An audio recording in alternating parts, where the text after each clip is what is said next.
Just outside of Monte Carlo Suites, we can find an abandoned house not marked on the map. One of the most noticeable features on this abode is the rigged mailbox in front of it. Getting close to the mailbox will cause it to explode and will do some damage if you are not at a safe distance. Inside, we can find what you would expect: a living room with a TV, a kitchen with some goodies in the fridge for any scavengers who happen by, and a big bed the courier can sleep on, making this a great place to stop and rest. The cell name for this abandoned house is Abandoned Usonian Home 01. This is a reference to the group of over 50 homes designed by Frank Lloyd Wright starting in 1934. Wright used the term Usonian instead of American and used this design to showcase a new world style of living that was distinct from previous structures. Be careful when leaving this house though, as 3 fiends will ambush the courier as soon as they make their exit. It seems we aren't the only ones with an eye for comfort in the Mojave. At RepCon HQ, we can obtain an unmarked quest called Access Powers. This will see the courier take the tour of the facility and then pick up Ginny Millett's security keycard to start the quest. This card will open the locked door with all the dead fiends around it. What follows is an adventure through the building, avoiding or passing skill checks with robots on different floors, all leading to a door that holds the Q-35 Matter Modulator, a unique plasma rifle. If your science or lockpick skill is at 100, you can bypass a large portion of the quest by simply breaking into this room, but without the skills, you will need to hunt keys. The reward is a fantastic plasma rifle and a great find for unique item hunters.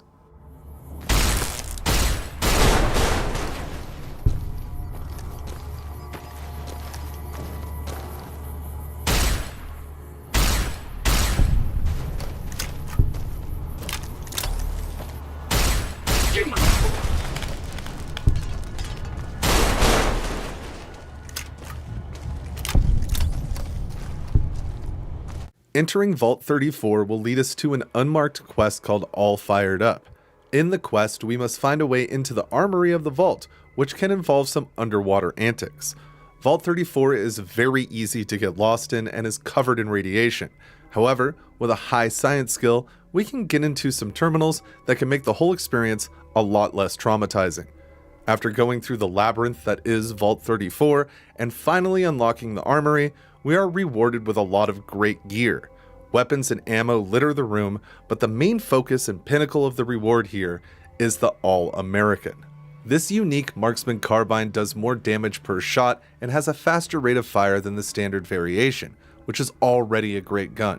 Featuring a camo finish and a reference to the real-world 82nd All-American Airborne Division by emblazing their insignia on the magazine. According to New Vegas director Joshua Sawyer, this was included simply because the gun shares the same nickname as the division. This gun is 100% worth the trek through Vault 34 and is hands down one of my favorite weapons in the game, a perfect collector's piece of unique item hoarders. When at Camp Forlorn Hope, we can speak to Private Sexton, who can give the courier an unmarked quest called An Ear to the Ground.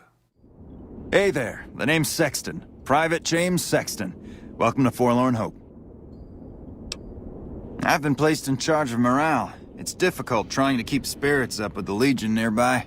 In fact, there's more hope in wrangling Brahmin with my grandmother's stocking than inspiring these troopers.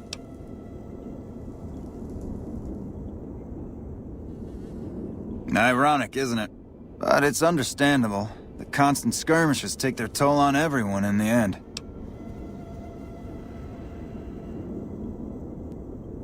I call that an understatement.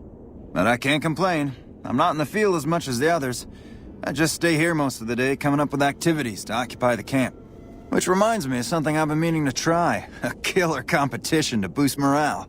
Interested? Great. Since the camp is threatened by Legion, I propose a hunt. Kill any you encounter and bring me the Legion's ear as proof. You get it? Legion ear? Yep, been waiting for a chance to use it. So can I count you in? Great. Don't be surprised if you're already last when you return. If I'm right, the troopers will use any excuse to slaughter Legion's scum. Can I help you with anything else? Lower than a feral ghoul's IQ.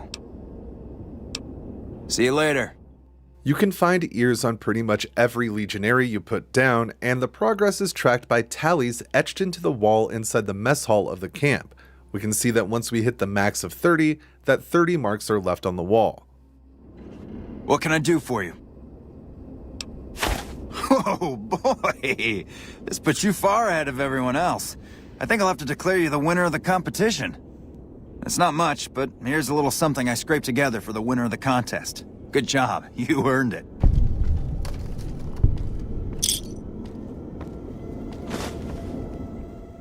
Completing this quest will net you some respect with the NCR, some caps, and a few beers, but the morale boost it gives to Camp Forlorn Hope is priceless.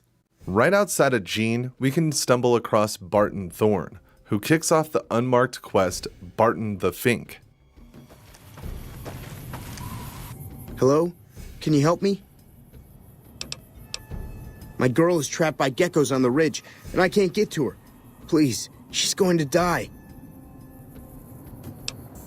Go up the path, past the broken radio tower, and go to the right. They're at the top of the trail. You will? Thank you for helping me. Please hurry. The quest's name is a reference to the Coen brothers film Barton Fink. After taking care of the geckos, Barton will reveal that he made up his damsel in distress story and plans on jumping you. Once you dispose of Barton, you can claim the stash for yourself, which contains an ammo box, a fridge, and some random loot. We can also see the Johnny 5 Aces reference here if the Wild Wasteland trait is activated. Sorry I tricked you, but thanks for clearing out the geckos. Now I can get to that stash up there, after I deal with you.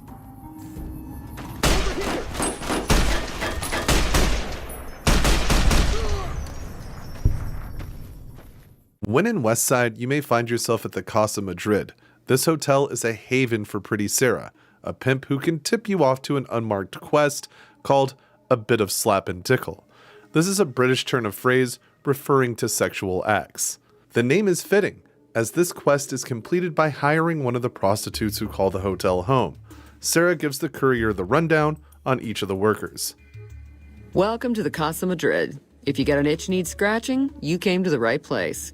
Just watch how you treat the merchandise. 3 flavors to choose from: Sweetie, Maud, and Jimmy. Sweetie's the house favorite for reasons that should be obvious. Maud is what you might call the discount rack. She's what a customer wears if he doesn't have the caps to afford Sweetie, or just likes them old. Jimmy's more of a specialist. I only hear good things. I look after the only reasons anyone would want to spend any time here. I'm a pimp. All Marco does is collect rent and take a small cut of my action. He sure as hell doesn't clean the rooms. Most of my body is scarred all over, like a ghoul. Nobody around who'd want to screw that. No, I just run things. We don't talk about that. Next topic. You know where to find me. Hey, baby, what say you and me get acquainted? It's worth every cat, baby. I'll do things to you you didn't even think was possible, and leave you feeling like everything's right in the world. So get on the bed already. I got something to show you.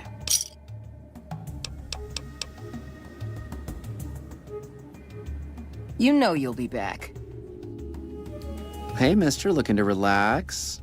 Looks like you carry a lot of tension in your shoulders and upper thighs. Baby, who I am doesn't matter. I'll be anybody you need me to be. It's better that way, you'll see. Half a year or so. The Casa's a dump and Marco's a pig, but Pretty Sarah makes sure I don't get hassled. I don't get as many customers as Sweetie or Maud, but the customers I do get always come back. She's an honest woman, splits the earnings fair and keeps Sweetie and Maud in line. Minds her own business, too. She knows what it's like for people to go through things they'd rather not talk about.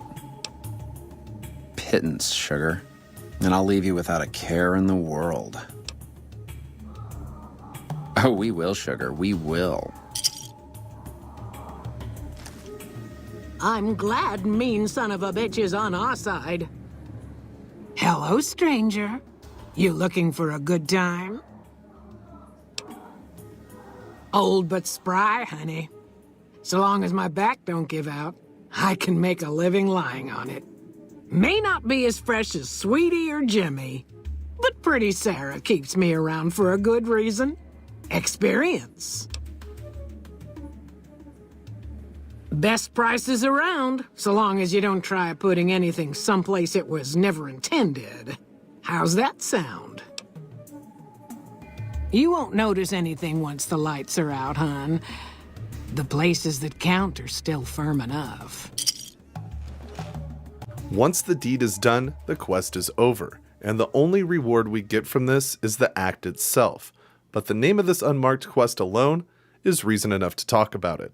Smack dab in the middle between Camp Searchlight and the corresponding airport, we can find Camp Searchlight Trailer Park. This location will not be marked on the Pip-Boy map. Clearly, this area has seen better days, but that doesn't mean we can't find some loot, including a few bottles of Rad-X lying around, just waiting for somebody to give them a good home. Golden geckos have made this area their home now, and the patrolling feral ghouls that march around the perimeter do not make things much better. Still, if you can stand the rads, any treasure left from before this place was hit can be yours. In Calville Bay, right outside the shore of Lake Mead, we can find Captain Dean Boat Rentals. The sign outside says Captain Dean Boats and Bait, Worms, Ice Cream. This is a pre-war dock shop that would have rented the boats we see next door to the people looking to have fun in the sun on Lake Mead. This is before the Cazadores moved in. Watch yourself when you go inside. A few giant rats are always lurking around, but for curious Fallout New Vegas fans, this is a great stop. First, we can find 2 Sunset Sarsaparilla star caps, one on the middle of the main display and one next to the cash register. Speaking of the cash register, there is a ton of junk to find here, with hidden treasures mixed in. Boxes of bobby pins, drinks, and even an average locked safe with a few items to nab inside. We can see the boat rentals board with keys still hanging, waiting for someone to take a boat for a joyride. But sadly, we cannot interact with any of these. The most interesting thing about this location is the unmarked toy car found sitting on the center shelf. It will show no name when highlighted, simply saying "take" when we put our reticle over it. Though this is impossible as the toy cannot be added to the courier's inventory. Using the grab command, clicking in the right stick on controllers, or hitting the Z key on keyboards will prompt the glitch tutorial to tell you to use the same command to drop the skull. This is the same prompt we would see at Doc Mitchell's in the beginning of the game if the skull was interacted with. Strange items like this pop up all the time in the Fallout games.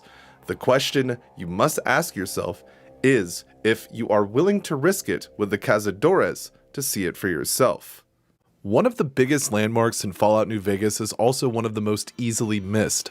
The Colorado River runs through the map, bordering the fort, and flows through Hoover Dam.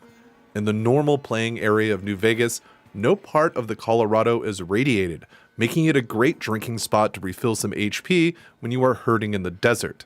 The real-world river runs through 7 US states and deep into Mexico, but it's much larger than it appears in-game. New Vegas devs used US Geological Survey data to create the map at a 1/25th scale. However, the Colorado River and Lake Mead were expanded past this scale so that players don't think that they appeared too small. Next to the Nipton Road pit stop, we can find the remains of a cargo plane crashed into the sand amongst a ton of rad scorpions. This relic of the old world doesn't have much to offer, but it's still a really cool thing to find in the middle of the desert. We can find a bit of 5.56 ammo in a crate here, but that is about it unless you enjoy hunting the scorpions for their tails and meat, which can be quite helpful out in the waste. Normally, we can't see much of the plane as just a bit of it is sticking out of the sand, but if we take the camera under the world map, we can see that the cargo plane is fully modeled. It's a really cool object showing us glimpses of transportation from the pre-war world. This location is also where Oliver Swanwick will flee after we encounter him in Nipton. If you have left the rad scorpions alive, Swanwick will run into them and likely make his way to the plane. Hopefully, he held on to that lottery ticket for a little extra luck. Right across the river from the Cliffside Prospector Camp, we can find a terrible unmarked location known as the Deathclaw Promontory. We can find a huge pack of FEV lizards, complete with alpha males and mothers. The most appealing part of this location is the loot that you can get if you venture there. Waiting for you is a full T-51B set of power armor, a multi-blast rifle, and one of the only advanced power armor sets that we can find in the game, though it's missing the helmet. This place makes Quarry Junction look like a day in the park, so you should only travel here when you are good and ready. It wouldn't hurt to have power armor training as well. You are going to need it. There are plenty of consumable items that we can find around the Mojave, but there is one wasteland delight that the courier has to craft themselves, the desert salad.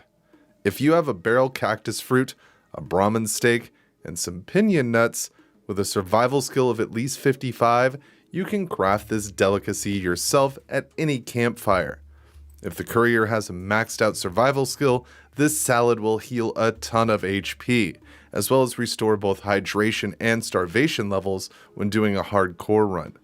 I love the way this texture looks, and it's great to be able to create your own rare items in the game, even if they aren't so valuable. One of the fun pastimes that we can indulge in the Mojave is gambling. Many casinos across the wasteland offer games for wary wastelanders to wager their caps in, but one was left out, though we can still see remnants of it in the game. We can find craps tables in some locations, but none of them allow us to partake in the game itself. These tables are all that remains of the game of chance.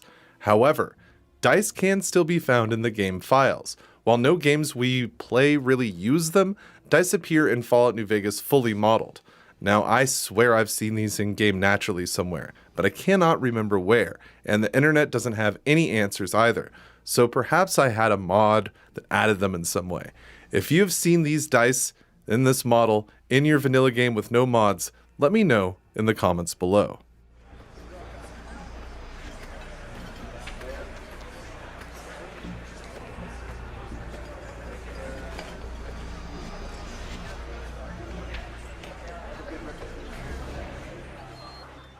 Nestled in Prim, the El Diablo roller coaster has seen better days. The attraction is connected to the Bison Steve and is one of the only landmarks in the town. The now broken track wraps around the casino and offers a great vantage point for the NCRCF escaped convicts to take pot shots at anyone who wanders too close. While we can see the state of the roller coaster now, it had its problems pre-war as well. If we head over to the neighboring Vicky and Vance casino, we can find a framed newspaper article that discusses a resident getting splattered on the tracks. While this is the only bit of information we have on this incident, it would seem this roller coaster has quite the history and was clearly the target of something, seeing how damaged it is when we make our way into Prim. The Fat Man is a devastating weapon that launches mini nukes at your target, but they can be quite rare and a little expensive, so let's look at where we can find them around the Mojave. First, there is a skeleton still holding on tight to his mini nuke launcher next to a radioactive pond inside Quarry Junction. The death claws make this area a bit of a slog to go through, but adding this Fat Man to the collection does make some of it worth it. Heading down to Cottonwood Crater, we can find a dead prospector. If we loot them, we can find another Fat Man ripe for the taking. Of course, you have to watch out for the geckos and the rads in the area, but we just scored a new launcher. Making our way to Nopa Cave, we will have to fight through some fire geckos, but deep inside, we can find a super mutant master who happens to have another Fat Man to add to our collection. In the mountains behind Jacobstown, we can find a nest swarming with Cazadores. Another super mutant master rests here, and in his inventory is the final Fat Man that we can find just lying around. Of course, more can be bought at a few vendors, but if you are up for the risk, these are the only ones that you will find out in the Mojave. Using all of them to repair your main launcher with a high repair skill will net you a Fat Man in pretty decent shape.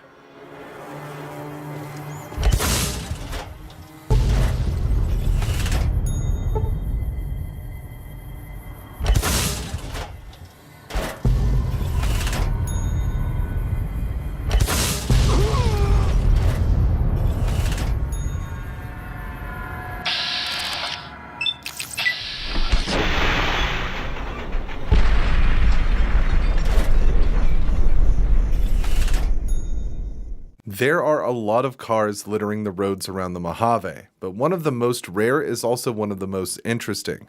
The Flea only appears twice in Fallout New Vegas. We can find one lying on its side against a truck at El Dorado Dry Lake, and it appears that the truck may have been carrying the car, or maybe during the apocalypse, the two collided. The other place that we can find a flea is on the Ivampa racetrack. This one is still in the upright position, and we can get a sense of how these vehicles worked. The flea features one seat and is only just a bit bigger than the courier themselves. The driver would enter the car through a hatch and use a split steering column to control the car. What do you think about the flea? Would you want one to drive around town, or do they just look too goofy for you? In Freeside, down the road from Mick and Ralph's, we can see a thug gesturing to the courier from an alley. This starts off the unmarked quest, flogging a dead corpse. Check it out, between the dumpsters there. Nah, just some idiot that wandered down the wrong alley. Sound familiar?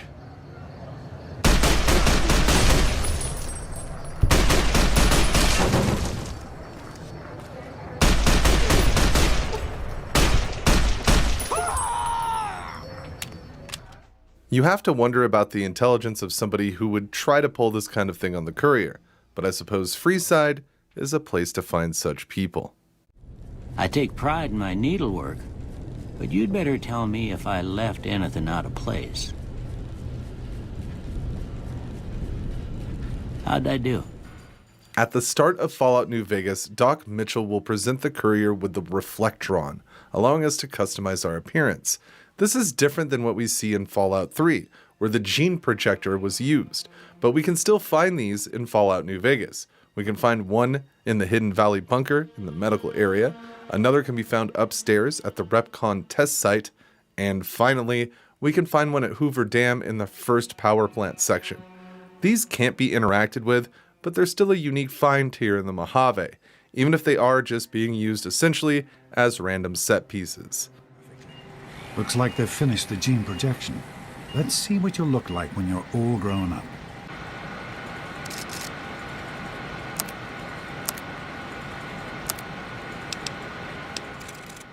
Right outside the entrance to Red Rock Canyon and a bit northeast of Mount Ranch State Park, we can find a destroyed house that has a little more going on with it than the usual decrepit dwellings that we find around the Mojave. A cellar door next to the home will bring us into the basement, which acts as an armory for the Great Khans. If the courier has at least an accepted reputation with the faction, the armorer will sell guns and ammo to them. She has a good selection behind a cell door here, and the location also boasts a workbench and a reloading bench, making it an excellent stop to restock everything you may need to take on the wasteland.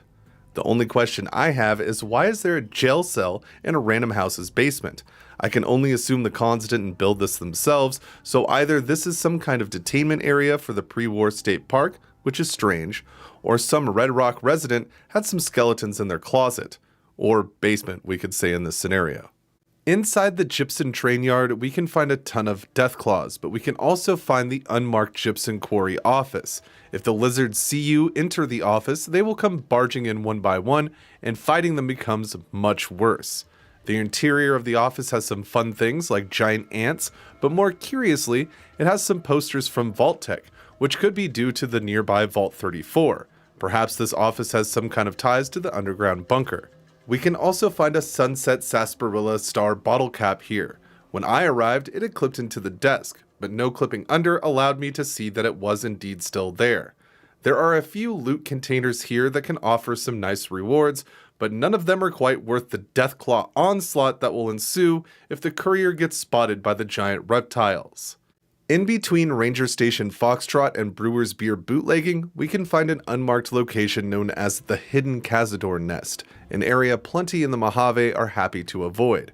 However, if the courier does find themselves here, after dealing with the Cazadores, we can find a duffel bag with some Mark II reinforced combat armor. Quite a good find just lying out in the desert. Of course, you have to fight an entire hive of murder hornets, so whether or not it's worth it will be up to you. Just a bit outside Goodsprings and right next to the Yangtze Memorial, we can find an abandoned shack unmarked on the map. A sign above the door reads, "The Hornet's Nest 588, so that's what I'll call it moving forward. Inside the Hornet's Nest, we can find a functioning reloading bench and a usable bed, as well as some goodies inside a few containers. These containers do not refresh, so this is an excellent first player home right at the start of Fallout New Vegas.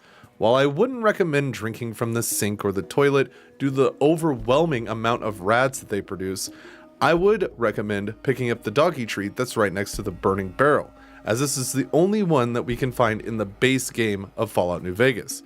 Unique items aside, this bunker will suit any desert-ravaged courier who needs a good place to store their loot and get some shut-eye. Just south across the road from the Northern Passage, we can find a Jackal Shack. This is unmarked on the map and usually has a couple of Jackal gang members hanging around it, thus the name. While the Jackals themselves are not carrying anything too crazy, we can find a couple of beds here, a Brahmin steak, and a few Kims inside an average locked first aid box, so it's a nice place to scope out when you're in the area. Once you take out the gang that calls the shack home, you can cook your steak at the campfire and sleep under the stars in one of the makeshift beds found on the shack floor. An ideal Mojave night. Across the river from Blue Paradise Vacation Rentals, we can find an unmarked location known as Lake Lurk Cove. This is an absolute must-visit location for Lake Lurk enthusiasts, as we can find 2 large packs of the creatures hanging out around the water. After dealing with the monsters, we can search the nearby cave for some pretty good loot, as there's a dead mercenary and 2 duffel bags. One of the bags features some reinforced combat armor, so this is a great place to stop for some XP and to get some helpful gear, even if you only plan on selling the score. Lake Lurks are certainly one of the most interesting creatures in Fallout New Vegas, and this is the place to find them. Between Whitaker Farmstead and Hunter's Farm, we can find one of the rarest items in Fallout New Vegas, the lawnmower. This is the only location that we can find one of these bad boys, and we can even loot its blades from inside.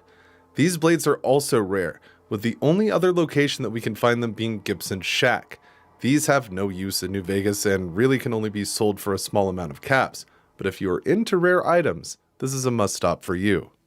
There are a group of unmarked apartments between Monte Carlo Suites and the Thorn. They don't have a whole lot to offer, but 3 of them are named without being marked on the map. First, we have Tiki Tonga Apartments, usually infested with Scorpion gang members. Random loot can be found in dumpsters and a mailbox that are featured around the area, but that's about it. The same can be said for the Summer Springs boarding house, which has even less to offer, with the exception of more fiends and scorpions patrolling the area. Finally, we have Le Canard Apartments, which has the most going on out of the 3, even though there's still not much to find. Crops grow in front of the building, though we cannot harvest anything from them. And much like the other 2 complexes, we cannot enter any door here, but some random loot can be found in trash cans and mailboxes around the site. I find it interesting that these places were named and given signs, but not marked on the map or used in any significant way, though it adds to the depth of New Vegas to see these fully realized areas, even when they are locked up pretty tight. When talking to Lucius at the fort, if the courier has an unarmed skill of at least 50, then the option to learn a new attack will open. The Praetorian leader will teach us Legion Assault. Yes. Do you have something to report?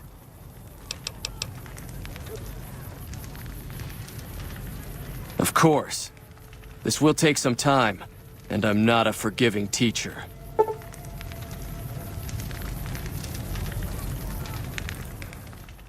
The attack features almost a Superman punch strike. While running forward and using a power attack, the courier will jump in the air and strike down, which will also cause a knockback effect. This Legion unarmed technique is a great way to smash through the Mojave, with even the biggest creatures getting bopped back to reality. When you reach Wolfhorn Ranch, just outside the site, there will be an epic encounter. Well-protected, traveling merchants will be ambushed by small groups of Caesar's Legion. Sometimes, an NCR patrol may even wander through at the same time, making this one hell of a skirmish.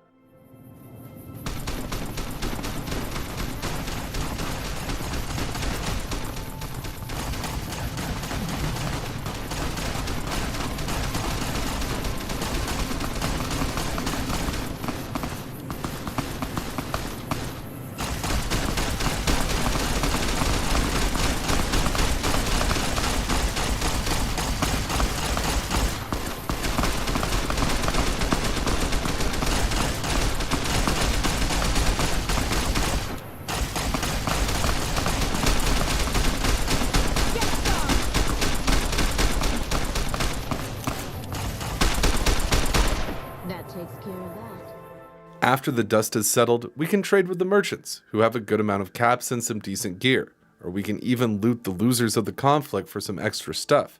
Whatever your choice, it's still a wild encounter to spectate. You like that?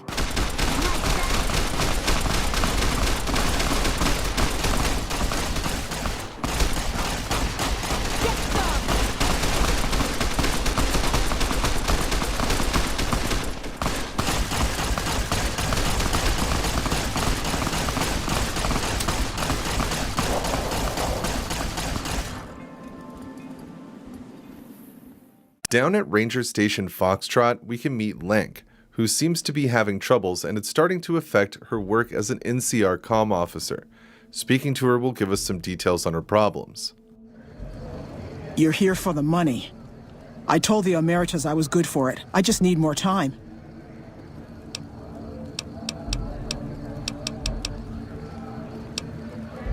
I talked to the cashier at Gamora into forwarding me some chips. I was convinced I was due for a hot streak. It didn't go so well. The Emeritus were nice and said they'd give me some time to pay them back. They also said if they had to talk to me about my debt again, they wouldn't be nice the next time. I don't want to talk about it. We were on patrol near the dam when a Legion raiding party jumped us. Didn't even have time to radio it in. I was hit in the head with a machete and knocked out. Didn't kill me, though some nights I wish it had. When I woke up, my nerve was gone. The rest of my squad was crucified, butchered, mutilated. I don't know how they missed me. Maybe they didn't. Maybe they knew they'd broken me. I gambled and drank a lot after that. Got into trouble. But the Rangers gave me a second chance instead of kicking me out. So here I am. Maybe. But thanks for saying it anyway. I operate the radio and call it in if we see any great cons moving out in large groups from Red Rock Canyon. Watch out for great cons. Helping Link is nice, even though you can choose to do the opposite. Afterwards, we can talk to Ranger Kudlow for just a bit more info on how bad things have gotten with the comm officer within the ranks of the NCR. No run-ins with the great cons, I hope. They've been more restless than usual. Yeah, it's a damn shame. There was a lot of talk about expelling her from the Rangers, especially once the gambling and drinking started. Being posted here is her second and last chance, and so far, I'm not impressed. Link's jumpy all the time, and the others are sick of it. We can find several different license plates around the Mojave and beyond in Fallout New Vegas, with the most common one being this Nevada plate found on pickup trucks around the map. Though if we look at the bumper sword, we can see this Southwest Nevada plate from 2052. And this isn't the only item that we can find plates on either, as we can find this Illinois license plate on Eddie. When venturing through Zion, we can find this Utah branded plate on park ranger trucks littered across the roads through the sprawling canyons. Venturing to Big Mountain, if we have the Wild Wasteland perk, we can find this New Jersey plate on a truck near Little Yanks. Finally, taking a look at the marked scout armor from Lonesome Road, we can see this California license plate attached to the back of the outfit. It's pretty interesting to see these used in different ways, and all of the far-off locations really make you wonder, how are those places doing since the Great War? We can find a small unmarked camp with a crashed out Corvega south of Smith Mesa Prospector Camp. While there is little here to see, with the exception of the car and a campfire, we can find an oversized Nevada agave plant and a banana yucca as well. What makes this place interesting is while we are here, after the initial ambient music is played, the tracks Dreamtown or Metallic Monks will play on an infinite loop until we leave. This is fantastic, as these are some of the best tracks from Mark Morgan that were included in the classic Fallout games.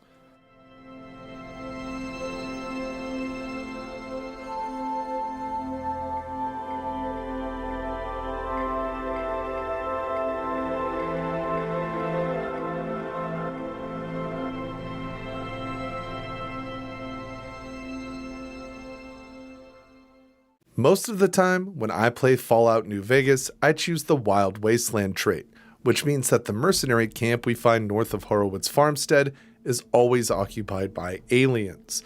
It seems the devs wanted you to choose which unique weapon you would like, as the Zetans drop an alien blaster, but without the Wild Wasteland trait, we find a larger group of mercenaries here. One of these Wasteland soldiers has a nice set of reinforced combat armor and is wielding a YCS-186, a unique Gauss rifle that packs a serious punch. If you choose Wild Wasteland, this gun will be unobtainable during your entire playthrough, and vice versa with the alien blaster. So, make your choice wisely. Just outside of the California Sunset Drive-In, we can find a lean-to setup with a radio tower on top of it. The makeshift camp has some dangers, like a mine set up under the traffic cone that wandering coyotes can set off, causing a horrible chain reaction. If the courier doesn't blow themselves up, we can find a hockey mask here as well as a Sunset Sarsaparilla Star bottle cap. The camp also features a usable mattress if you need a rest, but the nearby ghoul-infested irradiated shack may steer some wasteland travelers away. When traveling north of Vegas, we can find a house that is open to explore. Outside, we find a fridge with a few items and a mailbox that could hold some goodies as well. Inside, we can see that the entire floor of the house is covered in soil, and maize is growing everywhere we can see. Altogether, we can gather 38 maize from inside this home. This place used to act as a moonshine still, using the fermented maize as a main ingredient. We can see signs of this with the still remaining in the house and a big bottle of moonshine sitting on the table next to it, which is a decently rare item in Fallout New Vegas. There is an unlocked safe here with some random loot, a first aid box, and a usable bed to get some shut-eye. The corn house, as I like to call it, is certainly an interesting find in the Mojave and a great place to harvest one of the best crops in the game. Close to North Vegas Square, we can find a house that can be used for player housing, as the containers do not refresh. Inside, we can find an unowned bed and various loot throughout the dwelling. There isn't a whole lot to see here, but it's still an interesting unmarked location, and we can farm the nearby Jackal Camp for gear and XP. At the old nuclear test site, we can find an unmarked shack with a few fun things to discover. The location was used to test atomic bombs in the past, and the craters still remain outside the map today. The area is highly irradiated, and ghouls patrol the area, making it a location very few will risk venturing into. Inside the shack, we can find various chems, a copy of Nikola Tesla and You, a hunting shotgun, one Sunset Sarsaparilla Star bottle cap, and 3 entries of the diary of trash.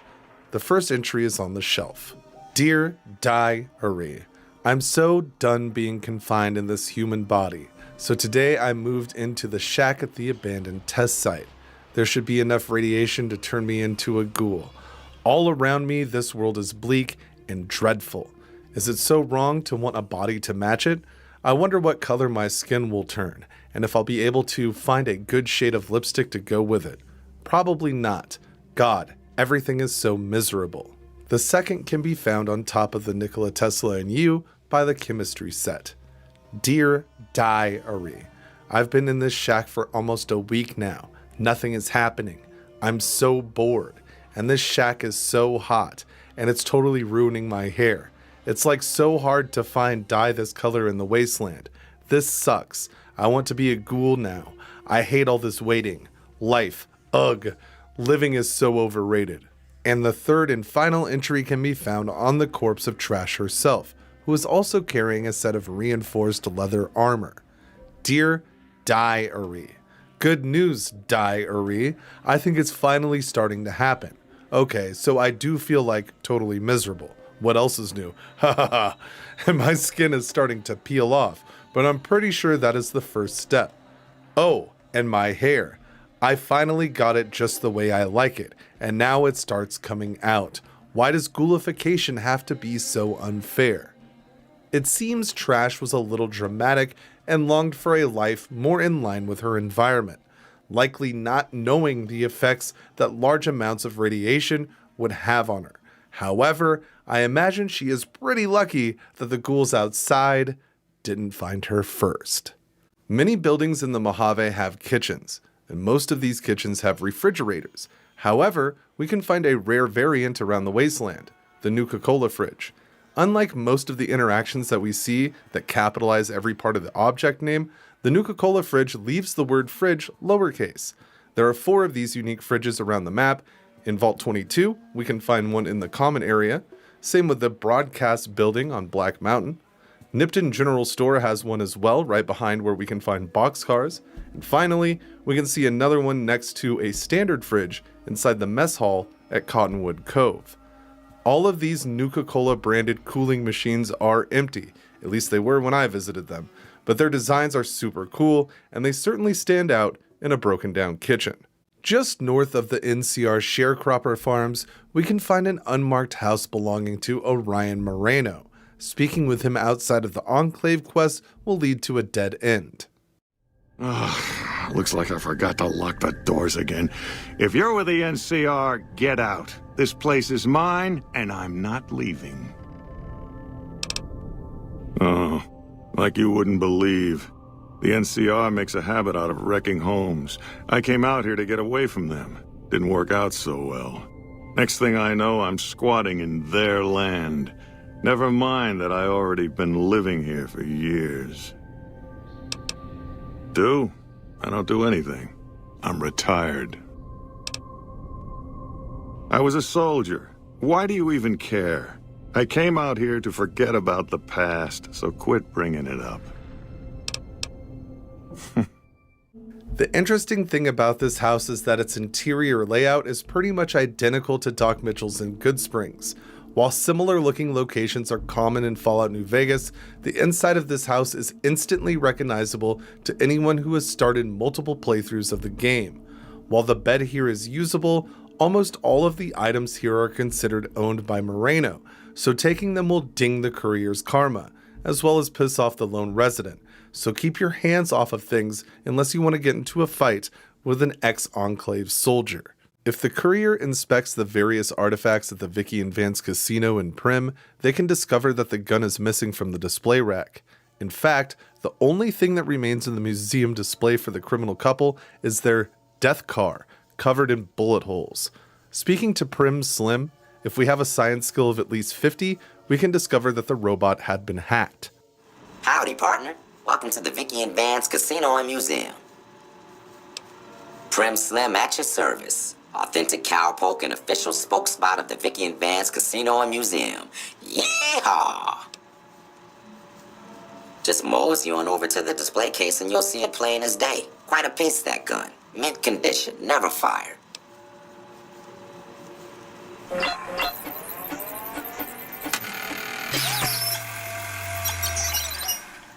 Well, look at that. I happened across this data file locked away in an isolated subsystem. Where have you been, partner? Hiding under a rock? Vicky and Vance were this nation's 4th or maybe 5th most infamous celebrity outlaw couple ever. That's who they was. Prim Slim here can tell you the whole story, if you can spare a minute to hear the tale. You got it, partner. Prim Slim loves to spin a yarn. First things first. Any boss you've heard about Vicky and Vance being copycats ain't nothing but ill-tempered slander.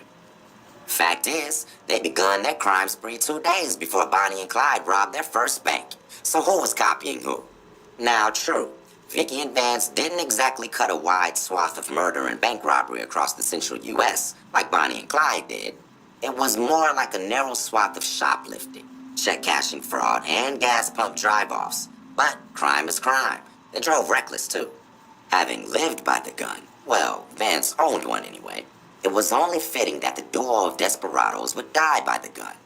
Perhaps it was fate itself that accidentally drove them into a crossfire between police and a gang of bank robbers in Plano, Texas. Or maybe they just didn't notice until it was too late. It's been said that Vicky would have tried to cash a bad check in that bank, had she lived. We'll never know for sure. All we know is that the crossfire tore the car and both occupants to pieces, and the police issued an official apology.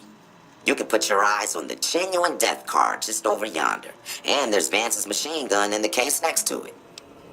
If we head north of Vegas, we can find an unmarked location known as Wynn's Hideout. This is the home of Sammy and Pauline Wins, who seem to want to emulate the lifestyle of Vicky and Vance. Speaking with the couple will prompt them to explain their plan to the courier, and with a speech skill of at least 55, we can show support for this dynamic duo. What are you doing here, stranger? You looking to start some trouble? Me? I'm Sammy, of Sammy and Pauline, the Wasteland's most dangerous and notorious criminal duo. You better not mess with us or you'll end up face down in a shallow grave. Simple. Up until now, we committed our crimes stealthily, leaving no evidence behind, so we never built a rep. But that's gonna change with our next score. You just wait and see. You'll have to ask Pauline about that. She's the brains of our operation. I'm the muscle. So, that's just one of our crimes. We're depraved, stone-cold degenerates, you know? You don't want to mess with us. Yeah, bye. You best not try any funny business, stranger. One word from me, and Vance will plant you in the ground. I'm Pauline, of Sammy and Pauline, the Wasteland's most dangerous and notorious criminal couple. You'd best not mess with us, or you'll have a bullet hole where your eye used to be. We ain't never heard of you either, so the not being impressed is mutual. Come a week or so, though, and everyone will have heard of Sammy and Pauline. Just you wait. Sammy and me got our hands on a powerful weapon not too long ago. Vance's gun. You know Vance, of Vance and Vicky? That gun's our shot at the big time. We're gonna sneak it in on the strip and rob one of the casinos. Maybe all of them. We'll be known as the greatest gunslingers to ever terrorize the Wastelands. You'll see. You'll feel stupid that you made fun of us when you learn how rich we are. Why would I deny it? I was the one that hacked that cowboy robot while Vance kept him busy. Ain't the first thing we stole, won't be the last.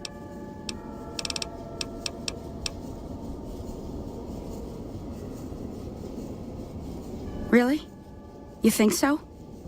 We've only got the one gun and there's two of us. And we've never done anything like this before. We've never been on the strip either, so we don't know how many guards the casinos have. And I kept having these nightmares. What are we thinking? We're gonna get ourselves killed. Look, tell Sammy to give you the gun, all right? Just take it. I don't want it around tempting us to do something stupid. See you. This better be good, stranger. Really? Oh, thank God. I love that woman, but I swear this time she was gonna get us killed. The gun's in the safe. The combination's 5, 23, 34. Take it far away from here before she changes her mind. See you. The code that Sammy gives the courier is actually a reference to the date that the real Bonnie and Clyde met their end, May 23rd, 1934. This is a well-placed homage to the original inspirations of this quest.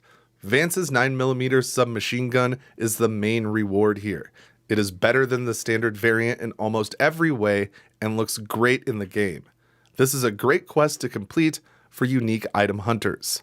There is an unmarked quest called A Final Plan for Esteban, which sees the courier talk to Private Morales, who just lost her husband and is worried that his body will not be secured by the NCR.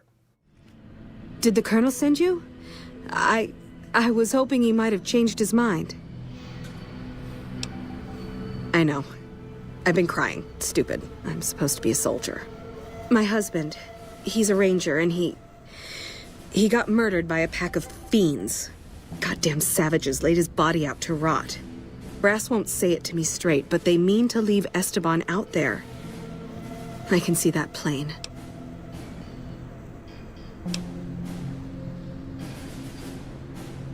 Colonel says he can't spare the men to bring Esteban back home. And the fiends, they put all kinds of mines and traps around his body. Snipers, too. His best friend, Jackson, tried. Didn't even get permission from his CO, so it could have cost him a lot. But he never came back. Mister, I'd about given up hope. But you've got to be careful. I don't want anybody else dying on my account. Esteban's body is laid out between some of the buildings, east of the RepCon headquarters. At least that's what his squad mates said. There's an NCR position just north of there. It's on the way. They should be able to tell you what the situation is. Heading out towards RepCon HQ, we can find a couple of NCR soldiers who will give us a little more information on the task at hand. Whoa, whoa, whoa. Hold up. Where do you think you're going? Christina hired you, huh? Well, if you're gonna go up there, there's a couple things you should know. Esteban's body's in the middle of those buildings up the hill there. Look carefully and you can see the fiends patrolling the rooftops. But they laid traps, too. There's mines all over. So for God's sakes, watch your feet. Get him back here. We'll get him home. Least we can do. Wish we could help more. Once we neutralize the fiends in the area, we can find Esteban's corpse laying in the center of the pavilion. We can sometimes find Jackson's body as well, though he doesn't always spawn into the game, and there is no reward for bringing his remains back. Carrying Esteban back to the troopers will ensure that his body will be kept by the NCR, and returning to Private Morales will complete the quest. Did you start looking for Esteban? I guess my directions could have been better. They put him in a box? With a flag and all? I hope so. He'd have been proud. You're too good for this rotten town.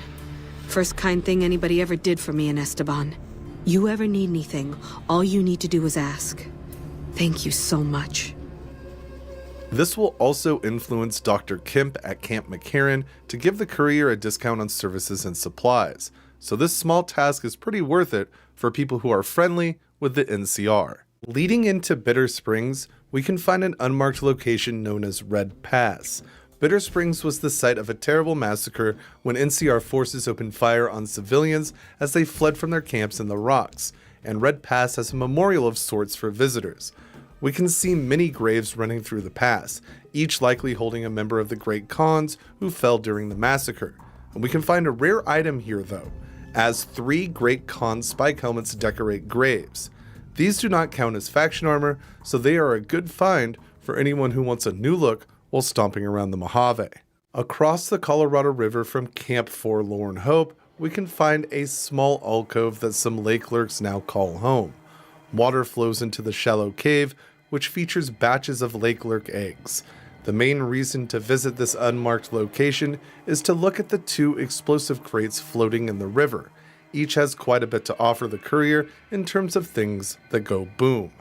Lake lurks always seem to be up to something, so it's a good idea to see what they are gathered around whenever you come across these gross monsters. Littered across West Side and Freeside, we can find pre-war buildings that show off a bit of the lifestyle people local to Vegas were accustomed to. We can't enter these locations, but we can still see the remnants of what once was as we walk the streets around the Strip, such as Parker's Restaurant and Fountain, which is likely a reference to Fallout New Vegas developer Chris Parker, or Everett's Building and Garden Supplies, which is another likely reference to Scott Everett's, another Fallout New Vegas developer. Even Smitty's, which could be a throwback to Fallout 2, referring to a character in the game, but the sign does resemble the logo of a real-life restaurant chain from Canada with the same name. Others include Wolf's Bakery, Kingman's BBQ, Acme Realty, Cherry Liquor, B&K Cleaners, Buck's Steakhouse, Travel Service, and Pioneer Cafe. None of these can be entered, but it's still interesting to glimpse into the past a bit. We can also find these signs as a part of the barrier around New Vegas, so perhaps more of these locations existed in the area, but the signs are now being used for a more important purpose. I am sure nothing could top a big ribeye from Buck's Steakhouse as you found yourself closer and closer to the Strip, and I'm glad we still have these pre-war reminders in-game. Once a sheriff is found for Prim, the residents will feel more comfortable around the town, and many will leave the Vicky and Vance casino, as they've been hiding from escaped convicts inside for quite some time. While the casino is empty, if we wait a few days in-game, when entering the Vicky and Vance again, the courier will be ambushed by some NCR deserters. This triggers the unmarked quest, a team of moronic mercenaries. While there are a few ways to settle this peacefully, it's always more fun to just start blasting when you're in the wasteland. What are you doing here? This is our casino, punk.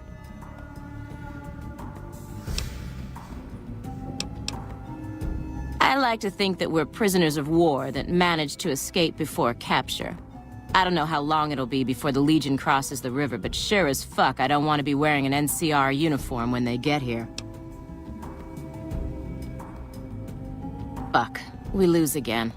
We heard Prim was ripe for the picking, so figured we could come here and shake down some of the suckers. We weren't expecting a sheriff here. We're just trying to put as many miles from NCR as we can. We don't want to be anywhere near New Vegas when the Legion crosses the river.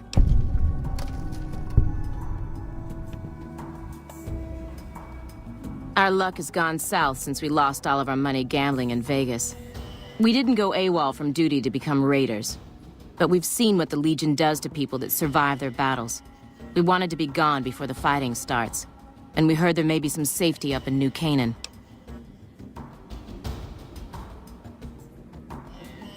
Looks like we got a wannabe hero on our hands, boys. Over here! You like that? You like that? In Vault 3, we can find Motor Runner. Though he is quite the tough customer, I want to talk about his throne for a bit here. This fancy chair is one of the only times we see hockey sticks in the Fallout universe. These particular sticks are branded Sherman Faber Hockey. We can also see a newspaper here, which is from the New Vegas Times, which hints at a possible post-war printing situation in the area. The headline reads, "Finally Caught." This is not the only place that we can find this throne either. Papa Khan has the exact same model at the Great Khan Longhouse, though it's missing the fancy rug. This throne is one of the best designs in the game, and it really emphasizes the post-apocalyptic aesthetic, you know, with the skulls and all. We can find traffic cones all over Fallout New Vegas. Most of the time, they are used to conceal mines and set up ambushes for less observant wastelanders. Altogether, in the base game, we can find 104 of these traffic cones across the Mojave. Here's what they'd look like all in one place.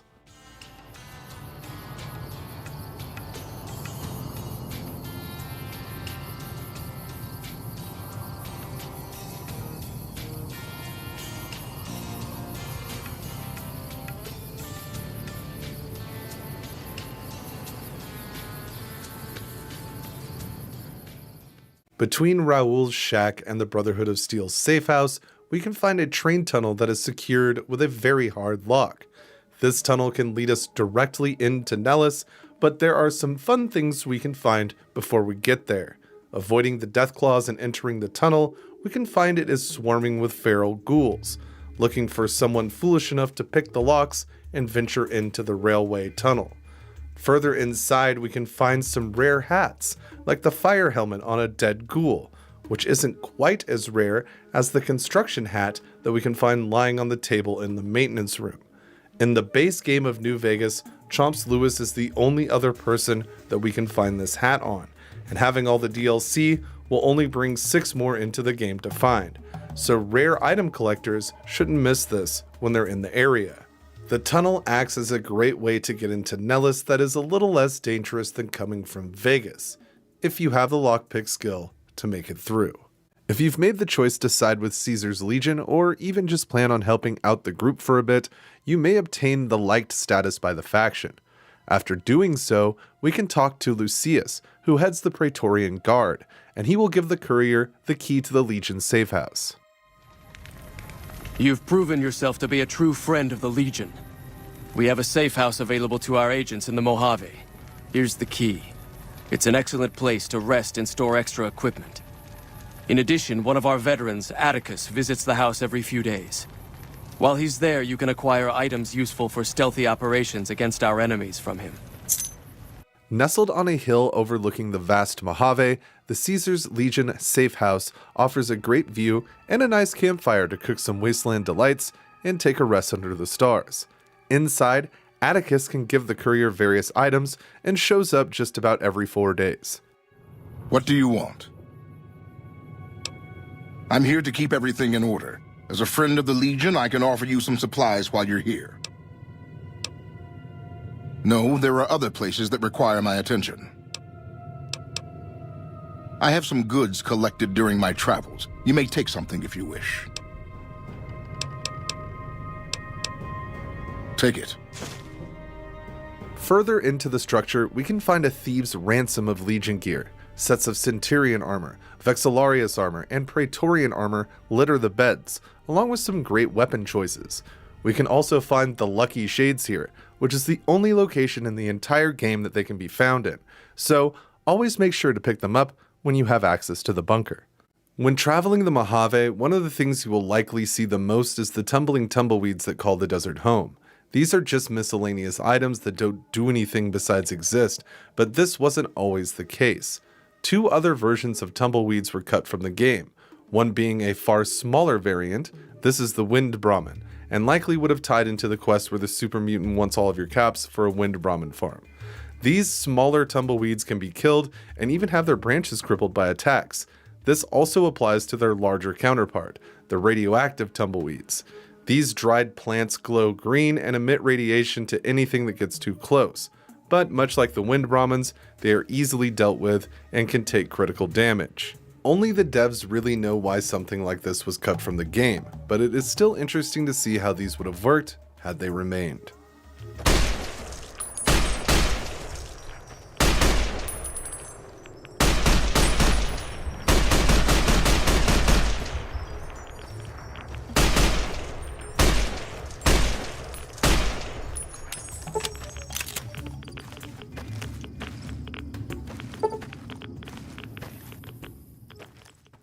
The Unification Monument at the Mojave Outpost is one of the most famous landmarks in Fallout New Vegas. The statues represent the treaty that was signed here by Nevada's Desert Rangers and the New California Republic in 2271. One cool thing about the monument is that because of its size, we can see it from pretty much everywhere in the Mojave. In fact, if we decided to launch nukes at the Long 15 after the events of Lonesome Road, we can see the statues from the new location on the map, which gives the whole scene a bit of a darker vibe. Fallout New Vegas was released on October 19th, 2010. It was developed by Obsidian Entertainment and published by Bethesda Softworks for the PlayStation 3, Xbox 360, and PC. New Vegas's development cycle was 18 months, which is impressively short compared to Fallout 3's 6-year dev time and Fallout 4's 7 years in the oven. At the time, Obsidian consisted of several people who worked on the classic Fallout games. Josh Sawyer, who worked on Project Van Buren, the cancelled Fallout 3 in development at Black Isle Studios, Chris Avalon, who worked on Fallout 2, and Fergus Urquhart, CEO of Obsidian, who did extensive work on the first 2 Fallout games. We start our adventure in Fallout New Vegas in the town of Good Springs. It's here that we can meet some interesting people and really take in the vibe of the Mojave. In the real world, Good Springs has started hosting a Fallout New Vegas celebration. Old Man Liver, the owner of the Pioneer Saloon, known as the Prospector Saloon in New Vegas, noticed that Fallout fans would always show up to the town and visit the general store as well as the saloon. This prompted him to organize an event that would last a day or two that all Fallout fans could come down to celebrate what an amazing game Fallout New Vegas is. This has become an annual event that usually takes place in the second week of November.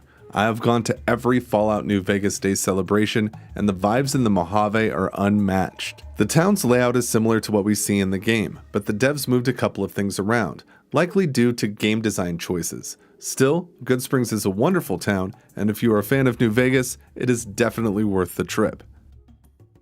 When venturing through the Mojave, the 188 Trading Post is a crucial spot.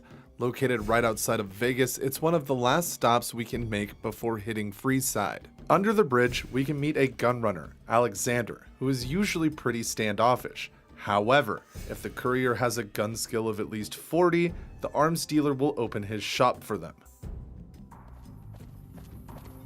Is there some reason I should be talking to you?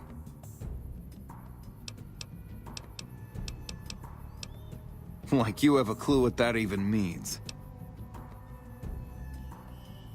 Am I selling? Yeah. Am I selling to you? No. Sorry to hurt your feelings, but you're small time. Move along. You might be onto something. I'd like to hang on to any weapons mods I run across. Take a look.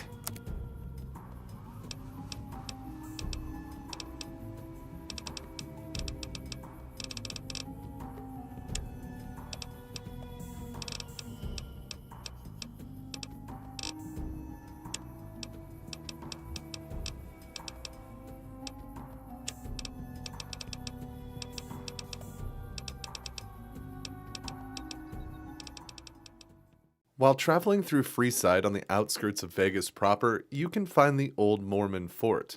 The followers of the apocalypse have taken up shop here, and they help the locals the best they can with the supplies that they have. One follower we can meet is Arcade Gannon, a quirky scientist with a dry sense of humor, but the courier can play into his compassionate side a bit if they lack the smarts to survive in the wastes alone. With an intelligence stat of 2 or lower, Arcade will have sympathy for the courier and join them in their adventures.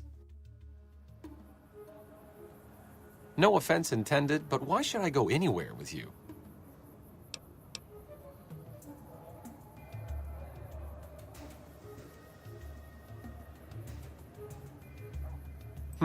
Wow. You sound like you really do need some help. Look, I can help you out, but you can't do anything I mean, you can't help bad people who want to hurt the locals in Freeside. If you do, I'll leave. Does that make sense?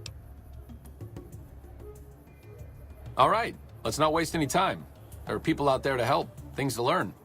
Maybe not in that order, but let's get to it. Eventually, during your adventure through the Mojave, you will either get sent to Vault 22 or stumble upon it. This vault is flush with greenery rarely seen in the wasteland, which is always a red flag. The NCR wants to get their hands on some data from here to see why everything is growing so effortlessly. In fact, there's already a scientist named Keely on the scene, and after she has you do some of the busy work, if you have copied this data to your Pip-Boy, she will confront you about it. With a science skill of at least 70, the courier can convince Keely to not delete the data, so it can act as a blueprint for what not to do in the future. Ah, good. You survived. I was beginning to think you hadn't. You'll be pleased to know that the spore should no longer be a problem. Now all that's left is to ensure that none of this ever happens again. The research that led to these abominations must be erased. I've managed to create a connection to the Vault's backup system from here. I just have to remotely delete all the files, and we're done here. No, it shouldn't take all that long. Just a few more moments, and that's strange. The system says that the files were accessed recently and copied to an external source. You wouldn't happen to know anything about that, would you? Yes, that sounds like something he'd do. Well, there's nothing for it then. Those files need to be erased. Hold out your arm and I'll have it done in a flash. How do you figure that? I suppose the data here could serve as a warning to other scientists. Tell them what paths of research not to follow. All right. You convinced me. Take the files back to that buffoon. You make a good point. But I still honestly hope you know what you're doing. I've unlocked the door, so you're free to run along now. Although it pains me to say it, I wouldn't have made it out of here without your help. If you're heading back toward McCarran, tell Dr. Williams that she has my thanks as well. When making your way into the Strip, if you stop at the North Gate, you will hear distorted audio radiating the area. Upon closer look, we can see that there are 2 small sets of speakers making this noise on each side of the gate. I always thought it was the Securitrons grinding and whirring.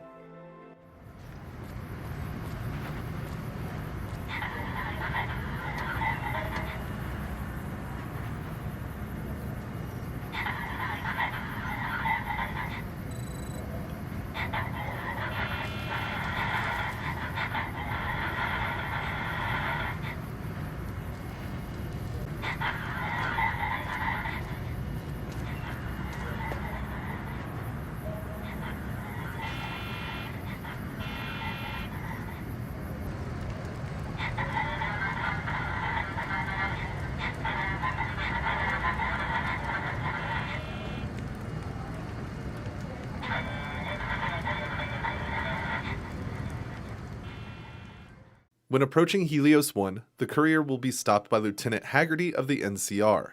She will let us know it is a restricted area, but if we have a speech skill of at least 30, then the courier can lie to the NCR officer.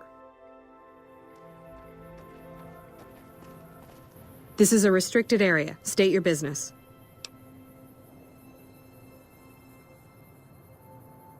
Your being here is a start, soldier. We aren't exactly overflowing with troopers here. But if you really want to help us, Talk to the idiot with sunglasses in the back of the plant building. He's been trying to get this place running for months and hasn't made any forward progress.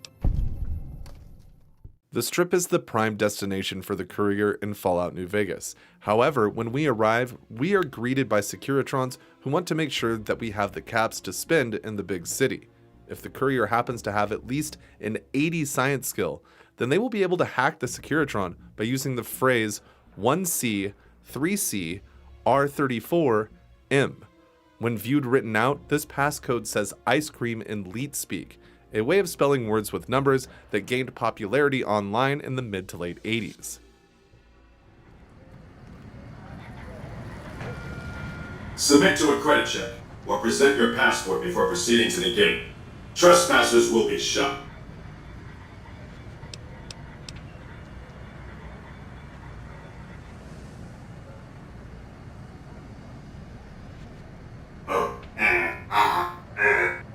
Thank you, sir. You may proceed. While looking for a new brain for Rex, we can find Lupa, Antony's dog, at the fort. She's the mother to many of the dogs that we can find around the Legion stronghold, and she's a well-experienced fighter. Something we can do to double up on a unique item here is kill Lupa while hidden. If done successfully, Antony won't notice and will still give us the option to fight her in the arena. When you win this battle, you will now have 2 of Lupa's brains. This will, however, break this part of the quest a bit, as Dr. Henry will not recognize that you have Lupa's brain at all with 2 of them in your inventory. So while there's no need for 2 carbon copies of the same dog brain to be hanging out in your inventory, it's still an interesting bug that can occur on PC. On our way through Novak, we can meet one of the most interesting characters in Fallout New Vegas. Typically found wandering around the back of the motel staring through windows, Nobark is undoubtedly a memorable experience. If we approach him with at least a 6 in our strength stat, then we will have the option to intimidate the Wasteland veteran into telling us what he knows about the town of Novak. Who sent you? I ain't talking. They tried to get me to talk before, but I didn't say nothing. And I don't aim to now, by gum.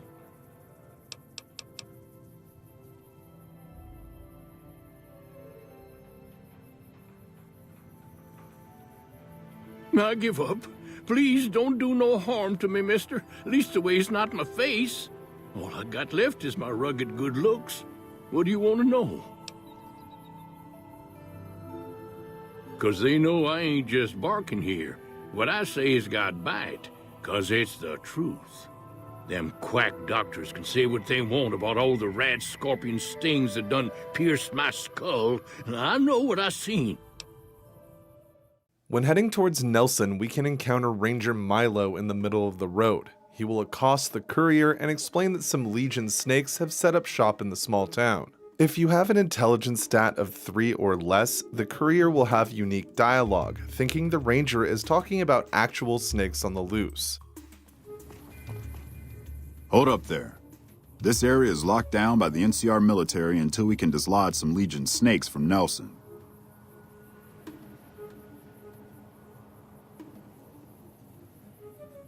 You're one of them special folks, ain't you?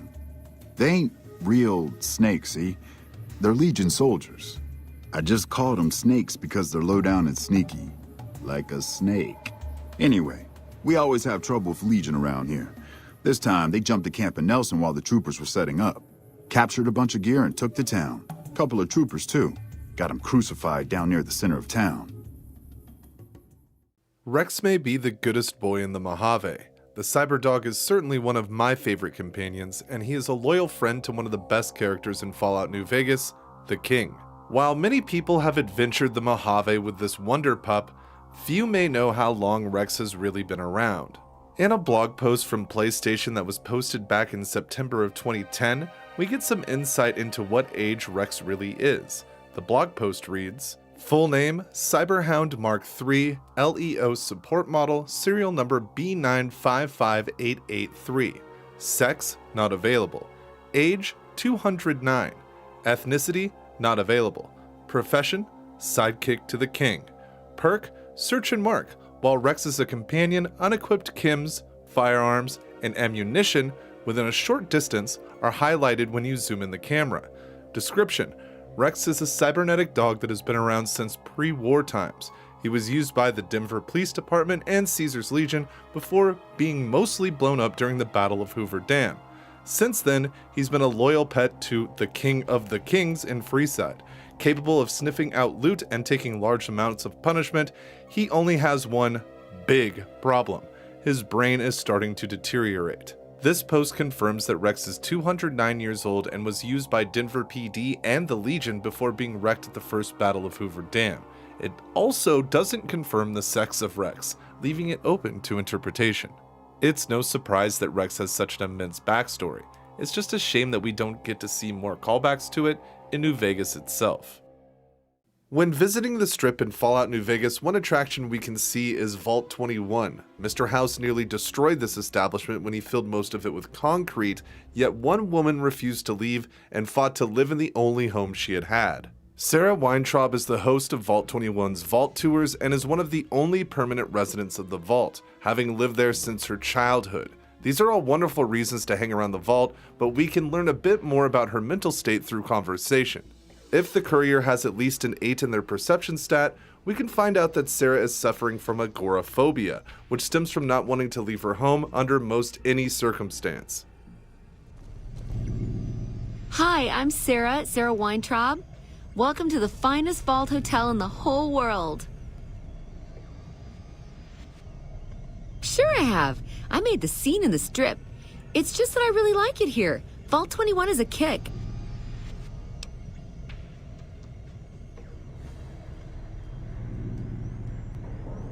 Okay, you're right.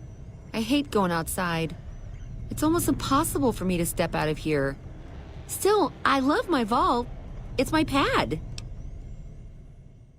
An often overlooked area in Fallout New Vegas is the Fort. This is the camp that houses the bulk of Caesar's Legion, as well as the man himself. Taking the time to chat with the few people we can in the area, we can run into Siri, a Legion slave who makes healing powder for the faction. And with a survival skill of 20 or higher, the courier can teach her how to make the first aid item more efficiently. If you're injured, I might have healing powder to spare. What about it? Do you have some advice?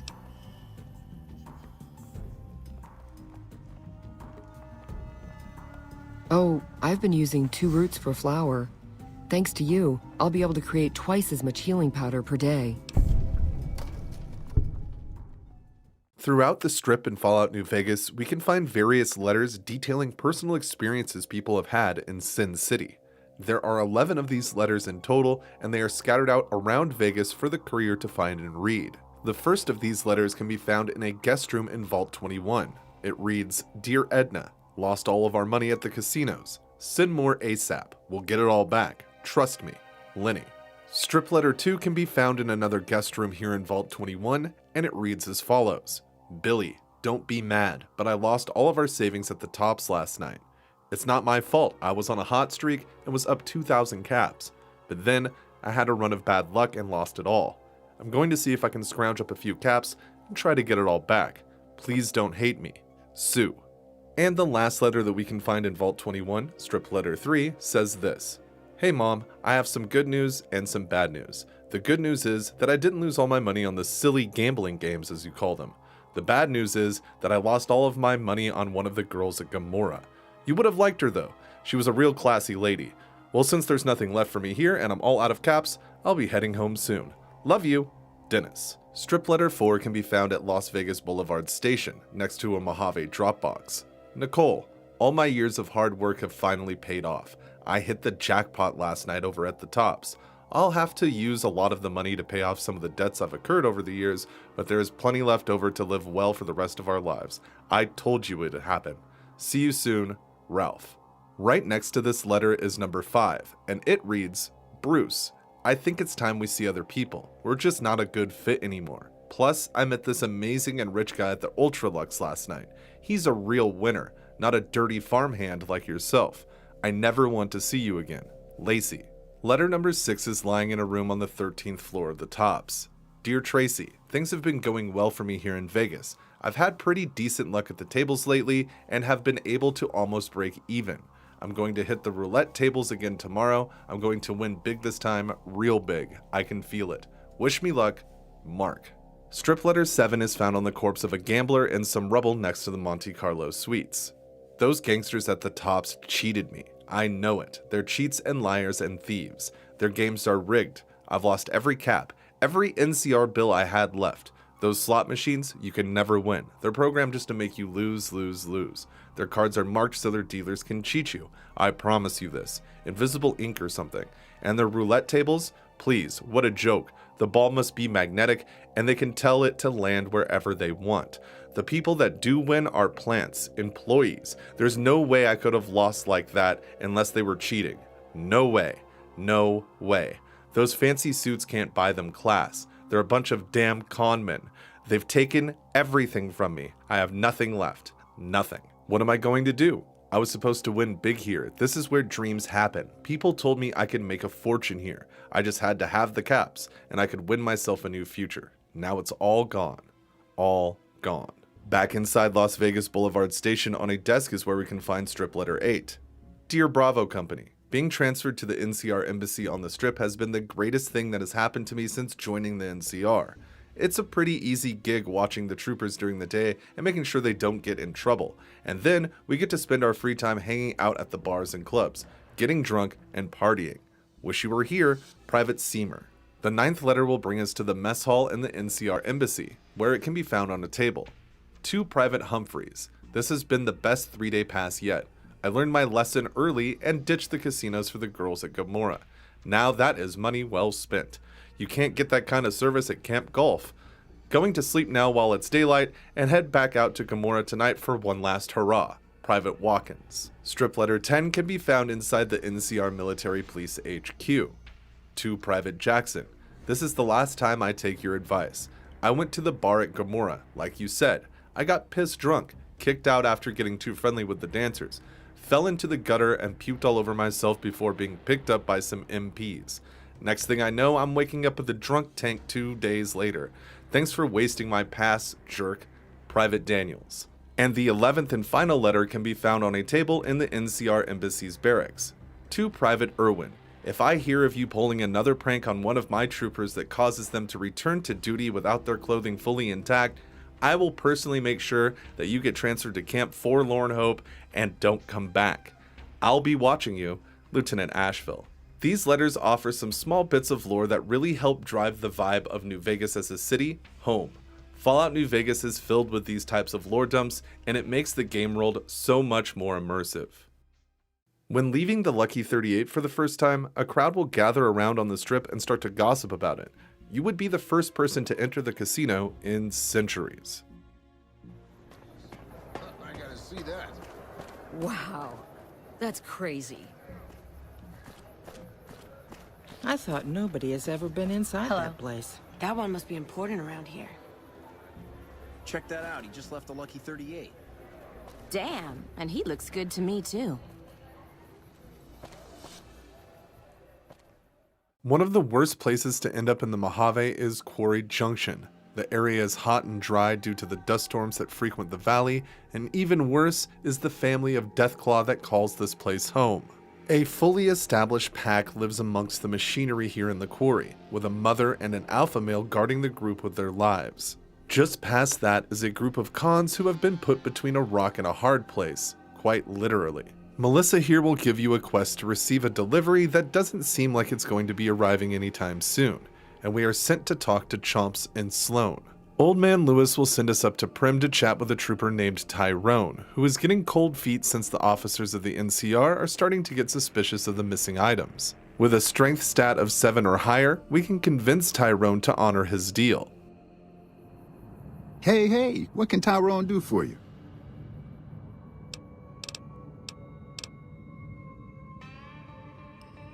You trying to get me busted? Keep your damn voice down. Lieutenant Hayes already has his eye on me. Look, I already told Chomps the NCR is getting suspicious of all these misplaced supplies.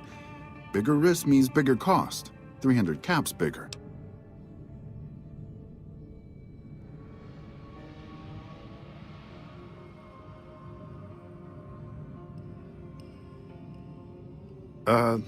Never mind.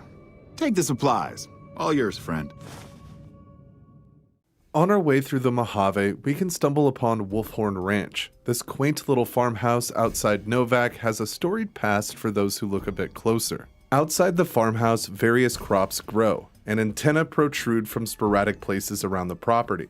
Wolfhorn Ranch is quite the place to settle down, but digging under the surface explains why it's in such good shape. This is the former camp of Ulysses, whom we meet in the Lonesome Road DLC, but it seems plans were a bit different for our duster-clad friend. Ulysses was initially planned to be a Legion-friendly companion, much like Boone is for the NCR. This was going to be his residence, and a reference to this was left in the base game.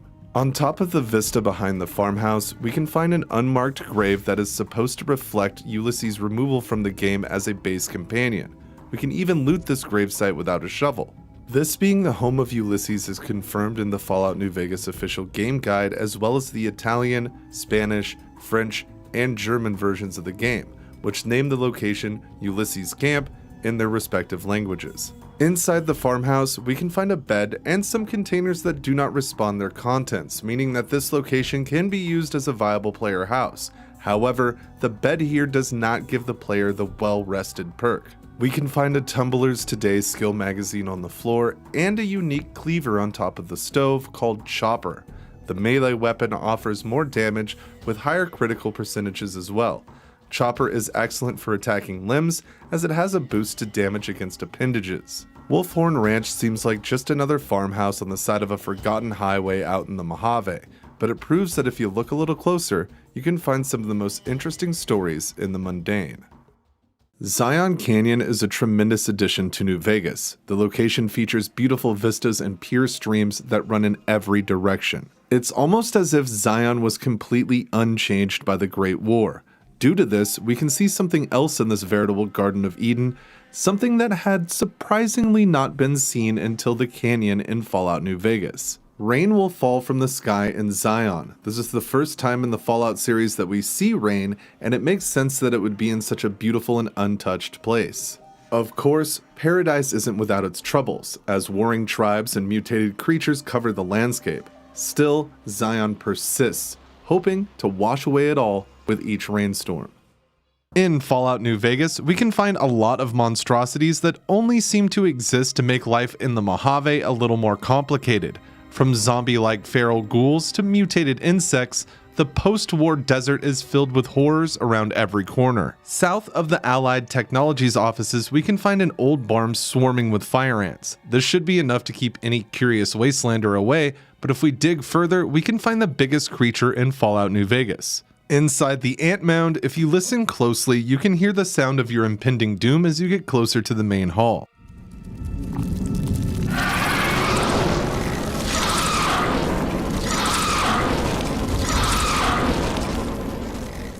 This is the giant ant queen, and she is the largest enemy that we can find in the game, with the exception of the giant robo-scorpion from Old World Blues. While she can be quickly dispatched, her sheer size is impressive enough to make a visit to this ant mound. We can find a couple of dead wastelanders here with a small bit of random loot on them, but the main attraction is the ant queen, and this is the only location that we can find her in the game. A giant, unique, fire-breathing treasure. When we got the trailer for Fallout New Vegas at E3, we could see the courier wearing an armored version of the Vault 21 jumpsuit. The suit even shows up at the ending slides for the game. However, we never find it in the Mojave. Of course, with the use of console commands, we can see this armor for ourselves. It looks pretty similar to the Vault 13 variant we see in the DLC, yet for some reason, this jumpsuit was cut from the final game.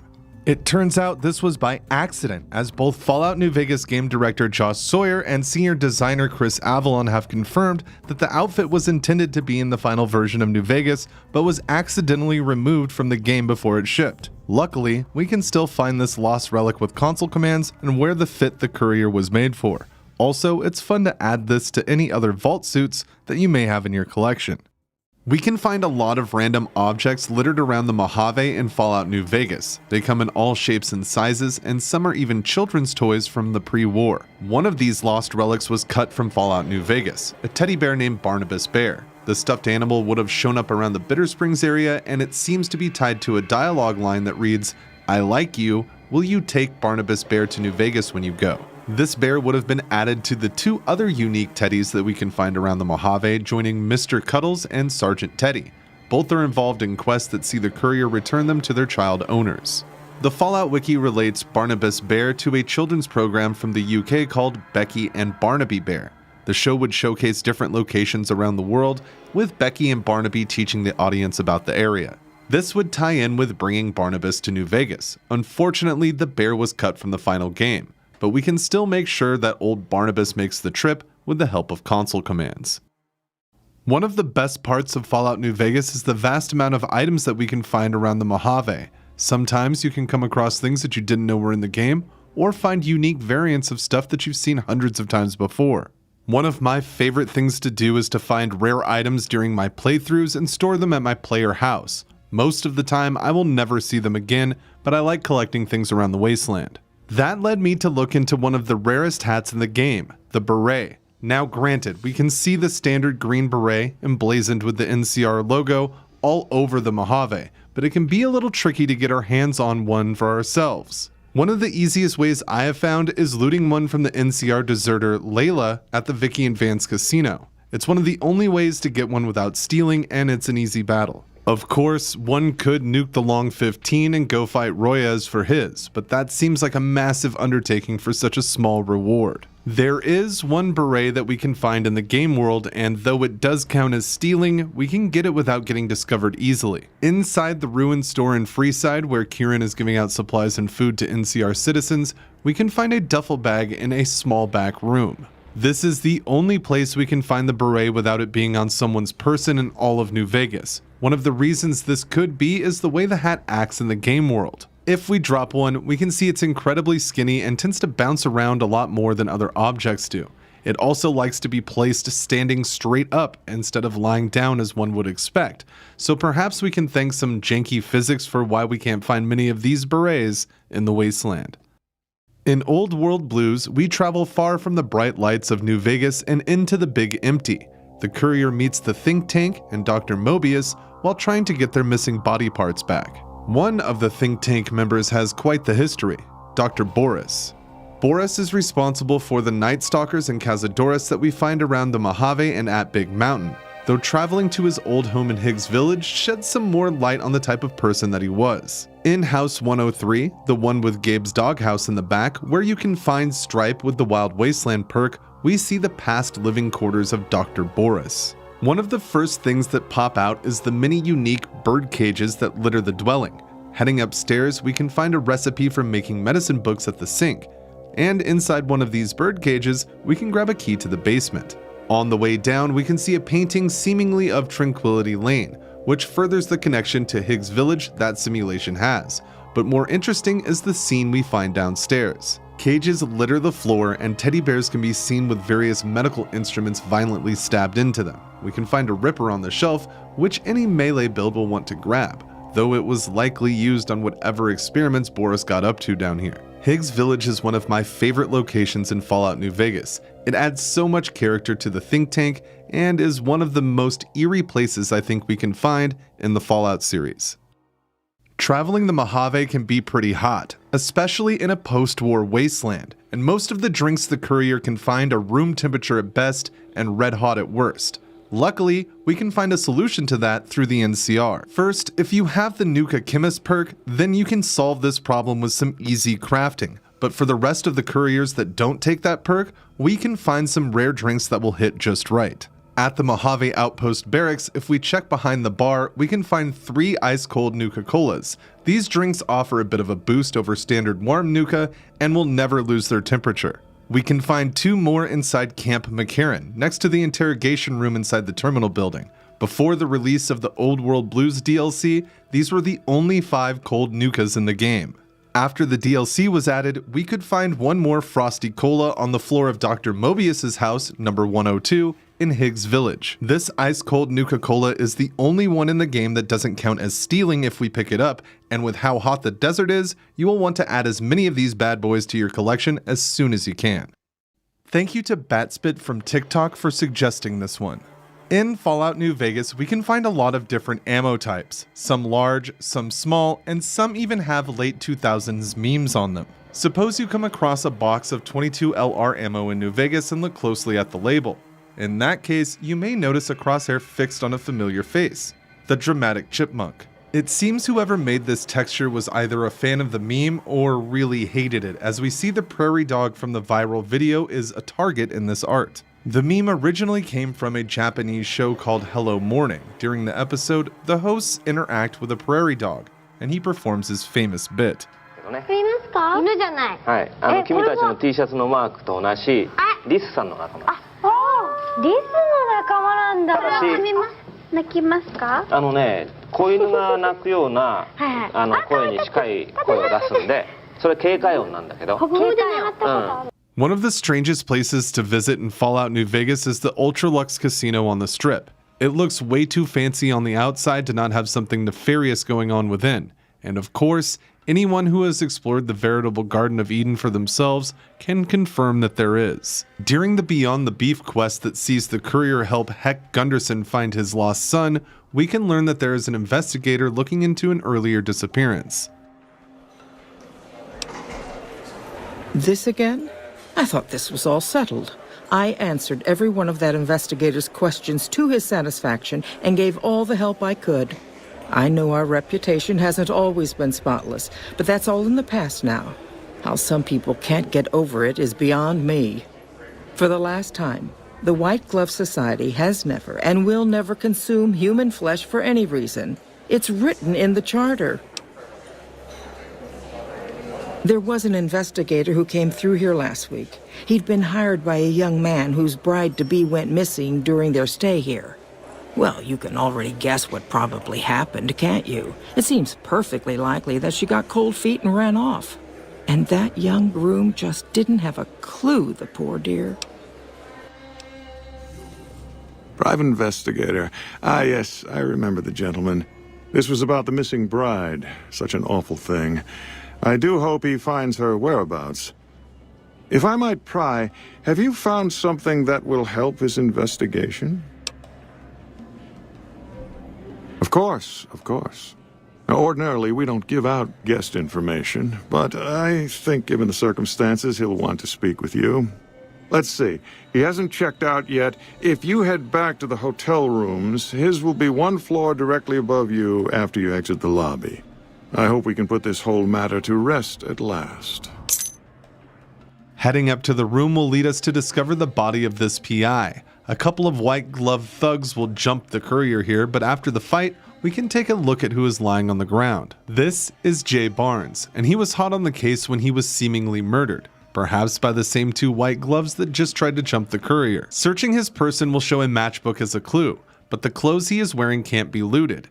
This is the trench coat and the fedora, both visually identical to the mysterious stranger's outfit. These clothing items are NPC only, and even when using console commands, they will not show up in our inventory, thus preventing us from ever wearing them. It's important to note that if you have the Wild Wasteland perk, Jay is replaced by Crusoe.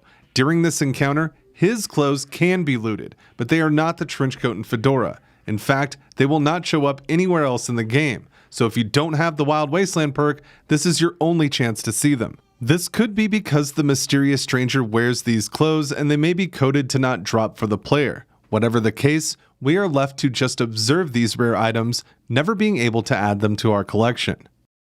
In Fallout New Vegas, the courier can find themselves plundering many a ransacked building. From old gas stations to underground bunkers, the Mojave has a ton of locations for us to visit on our adventures in the outskirts of New Vegas. One of these locations is the REPCONN headquarters. This is the primary operating office of the Rocket Engineering and Production Company of Nevada, or REPCONN, and consists of 3 floors.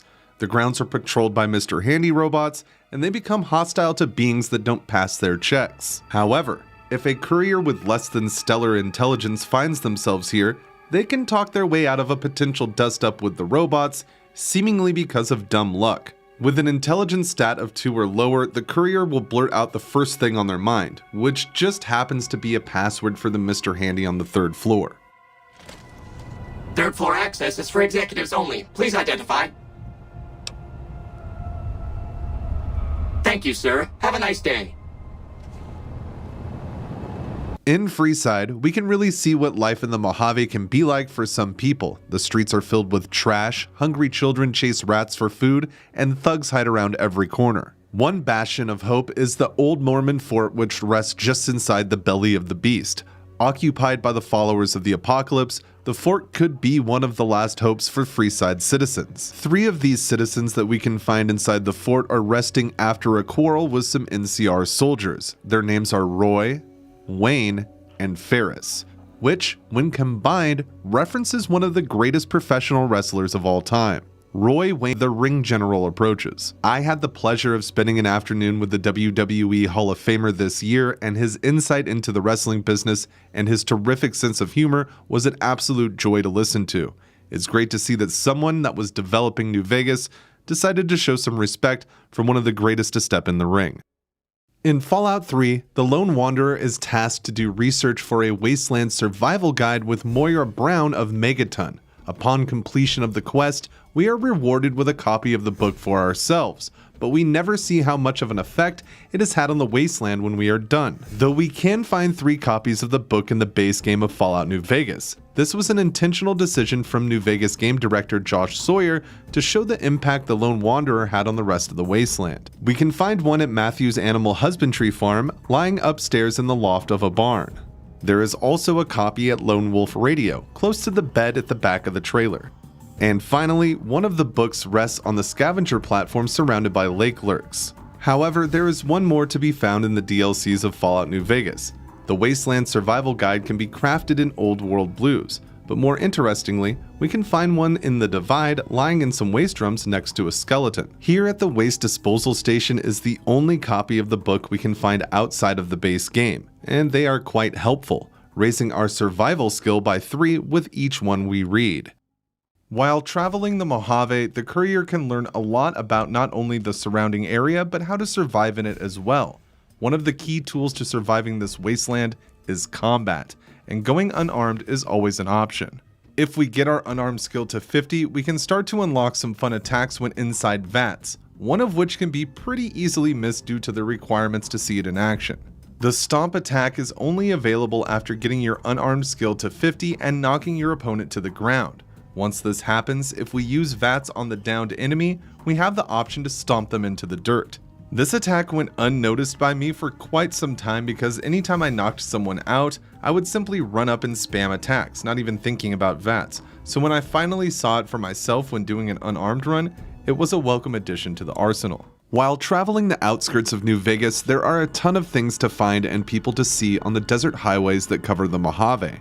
Sometimes, we can even find lost relics of the pre-war hiding in plain sight. When approaching the Nevada Highway Patrol Station, it's easy to get overwhelmed. The jackals have taken control of the property and escaped NCR convicts litter the roads leading to the building. However, inside the patrol cars, we can find a nice little stash that's been waiting for over 2 centuries. These broken down police vehicles have certainly seen better days, but so has the person who lies in the back seat of the middle car. Here, we can find a skeleton of presumably a man, perhaps a criminal, or maybe even a detective, clutching a couple of suitcases. It seems to me this person may have been trying to find refuge when the bombs dropped, or could be hiding from things after the apocalypse. Whatever the case, we can find a stack of 20 pre-war bills and some jet in these suitcases, which can be sold or used to help the courier in their journey. What happened to this person is a mystery, and I would love to hear your theories in the comments below.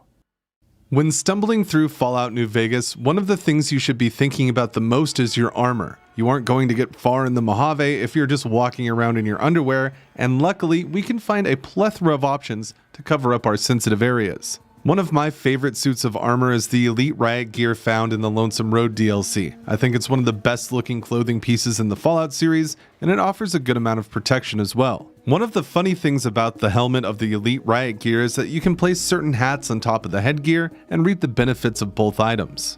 This happens because the helmet is tagged as hair in the files of Fallout New Vegas, so other hats that have tags that won't change your hair will simply be placed on top of the helmet. This is a great way to dress up for a wasteland party or just get some more buffs while wearing some good armor. Either way, you should always show off your fashion sense out in the Mojave. When we reach Boulder City in Fallout New Vegas, we are hot on Benny's trail, so it's forgivable that we may have missed a conveniently placed duffel bag that has some fun loot inside. On top of a conveyor belt by the old train station, we can find this bag, which holds a good amount of NCR money, some aid items, and trail mix. The trail mix is quite interesting. While we can craft it, if your survival skill is lower than 25, or you don't have the fresh ingredients needed, these would be the only trail mixes you could find before the release of the Honest Hearts DLC. After that, we could find 2 more in Zion, one in the Glass Chime Cave surrounded by white legs, and another lying next to a skeleton in the mole rat-infested Sweet Flower Cave. Without crafting, these are the only 4 trail mixes in the game.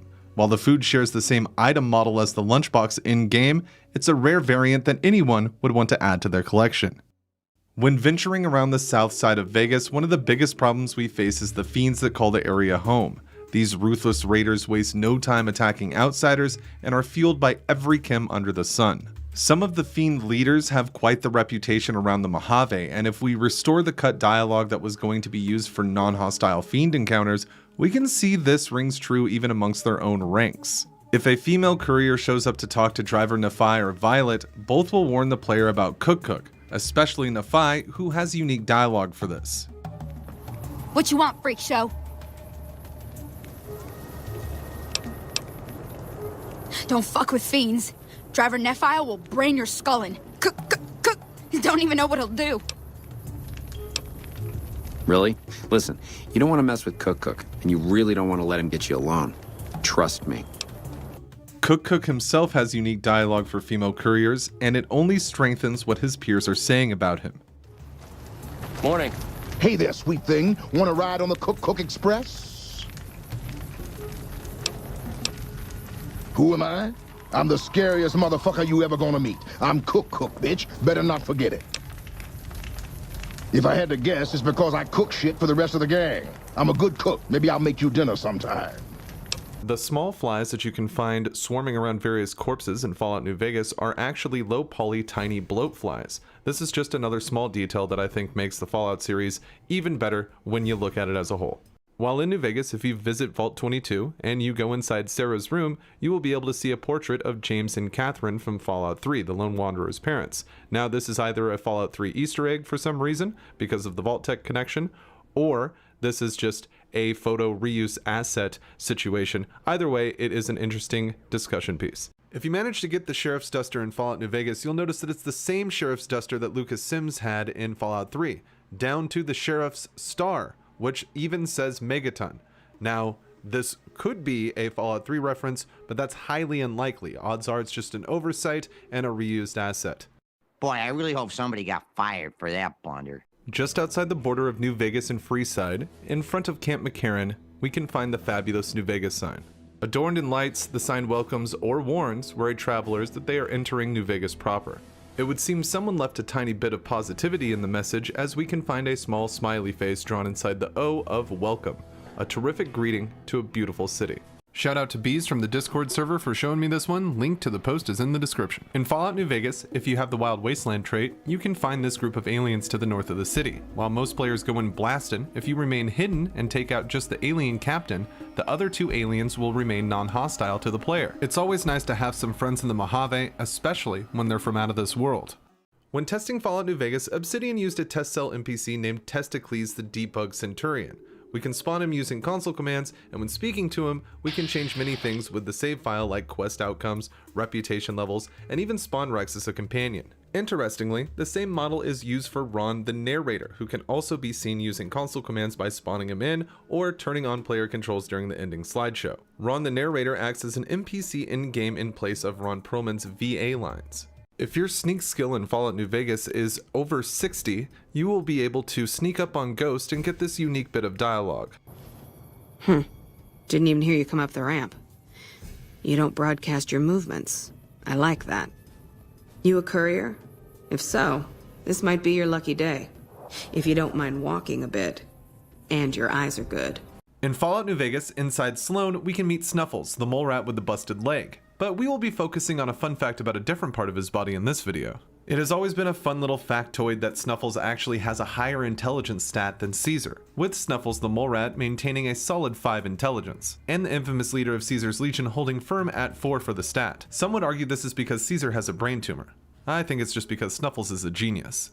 Thank you to Soviet on the Discord for suggesting this one. In Fallout New Vegas, if we go to the King's School of Impersonation, we can find a few rare items we can't find anywhere else. Inside one of the rooms in the school, we can find a beer pong table. Seems some traditions never die. We can also see 3 ping pong balls, an item that is located entirely in this room. Not much about these balls is interesting, but much like Soviet said on the Discord, these are a must-have display item for any rare item collector. In Fallout New Vegas, you are dug out of a shallow grave by Victor and treated by Doc Mitchell in Good Springs. Doc will have you go through a few different tutorials as you build your character, but have you ever noticed the hidden one involving the Brahmin skull? Walking over to the fireplace and using the grab command, pushing in the right stick on consoles and the Z key on PC will issue the prompt for this cut part of the tutorial. This is a small detail that is easy to miss for both new and veteran players of New Vegas, as most would see you can't loot it and move on. Thank you to Golden Mail for suggesting this in the YouTube comments. In Fallout New Vegas, we can meet Old Lady Gibson. She is a scavenger of the Mojave and has been most of her life.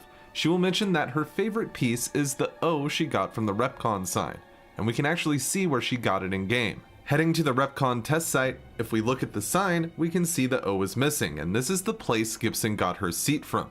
The Fallout series is filled with small details like this, and it makes the game worlds feel that much more alive. In Fallout New Vegas, the quest There Stands the Grass will send you to Vault 22. Before heading out, you can hear about a scientist named Keeley who's been doing work there. After speaking to Keeley, we learn that spores in the air are behind the wild plant life surrounding Vault 22. We can see these spores under Keeley's UV light on level 2 of the vault. After helping her purge the area, we can see that the spores are no longer in the air if we come back to the light. A terrific small detail most players would likely miss that adds to the immersion of Fallout New Vegas. In Fallout New Vegas, just southeast of Horowitz Farm, lies a house that kind of breaks the norm. This house is open, meaning that there's no load screen required when going in and out. I have played a lot of Fallout New Vegas, and this is the only house fully built inside that seems to be this way.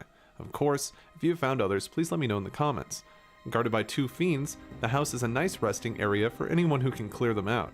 While there are ruins throughout the Mojave that have a similar feel, I haven't found a complete house that is just open in the wasteland like this.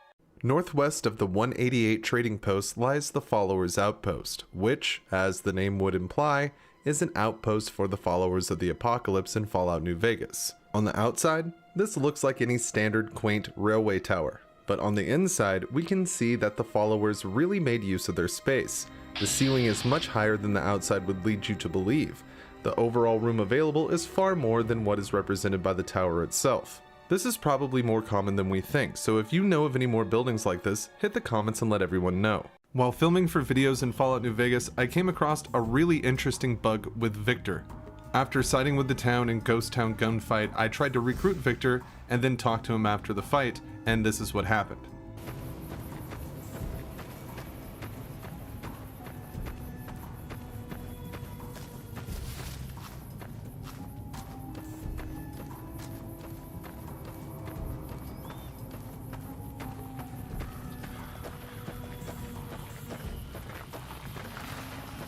Let me know down in the comments if this has happened to you. It's a pretty crazy bug, and I just want to know if anybody else has experienced it. In Fallout New Vegas, the big dust-up between the NCR and the Legion happens at Hoover Dam. If you don't align with Caesar, one of your final tasks will be to confront Legate Lanius at his camp. You can get some unique dialogue here if you change into Legion armor and disguise yourself as a member of the faction. Not only will the Legion not attack you, but Lanius will have this to say. And who is this before me in the colors of the Legion? An envoy, dressed as an insult to all that carry out Caesar's will.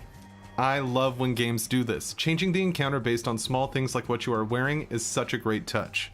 This has been suggested by quite a few people, but most recently, the Pro Game Freak on Discord. In the Fallout New Vegas DLC Lonesome Road, we can find an extremely rare item.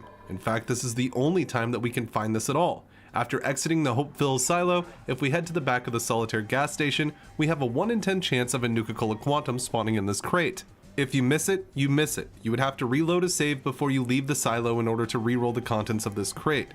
This is the only Nuka-Cola Quantum in the entire game, so if you're a collector of rare items, this will be a must grab for you on every playthrough. In Fallout New Vegas, after you have made a name for yourself and got some levels under your belt, while walking around Freeside, you may get stopped by a thug. Now, Freeside thugs aren't anything rare or unique, but this one seems to have a change of demeanor once they recognize you, and it makes for a pretty funny encounter.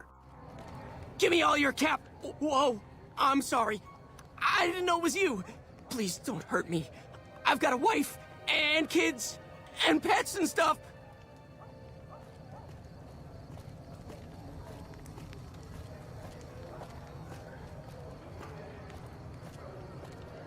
Thank you to Arizona Ranger from the Discord server for suggesting this one. In Fallout New Vegas, once you gain the favor of Caesar's Legion, you will be offered the key to a safe house for the faction. This humble abode has a nice Legion flag on the wall, an entertainment area, and a few beds to choose from, with various gear on each of them. One of these beds holds a unique item that any courier will want to grab for their journey, the Lucky Shades. These sunglasses will grant the player +1 luck and look pretty good while doing it. While these shades aren't in the best condition when we find them, they can be easily repaired with other glasses, so make sure this is one of your stops before you hit the casinos on the strip. In Fallout New Vegas, we can find many different nuclear-powered bugs and creatures. One of the best among them are the mantis that we can find in various spots around the Mojave. If you happen to find some mantis, make sure to look for their eggs. If we shoot them, it will break the clutch and release the baby mantids into the world. If you aren't doing this in every playthrough, you are doing mankind a great disservice.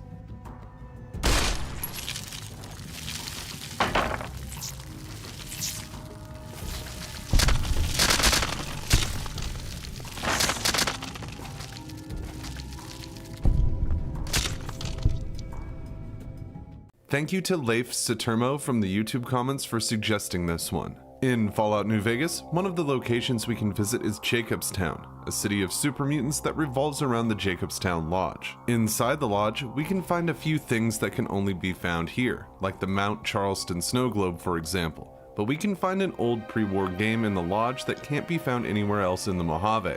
Upstairs, in one of the bedrooms available for guests of the resort, we can find an old pinball machine.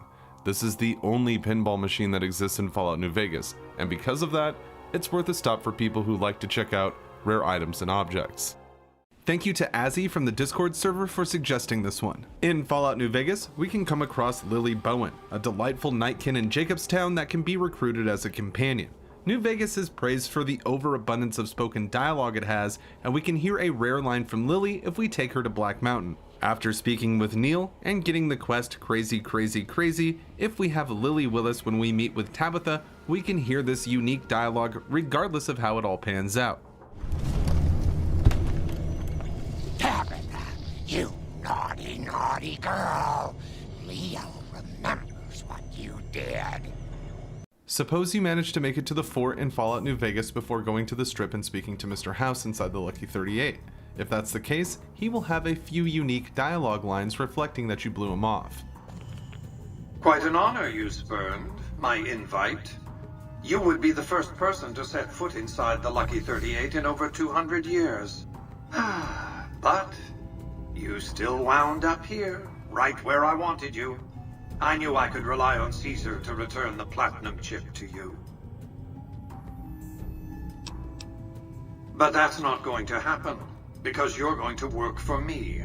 Thank you to Soviet from the Discord server for suggesting this one. In Fallout New Vegas, one of the most popular drinks around the Mojave is Sunset Sarsaparilla. Of course, we can find the headquarters for this tasty creation just outside of Vegas, but many people may miss a small but rare object while we're here. We can find a very hard locked door on the first floor. This was the office of Sunset Sarsaparilla VP of Tech, Marcus Brody, and inside we can find what we are looking for, a miniature empty Sunset bottle.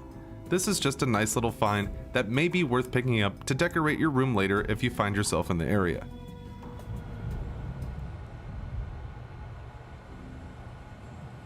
In Fallout 3, we can come across the Temple of the Union, a camp of escaped slaves that want to create a safe haven at the Lincoln Memorial. They will task the Lone Wanderer with helping them secure and restore the site, which includes putting the head back on the statue of Lincoln himself. Though, in Fallout New Vegas, we can find Lady Jane when gathering bounties for the Garretts. Jane will point us to the Brockflower Cave to recover her pack Brahmin. Once inside the cave, we can see a pretty surprising item tied to the Brahmin, Lincoln's head. There is no information at all on why this appears in New Vegas this way. Fallout New Vegas takes place 4 years after Fallout 3, so it's hard to think that this is the same head from the Capital Wasteland, primarily since the Temple of Union used it to repair the memorial. What do you think the reason for this Lincoln cameo is? Let me know in the comments below. In Fallout New Vegas, one of the most happening spots is the Strip, which houses the major casinos we can visit and gamble at. One thing some players miss is the delightful audio Easter egg that plays from the slot machines. When you increase your bet at one of the machines, the bass notes to a familiar tune will play. The melody is from the main menu music of Fallout 3 and has been used in most Fallout games since.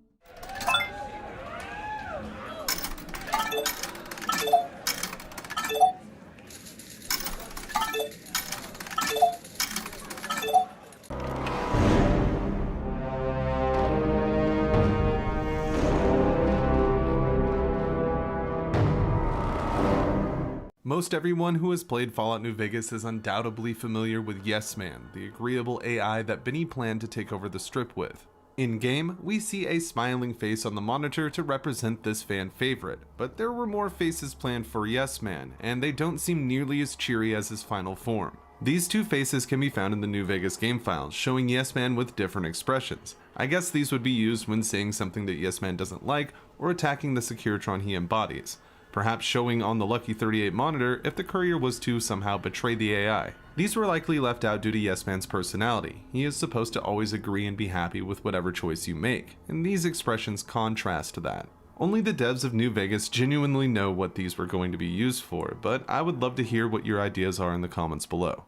In Fallout New Vegas, we can find many great armor sets. However, one set to be used in Fallout 3 still exists in the game files, and it is a shame we aren't able to properly obtain it in New Vegas. The Enclave Shock Trooper armor looks identical to the Enclave Power armor that we see in Fallout 3, but can take more hits before it breaks, and the helmet has lower DR than its in-game counterpart. This would have been cool to find in New Vegas as a callback to Fallout 3. With the Enclave remnant still around, it could have been in the bunker, perhaps being studied by the West Coast chapter of this faction. I believe the advanced power armor, known as the Remnant's armor in New Vegas, is far superior, and I'm glad that we have it in a more modern Fallout game, but this would have been an excellent addition to the power armor sets that we can find in the Mojave. In Fallout New Vegas, we can travel to Red Rock Canyon and meet the Great Khans. Two of these Khans, Jack and Diane, will have a quest for the courier running various packages around the Mojave and allowing us to teach Jack some recipes if we pass the proper dialogue checks. The Khan's reward for doing this bit of work is quite a practical unarmed attack called the Khan Trick. With all of the grace of a spry Dale Gribble, the courier will now be able to reach down and throw a handful of dirt at their enemies. This is supposed to only work when you are on dirt and sand, but when it does work, it can be one of the best attacks you can learn in New Vegas, as any of the unarmed weapon effects transfer to the dirt, so it can be pretty devastating. Not to mention the absurdity of groups of people falling to pocket sand. In Fallout New Vegas, back at Jack and Diane's drug lab in Red Rock Canyon, we can find a few trailers that the two use for their daily activities. One of these mobile homes has a table that has an interesting rare item on it that we can only find here at the Khan's camp. This flower is highly suspect. Our first most significant and only indicator is the quotations around the item name when we see it in game. There are only 3 bags of this stuff in Fallout New Vegas, and all of them are right here. These sacks of powder are likely being implied to be narcotics of some kind. Most people can probably make their best guess as to what they think it would be exactly. This white stuff is one of the rarest items in the game though, so making sure to steal all 3 off the table is a must for item hoarders. Thank you to Spymaster66 for suggesting this one on the Discord server. In Fallout New Vegas, we can find a broken howitzer cannon when doing a Legion run. If we talk to Lucius, we can get a quest to fix this bad boy, leading us to the Boomers. We will want them to help us, so becoming friends with the group is a good idea. After the questing at Nellis, we can grab a firing mechanism to fix the cannon at the fort, which will then aid the Legion in the battle at Hoover Dam. Speaking of big guns that can be used that people miss, as suggested by Craftwork on the Discord server, we can go to the X7A left field artillery and fire the giant gun at the Boomtown target zone. Just some fun small details that people can easily miss. In Fallout New Vegas, while in Freeside, you may see a kid or group of kids chasing a giant rat around the old Mormon fort. To some, it may just look like a fun game that the children do to stay busy, but the truth is a bit darker than that. These kids are chasing their dinner, and if they don't catch it, they likely won't eat. Freeside is a rough area with a lot of poor and downtrodden people. The good news is, we can kill the rat and secure dinner for the kids. After taking care of the rat, we can even see the kids eat it sometimes.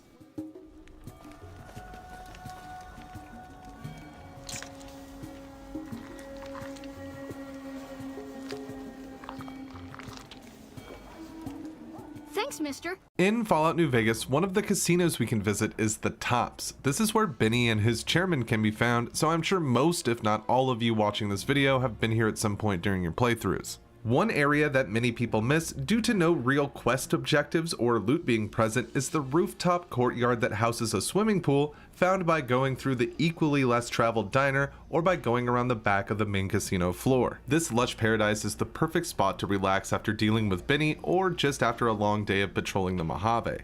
Still, many people miss this location entirely, and being tucked away out of the main loop doesn't help this much either. Make sure to get some sun and take a dip the next time you find yourself at the Tops. Even a post-apocalyptic courier needs their break too. In Fallout New Vegas, near the Nipton rest stop and past the plane crash, we can find a location many players miss during their playthroughs, the Scorpion Burrow. Up top, we can find a bunch of rad scorpions, and below it's not much different. Among those in the burrow itself, we can find a rad scorpion queen. This is one of two locations where we can find a queen, the other being the Searchlight Fire Station.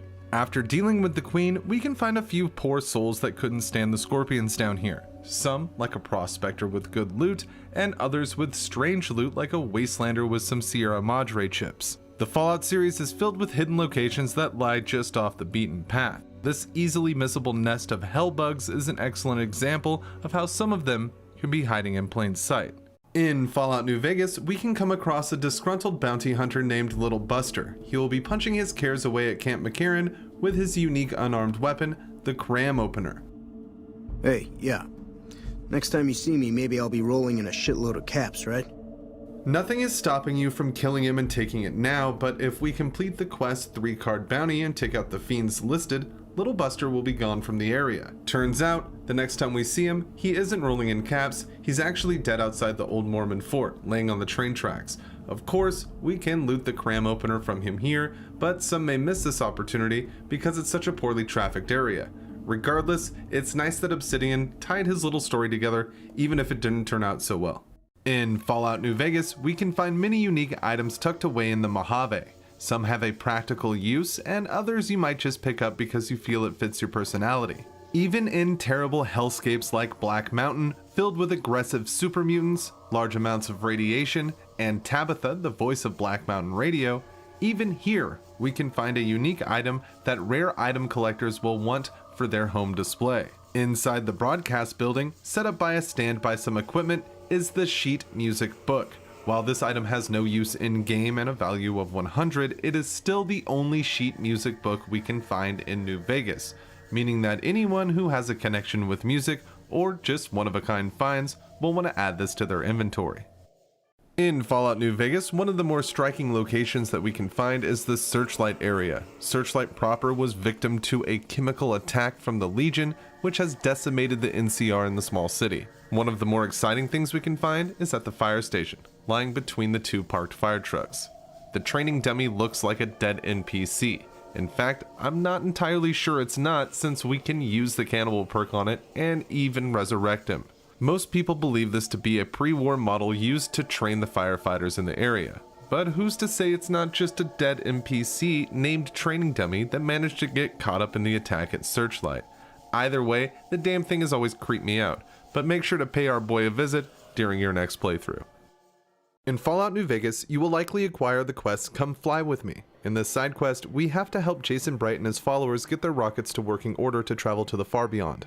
They wish to leave the Mojave due to the ghoul bigotry in the area. Most ferals being shot on sight makes the group uneasy. Due to the use of rockets and the vague name of the far beyond location, many people just assumed that the Bright Brotherhood was headed to outer space in search of another planet altogether, but this is not true. This is proven by the fact that in some endings, parts of the religious group make their way back to the Mojave to rebuild and help settlers after the Second Battle of Hoover Dam, shown in slides walking across the wasteland. The more likely destination for Jason and his bunch is Dayglow, a town known for its large population and acceptance of ghouls, as well as its high residual radiation levels. In Fallout New Vegas, just outside of Novak, we can find Gibson's scrapyard, along with the owner, Old Lady Gibson. Gibson has become a fan favorite over the years, and her services are often used to sell off the copious amount of junk found in the Mojave. If the courier was to take Old Lady Gibson out for some reason though, they would find quite the nice reward waiting for them, as we can loot a unique sawed-off shotgun called Big Boomer from her person. This gun has a one-of-a-kind design with the words Big Boomer emblazoned on the grip, and the shotgun has more damage than its standard counterparts. It's actually a pretty decent weapon to use. We can also find some in-game files that show an unused texture for the Big Boomer, making it look more similar to Fallout 3's sawed-off shotguns. Whatever the case, many people don't kill Old Lady Gibson to grab this piece, but this is the wasteland. You will need all the help you're gonna get. Shout out to Scooter on the Discord for suggesting this one. In Fallout New Vegas, if you head to the tops and confront Benny, Vulpes will engage you as you leave, giving you the mark of Kaisar. If you do this before you go to Nipton, Vulpes will have some unique dialogue. Oh, I don't know if you recognized me from the strip when I handed you the mark of Kaisar. I wasn't wearing a dog's head at the time.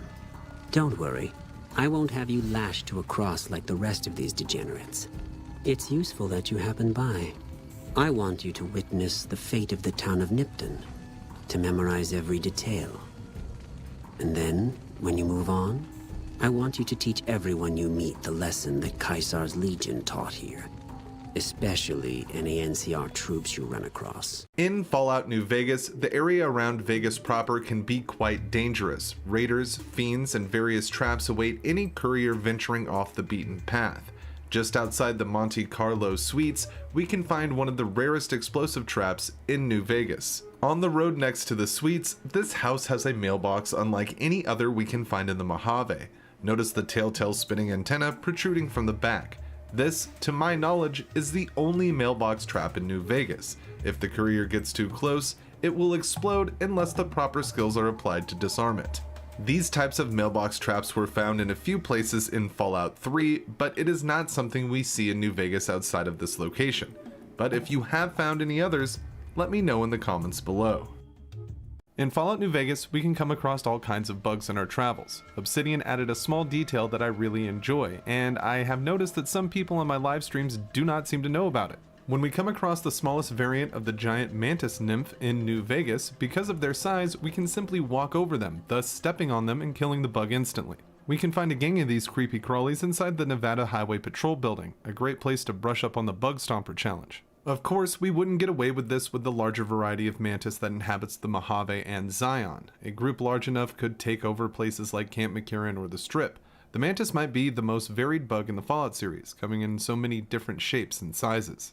So, if you really don't like my videos, you can go out and stomp on small mantids in the Mojave to take out your frustrations.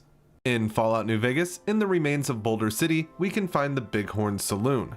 The owner, Ike, sits behind the bar, hopeful of getting even one customer these days. NCR troopers that occupy the area are discouraged from going to Ike's saloon, so if the courier wears NCR gear when speaking with him, we can get some unique dialogue that puts this into perspective.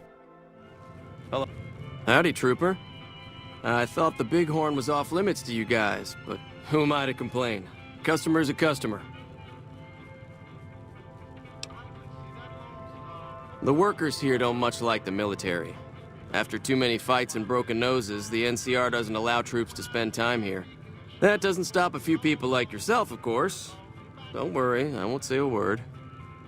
In Fallout New Vegas, we meet Ringo. In one of the first quests that we receive in-game, we are tasked with helping either Goodsprings or the Powder Gangers in a dispute over Ringo.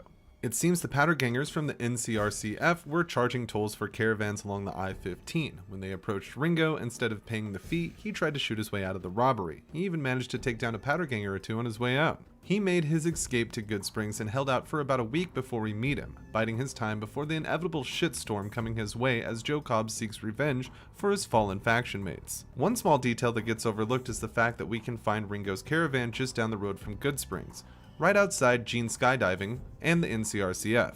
These Crimson Caravan remains are all that is left of Ringo's group after the attack.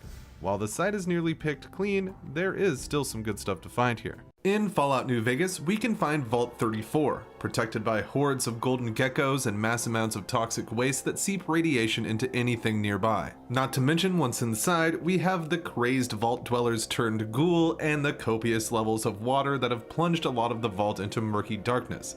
It's a hellscape. The NCR can point us towards this vault with the Hard Luck Blues quest, but you might want to enter the surrounding cave away from the group of geckos. If the courier comes from the north of this area, a top entrance can be found. I've seen people avoid the hole thinking it would lead to instant death, but that is not the case. It just acts as a small shortcut to the vault that allows you to skip some geckos if you want. New Vegas has a ton of alternate entrances and exits, so if you know of any the viewers might not know about, drop a comment on the video to let us know.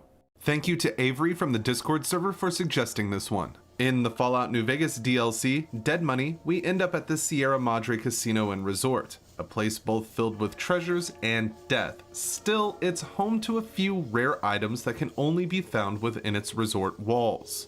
The Casa Madrid kitchen area holds one of these items, the pre-war steak, a cut of beef that has been preserved since before the Great War. A random amount of steaks will show up in the meat lockers in this area. Taking a look at them in our inventory, they don't quite live up to a good old Brahmin steak and even cause a -1 endurance debuff. Regardless, rare item collectors like myself, pun very much intended, will want to grab this meat anytime they play through Dead Money, only to leave it in the fridge of our player home, never to be seen again. In Fallout New Vegas, if you find yourself inside the Lucky 38 suite, you can grab one of the rarest drinks in the whole game. For those of us who leave the room the way it is and don't think twice about the various items strewn about, we likely miss this one-of-a-kind consumable altogether. Nestled next to a ham radio and its much more common and visibly identical counterpart, a bottle of scotch, we can find this Jake juice, the only item of its kind in Fallout New Vegas. According to the wiki, it's named this way to reflect a Jamaican ginger extract known as Jake. This medicine was used in Prohibition times and often held 80% of its weight as ethanol. So, in reality, this Jake juice would knock your dick in the dirt faster than most things you could find in New Vegas.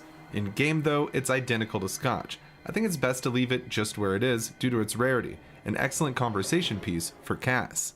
The story of Fallout New Vegas follows the courier after they get shot in the head by Benny Gecko while en route to deliver the platinum chip to Mr. House. If the player chooses to be female and sleeps with Benny, they will be given a love note that may imply a hidden foot fetish that Benny has. The note, called "Thanks Baby," reads as follows. Pussycat, thanks for showing this cat the best hey he's ever. Talk about platinum in the sack, toots. Where'd you learn that 18-karat trick with the heels of your feet? You didn't just make my toes curl, they popped off and rolled under the bed. I wish I could stay for another round, but this gent's got places to be, things to do. You showing up has forced my hand, baby. The time to act is now. I won't be around for a while, but if everything works out right, you and me are a date. Got it? Wouldn't miss it for all the caps in Vegas. Now don't get clingy and try following me. Ciao, Benny. In Fallout New Vegas, we can find a ton of items that do not really serve much more of a purpose other than just being a good find, and the King's School of Impersonation hosts a good chunk of these. We can find a small putting setup on the second floor complete with a 9-iron and golf balls. Usually, we wouldn't think too much about this, just a cute little environmental story being told, but these golf balls are actually quite rare, this being one of only 2 locations they can be found. The other spot we can find these is the X8 Research Center's Institutional Test Facility, a school set built to host different tests we can find in the Big Mountain Complex. The golf balls we find here seem to be a bit larger than they should be, which is quite interesting. Regardless, these are the only places we can find these balls, with a total of 7 being present in the game. You never know when half a dozen golf balls will come in handy, and you will be prepared. A user in the Discord server posted a few pictures of the Ranger Station Charlie sign and was wondering about the meaning behind the back of this sign, which seems to have some unique textures. We can see the NCR salvaged some planks from this location and painted the blank backside to make the Ranger Station Charlie sign. This actually paints a detailed story that the devs certainly didn't have to put the work into, as many people will likely miss it. At the bottom of the mismatched planks, we can see it says Trailer Park Pines. This was the name of the location pre-war. As we can see, the NCR used these trailers to build a nice ranger fort outside of Novak. This is just the kind of little attention to detail that really staples the Fallout series. Something so hidden and obscure, easily missed, but it tells such a simple story, giving us that much more immersion into this great game world. This was suggested by Johnny Boy on the Discord. In the Fallout New Vegas DLC Dead Money, the courier heads to the Sierra Madre Casino after following a radio signal. Once there, we learn quite a bit about the area and the people who inhabited it. This whole place was built to protect a woman named Vera Keys from the war. Her voice fills the hallowed resort and holograms of the starlet litter the area. we can find her final resting place next to the elevator that leads to the vault. The man who built all of this can be found as well. After learning Vera planned on robbing the casino with Dean Domino, Sinclair planned on locking her away with her own greed. Still, once he found out that Dean was blackmailing Vera, he tried to roll his plan back. This is why we can find a holotape that has been ripped out of the vault terminal, and not too far away, we can see the Founder's remains in Sinclair's bag. Just an excellent little detail that ties the whole story together. In Fallout New Vegas, if you use console commands to warp to the Lucky 38 penthouse before visiting New Vegas proper, you can come across a somewhat surprising sight. We will find an empty penthouse filled with liminality. The only person here is an eerie human NPC version of Mr. House. He looks nothing like he should. He uses a generic male voice and has pretty much no dialogue. What do you need? Bye. One could say this is just a placeholder for Mr. House, but even that doesn't really make sense to me. What would be the purpose? We would never see this in game, so unless New Vegas needs to mark Mr. House as being in the Lucky 38 indefinitely, the whole thing comes off as spooky at the very least.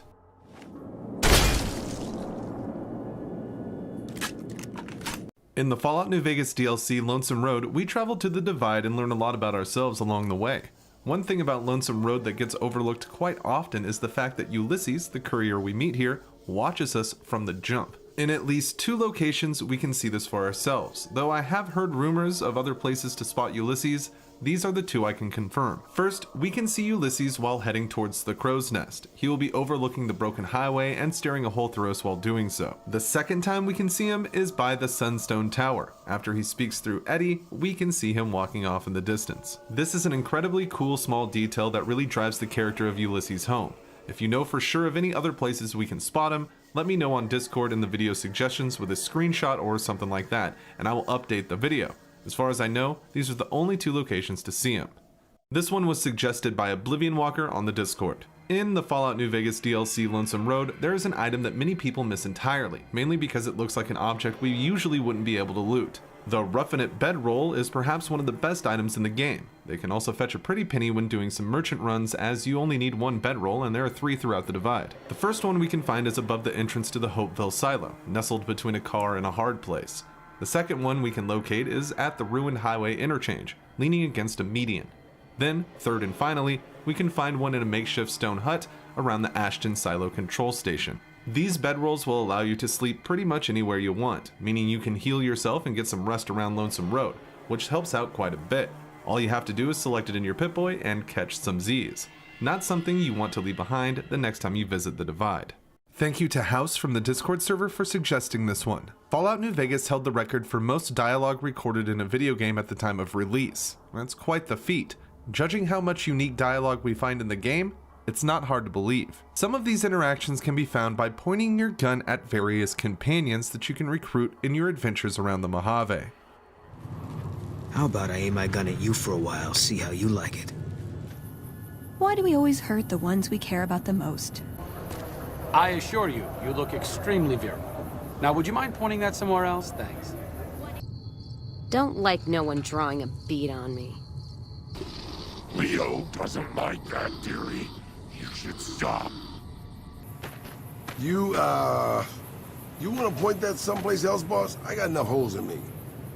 In Fallout New Vegas, one of the unique weapons we can find is inside the Dinobite gift shop storage. Simply known as That Gun, it's a powerful 5.56 pistol and, by a large margin, my favorite in the game. This isn't the first time we have seen the handgun in the Fallout series, which is why it has such a strange name, as most classic Fallout fans referred to the previous version of the weapon as That Gun.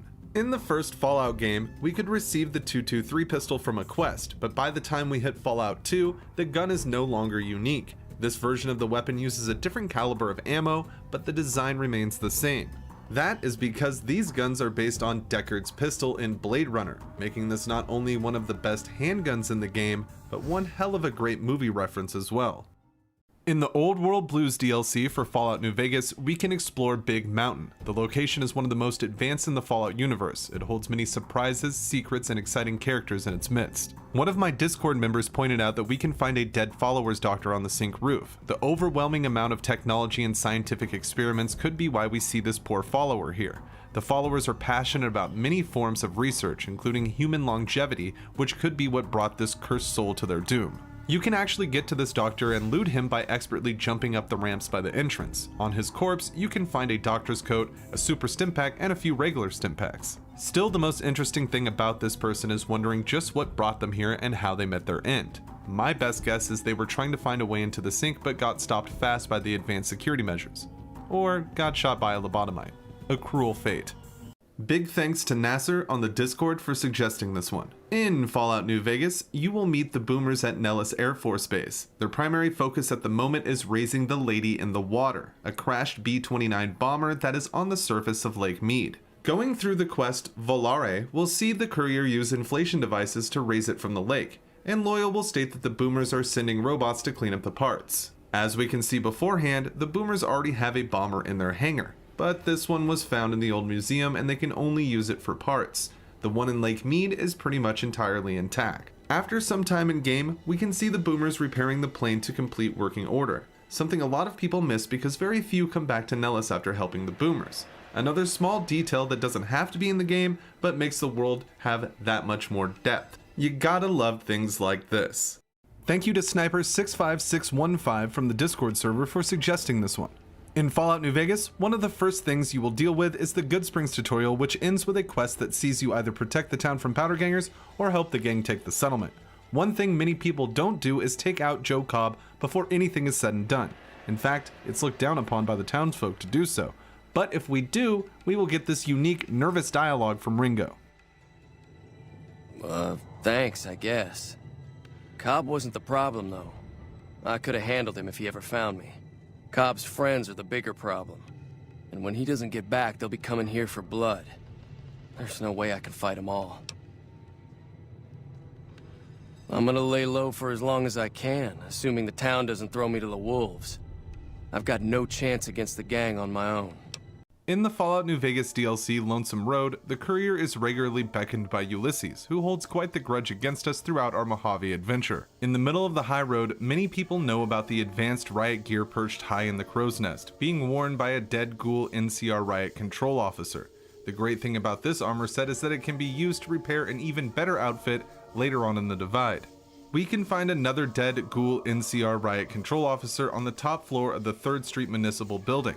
Except this one is donned with the Elite Riot Gear version of this great armor, making it significantly better than the previous set that we found. What's truly fantastic about both of these armors is that they are faction neutral. This means that if you don't feel quite right about putting on an NCR uniform, but still can't deny how amazingly awesome the riot gear is, you can still throw it on and look your best throughout the rest of the Mojave. In Fallout New Vegas, just west of Old Lady Gibson's scrapyard, we can find an unmarked location called Gibson's Shack. Typically, players would visit this shack during Veronica's quest due to the terminal that's inside. We are looking at a different item found in this shack today, as pinned to the wall with a machete is a severed finger, the only finger we can find in Fallout New Vegas to be precise. In Fallout 3, we could find these on evil characters with the Lawbringer perk, turning them into Sonora Cruz at Regulator HQ for a few caps and a karma boost. New Vegas does not have this system, so this is the only place we can find this finger. I like to look at it as Obsidian hinting that an evil character was killed here. Still, more than likely, it was whoever the skeleton belonged to on the bed, probably caught off guard by raiders who ransacked the place. Or maybe, just maybe, there's a little more to Old Lady Gibson than meets the eye. Still, this finger is one more unique item that you can add to your collection in Fallout New Vegas. Everyone who has played Fallout New Vegas knows that gambling is a fun feature to be found at the casinos on the Strip. In fact, there is even an achievement for reaching the max winnings at all 3 of the major casinos in New Vegas proper. From what I have seen, many people seem to be unaware that you can gamble and get banned from lesser venues. While most people know that the Atomic Wrangler hosts games, it's when we come to the Vicky and Vance Casino in Prim that most players seem to be in the dark. This is likely because of how long of a process it is for the Vicky and Vance to open this feature to the courier. First, one would have to clear Prim of the convicts. Then, finishing the quest My Kind of Town would be a great next step. After a few days in game, a gang of NCR deserters will show up as an encounter in the casino. After dispatching them, you would still have to pass another few days in game before Vicky and Vance start to take your business. Due to this long process of revisiting Prim, most players never see that you can gamble here, as usually people stop going back to Prim after My Kind of Town is complete. So get out there and make that bread. In Fallout New Vegas, we can come across The One, an undetonated nuclear bomb in the middle of the desert. The thing I want to talk about is the branding on the side of this particular Doomsday device. Looking closely, we can see what looks like a simplified, low quality, or even modified Vault-Tec logo. While this encounter requires the Wild Wasteland perk and thus shouldn't necessarily be taken as canon, it's still interesting to see this on the side of the bomb. It has been a long time theory that Vault-Tec, in hand with the Enclave, kicked off the Great War to get their missions in motion. This was to be confirmed in the cancelled Fallout movie, where it would have been revealed that Vault-Tec launched the first strike. While the placement of this bomb can be easily explained with the Wild Wasteland perk, the bomb's design doesn't have to be held to those same standards. I like to think that this is the one that started the war, hence the name of the encounter. That is why it's branded with a logo resembling Vault-Tec, perhaps a nuclear division we haven't even seen. In Fallout New Vegas, many of the groups and factions wear identifying outfits. These clothes are suitable for showing friends that they belong or showing enemies that they never should have come here. While larger groups like Caesar's Legion and the NCR may seem like the obvious choice for would-be cosplayers, smaller groups like the Powder Gangers offer the same scenario. If we manage to get our hands on their garb, people around the Mojave will think we're a part of the group. We can use this to get some unique dialogue out of Deputy Beagle, who's being held captive at the Bison Stephen Prim. He will have this to say if we approach him wearing a Powder Ganger outfit. I told you Powder Ganger's everything I know.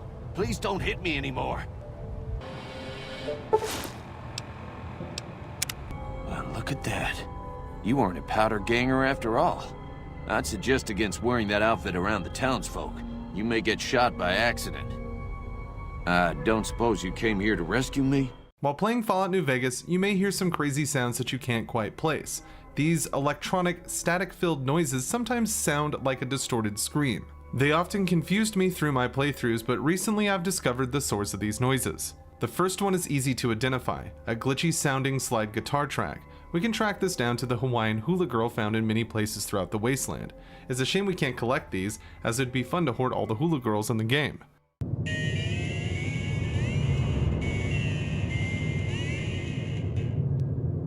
The second noise that escaped me for quite some time actually comes from a pretty obvious source. The distorted scream, or roar, is generated by the dino toys that litter the Mojave.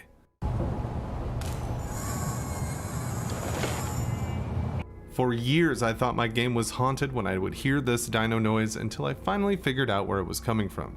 Good to know it wasn't just some spooky glitch. In Fallout New Vegas, Doc Mitchell's house is the first place we gain control of the courier. The good doctor has spent the last couple of days nursing us back to health, and he will get players ready for the upcoming adventure in the Mojave. One of the most noticeable things about Bethesda games is the Gamebryo engine, now known as the Creation Engine.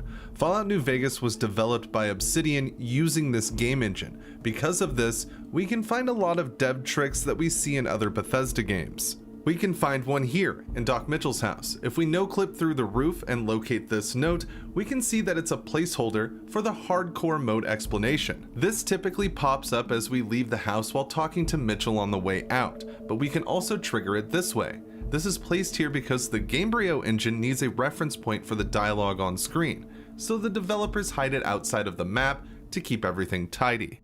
In Fallout New Vegas, we can get a few different kinds of explosive weapons. Grenades, launchers, and mines can be found all over the Mojave, and we can gather quite a collection during our adventures. New Vegas also has a bit of cut content, and one of the weapons that was cut from the Old World Blues DLC would have been pretty funny to use out in the wasteland. The meat mine is a weapon that functions exactly like a standard frag mine. The difference is that these explosives look like a steak that's just waiting to be devoured. This would have been used to defeat Gabe easier when scavenging through his lair. The giant dog would have been drawn to the meat, and the resulting explosion would weaken him. This was ultimately cut from the final game, but we can still get our hands on the meat mine with a mod. These mines would have brought some silly fun to the Mojave, so it's nice to see what could have been.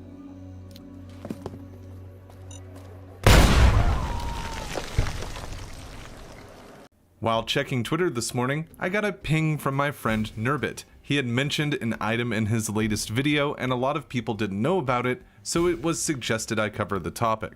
In Fallout New Vegas, the courier finds themselves in a sticky situation at the Good Springs Cemetery with the Cons and Benny. Notice that Benny is smoking a cigarette. That is a crucial detail of this video. Once we are free to explore the Mojave, if we return to the cemetery where Victor found us, we can find 10 distinctive cigarette butts.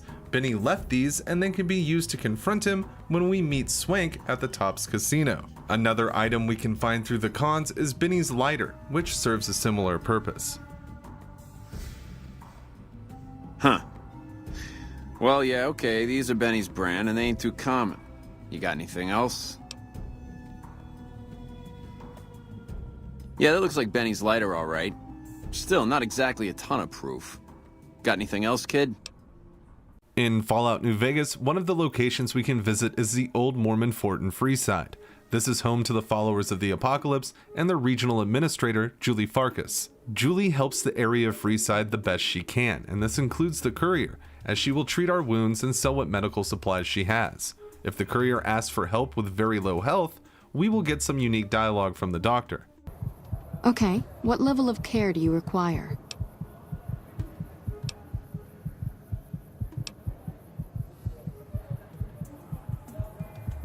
I'm amazed you managed to limp here with your legs like that.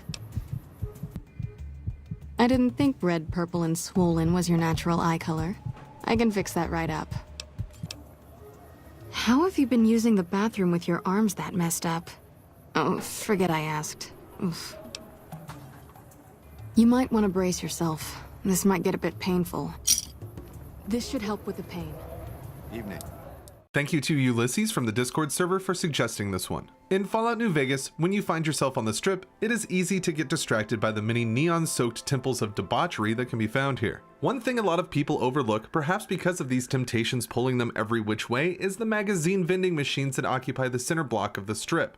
Understandably, a courier walking through the hustle and bustle of New Vegas could be forgiven for thinking that these were merely static set pieces, but that isn't the case. Suppose we approach a set of vending machines. In that case, we can get a random skill magazine from each one by activating it, totaling 9 in the entire game, all entirely located on the New Vegas Strip. These machines are a one-time use thing though, so we won't be spamming it to get a vast collection of skill magazines. Still, it is nice to get what you can in the Fallout series, and you can always find a use for these magazines, even if it's just making a few caps off of them.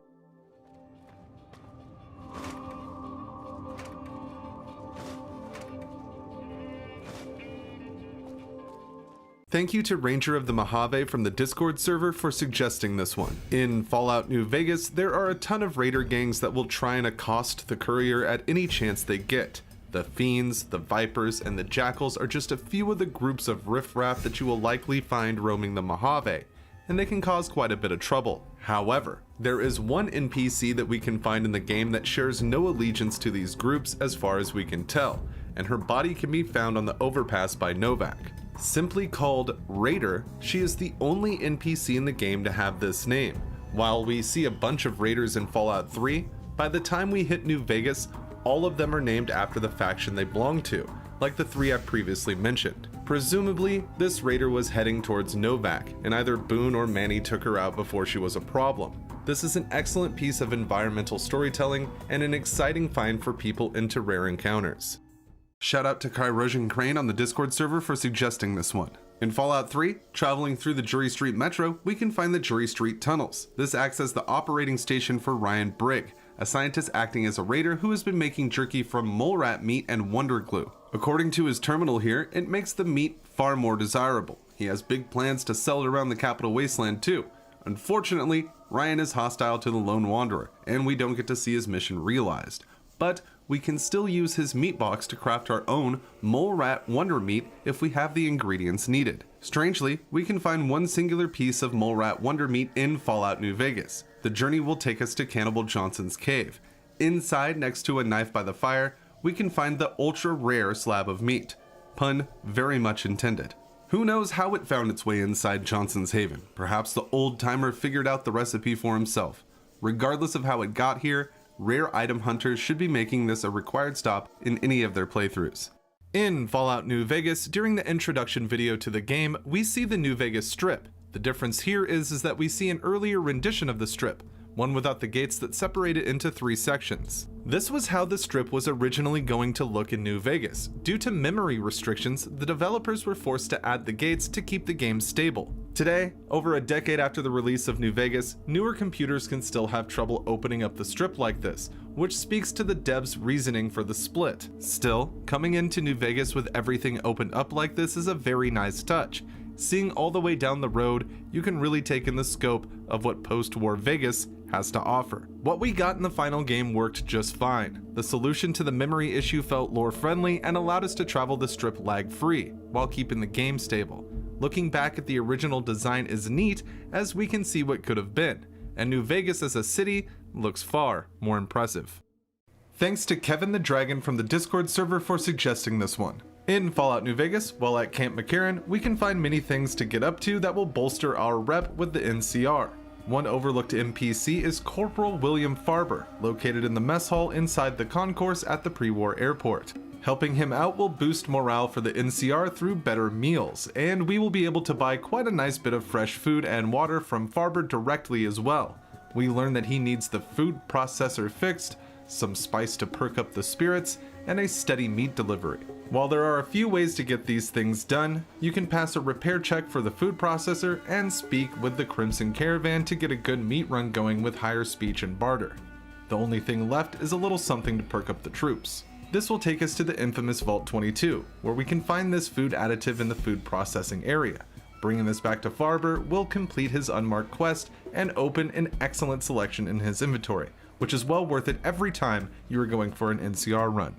Thanks to Tim from the Discord server for suggesting this one. In Fallout New Vegas, there are plenty of valleys, dry lakes, and caves just waiting for explorers to find the treasures they hide. The Mojave Wasteland, though vast and open, still has a host of things to find for those who catch the wanderlust. Inside the stunning Fire Root Cavern, there is one rare item that many people miss because of the fearsome lizards that guard the cave, and the clever hiding spot from whoever left it. Among the overgrown plants and guarded by the legendary fire gecko, we can find the only evil gnome that Fallout New Vegas offers.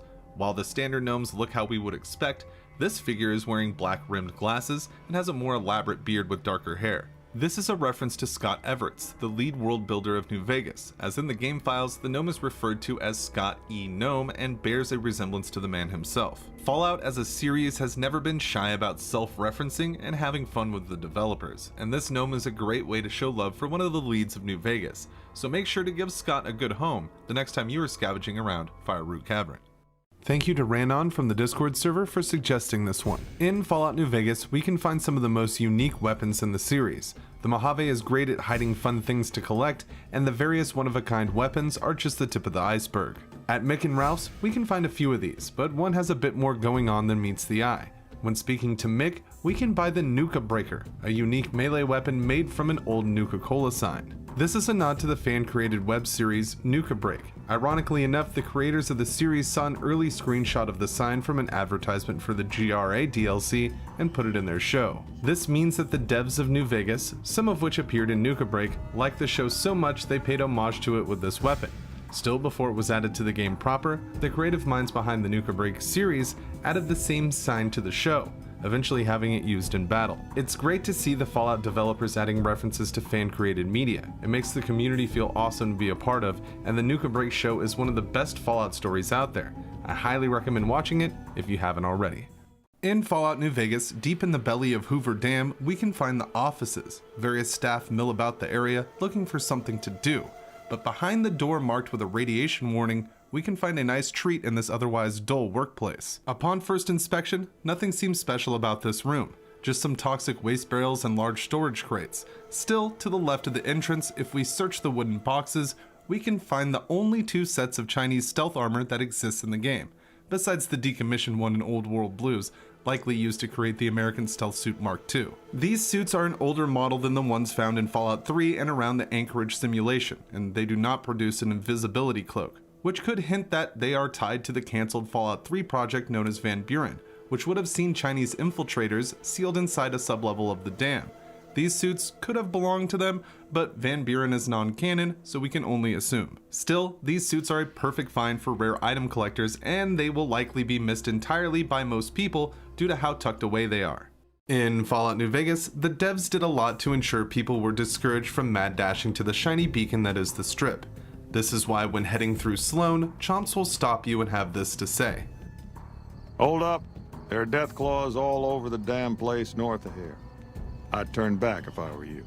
If you want to get to New Vegas, you're better off heading east from Prim and then looping north. It's a heck of a lot safer. If we come from the north, however, Chomps will have some unique dialogue and be impressed with the courier. Can't believe anyone actually made it through from the north, what with all the death claws at the quarry. You returning from New Vegas? They moved into the quarry after the powder gangers came through and made off with most of our dynamite. We shut the quarry down while we waited for the NCR to get us some more blasting sticks, but now the death claws have shown up. The NCR's a no-show, and my men and I have got nothing to do but sit on our asses all day. It's damn frustrating. In Fallout New Vegas, at Black Mountain, we find the prison building, which holds Raul, a possible companion for the courier. Just outside his room, we can see this toy car, which at first glance doesn't seem like anything special. If we look through the terminal on the same table, we can see some logs from the ghoul prisoner that shed some light on this car. It belonged to a night kid named Cuddles, who was very persistent to Raul about getting it fixed, going as far as to bring gas to help with the project, a significant feat in the Fallout universe. Raul was either not interested in the project or couldn't fix the toy, which led to Cuddles attacking the ghoul and Tabitha killing the Nightkin to save the only mechanic she had access to. After reading through these entries, the toy car will now be renamed Cuddles Toy Car, making it quite the unique item for hunters like myself. But that isn't the only one we can find. At the Long 15, we can find another Cuddles toy car, next to a standard variant. These are out of reach by normal means and would require no clipping to collect them, so we can count the one found at Black Mountain as a unique item. One man's failed project is another man's treasure. Thank you to GHG from the Discord server for suggesting this one. If you have Discord and want to chat about Fallout and other games, consider checking out the community Discord link in the description. In Fallout New Vegas, one of the most underutilized areas is the underwater landscape around the Mojave. While we see fish and nice looking aquatic plants, we can't find a whole lot in the form of treasures while in the depths of the water. Around the area next to the scavenger platform, we can find something interesting and a little reward for diving couriers. We see a crashed Sunset Sarsaparilla truck. Inside, we see it was carrying a sizable load of the drinks. While we can find 3-star bottle caps down here, the more interesting fact to me is that the Sunset bottles are unique to this area. These are the only empty bottles that will sink, presumably to set up the scene for the truck. Carrying one of the bottles out of the water, we can throw it back in to see it slowly sink to the bottom. In contrast, it will float on the surface if we do the same with a typical empty Sunset Sarsaparilla bottle. This is just a tiny detail that I find very interesting, and for people looking for special items in the game, this sunken truck has quite a bit to offer. In Fallout New Vegas, the Honest Hearts DLC will take us to Zion and introduce the conflict between the tribes that call the area home. We will also meet one of the most memorable characters in New Vegas, Joshua Graham.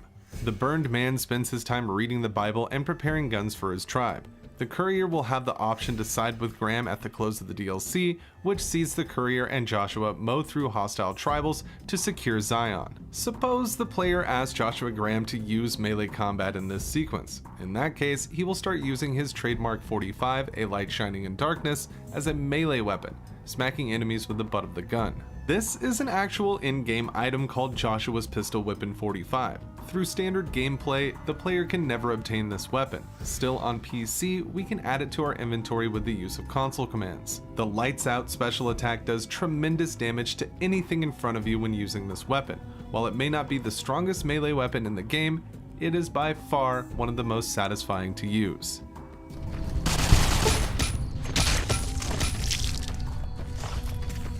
In Fallout New Vegas, one of the most ignored areas in the Mojave are the sewers that run underground across the Vegas area. Home to giant rats, ghouls, and aggressive humans, it makes sense so many people avoid the dank underbelly of the city. This doesn't mean that good things can't be found in the sewers, as if we locate Luke here in the central area, we can find a key known as Luke's Find. This key can also be found here in the East Central sewers on Jill. The key will open the door to the sealed sewers, which leads to a chamber guarded by a large group of ghouls, but lying amongst them is a prospector that has exactly what we are looking for. The Humble Cudgel is a unique lead pipe with a decent damage boost. The pipe is in much better condition than its standard counterpart, and it features a T-split that almost mimics a hammer. The best part of this unique pipe is the special attack that comes with it, called Lights Out. You can perform this move by moving forward and doing a power attack, or by choosing it in VATS. This will do 125% damage and has amazing results, so the cudgel is a must-have for any melee builds. This was suggested by Nasser on the Discord. He had a message for his friend as well, which was, "Come to Brazil, Brett." In Fallout New Vegas, one of the factions we can interact with is the Great Khans. If you establish a good relationship with them and then travel to Nelson, you can kick off a line of events that can make you the absolute leader of the tribe. Speaking with Dead Sea, we can get a quest to attack Camp Forlorn Hope. All we have to do is take out all the officers at the camp and return to Dead Sea. Once that is completed, we have to head to Red Rock Canyon. Speaking with Papa Khan, he will be so impressed with what we did that he will name the courier his heir in the Khans, making you next in line for leadership. Now all we have to do is take out Papa Khan silently, and the tribe is ours. Speaking with Regis, we can even decide the future of the Great Khans. There is an option to fight everyone, sending them to fight it out against both factions at the dam if we so wish. This is another way to quickly get the Khans to side with the NCR as well. Well, that's the end of that.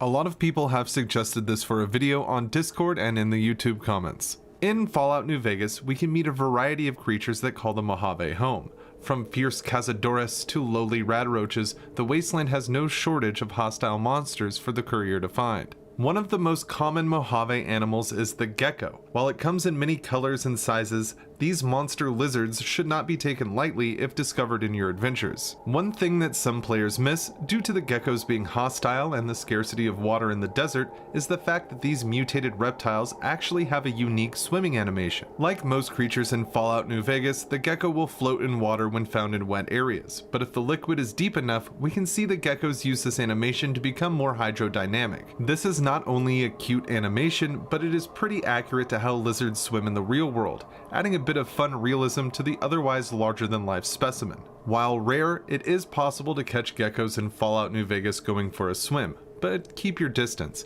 as they won't be relaxing for long if the courier decides to join them for a dip in the pool. In Fallout New Vegas, we meet Boone, a grizzled NCR vet who has seen his fair share of action. This, combined with the loss of his wife, Carla, has made him about as cold as you can be in the Mojave. The NCR has a policy that in the event their personnel die in action, they must have a letter to be passed on to their friends, family, or loved ones. Craig Boone is no different, and if he does die after being recruited as a companion, we can find the letter "For Carla" on his body. It reads, "Carla, if you're reading this, then you know. Sorry. Wanted to make it back home to you. The pension won't be much, but it should help you and the baby get by. Want you to remarry when you meet the right person. Don't want you to have to be on your own. Not sure the right way to say how I feel about you. Think you know already though. Always seemed like you knew what I meant. Maybe better than I did. Wish I was there with you now. There are things I couldn't tell you. Tried. Whatever you learn over time about my service in the NCR, hope you can forgive me. Lastly, know you were against it, but if it's a girl, want her to be named after her mother. Know it's playing dirty to win the argument this way, but too bad. It's worth it. Craig." In Fallout New Vegas, during the quest Oh My Papa, which will see the courier deciding the fate of the Great Khans, we can talk to Julie Farkas and hear her suggestions about the group. Julie will point us in the direction of Ezekiel, a member of the Followers of the Apocalypse who has studied the subject more than others. Only by doing this quest and speaking with Farkas can we unlock some unique dialogue that calls back to the first two Fallout games. When speaking to Ezekiel, he will tell us about how the Vault Dweller destroyed the Khans and that years later, they were wiped out again, which follows the quest we can do in Fallout and Fallout 2, as the Chosen One would wipe out the Khans in Vault 15. Oh my, yes, they're a fascinating tribe with a long and unfortunately tragic history. Their original incarnation, much farther out west, was almost completely wiped out by one of those itinerant heroes so common in the post-war years. Then, of course, the new Khans suffered a similar fate, some say at the hands of the same hero, though of course the dates are all wrong for that. Thank you to Draker the Heartbreaker from the Discord server for pointing me in the right direction on this one. In Fallout 3, the decimated capital wasteland hosts many things to discover. Broken streets, shattered buildings, but every once in a while, something in the waste can still function the way it used to. The fire hydrants that stand guard on the once busy suburban sidewalks fit this bill perfectly. As in Fallout 3, these hydrants can be activated, which will cause the lone wanderer to drink from them, a task that doesn't make much sense considering what is needed to produce water from one of the pre-war devices. you would need a wrench or something similar and a working water supply.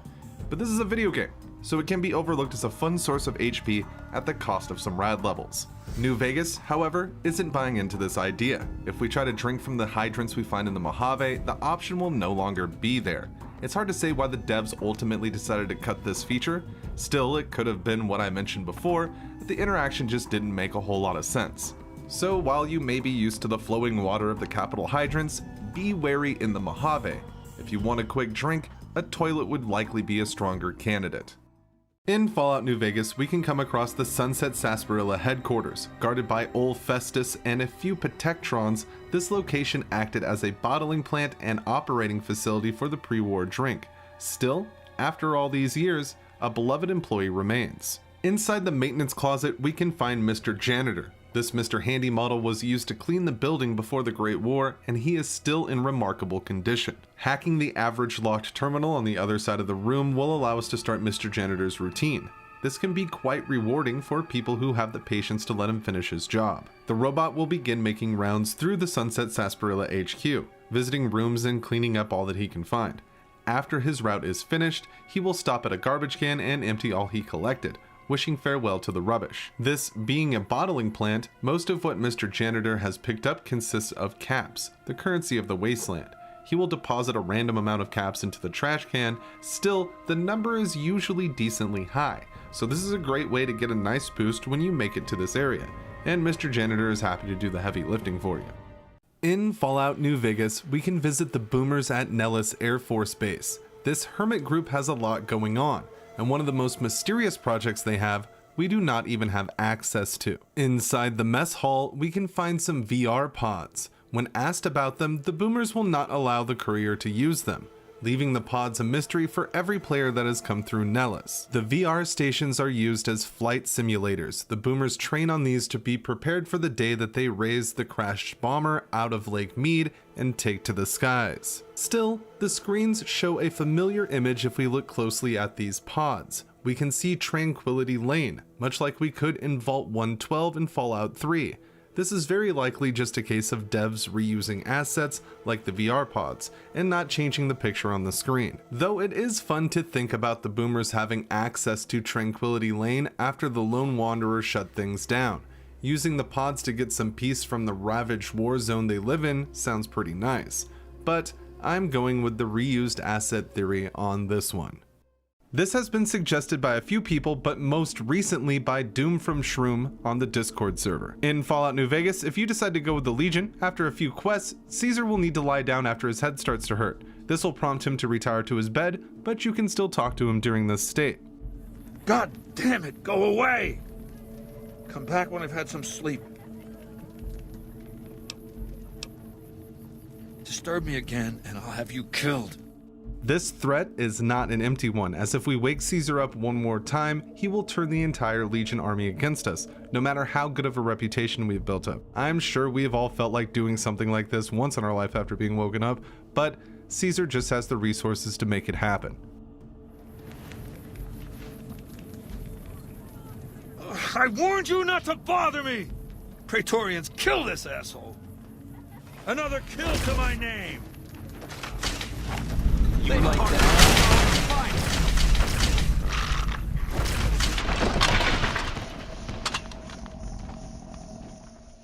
In Fallout New Vegas, when we reach the fort, the base of the Legion, we can meet many interesting characters. One of the more easily missed NPCs is Melody, an enslaved child inside the Brahmin pen. Understandably, Melody isn't too open to talking to the courier at first. Still, if we pass some checks in the conversation, she will confide in us that she is missing one of her only comforts, Sergeant Teddy. Talking to Antony, we can fight a few of his dogs in the arena for the bear, or we could simply pass a 50 barter check. The animal friend perk works here as well, though Antony will be disappointed. Now that we have Sergeant Teddy, we have a couple of choices. We can either give the bear to Melody, passing the quest and gaining karma, or, as is the topic of the video, do the meanest thing possible in Fallout New Vegas. In somewhat of a callback to Fallout 2, where the Chosen One could destroy a Mr. Nixon doll found outside Vault City, the courier can tear apart the stuffed bear in front of Melody. This, of course, will result in negative karma, but a boost in Legion reputation. 100% worth it every playthrough.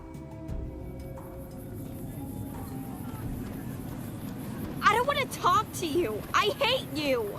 Thank you to Isole and Appius for suggesting this one on the Discord server. In Fallout New Vegas, we can go to Sunny Smiles and Good Springs for a nice rundown of life in the Mojave. During this, a few opportunities for unique dialogue will show up. First, the Good Springs settler being attacked by geckos will raise our rep with the town and gift us water after saving her. This is a nice little boost to have so early in the game, especially if you plan on helping Ringo. Holy moly. If you hadn't come here like you done, I'd be a goner for sure.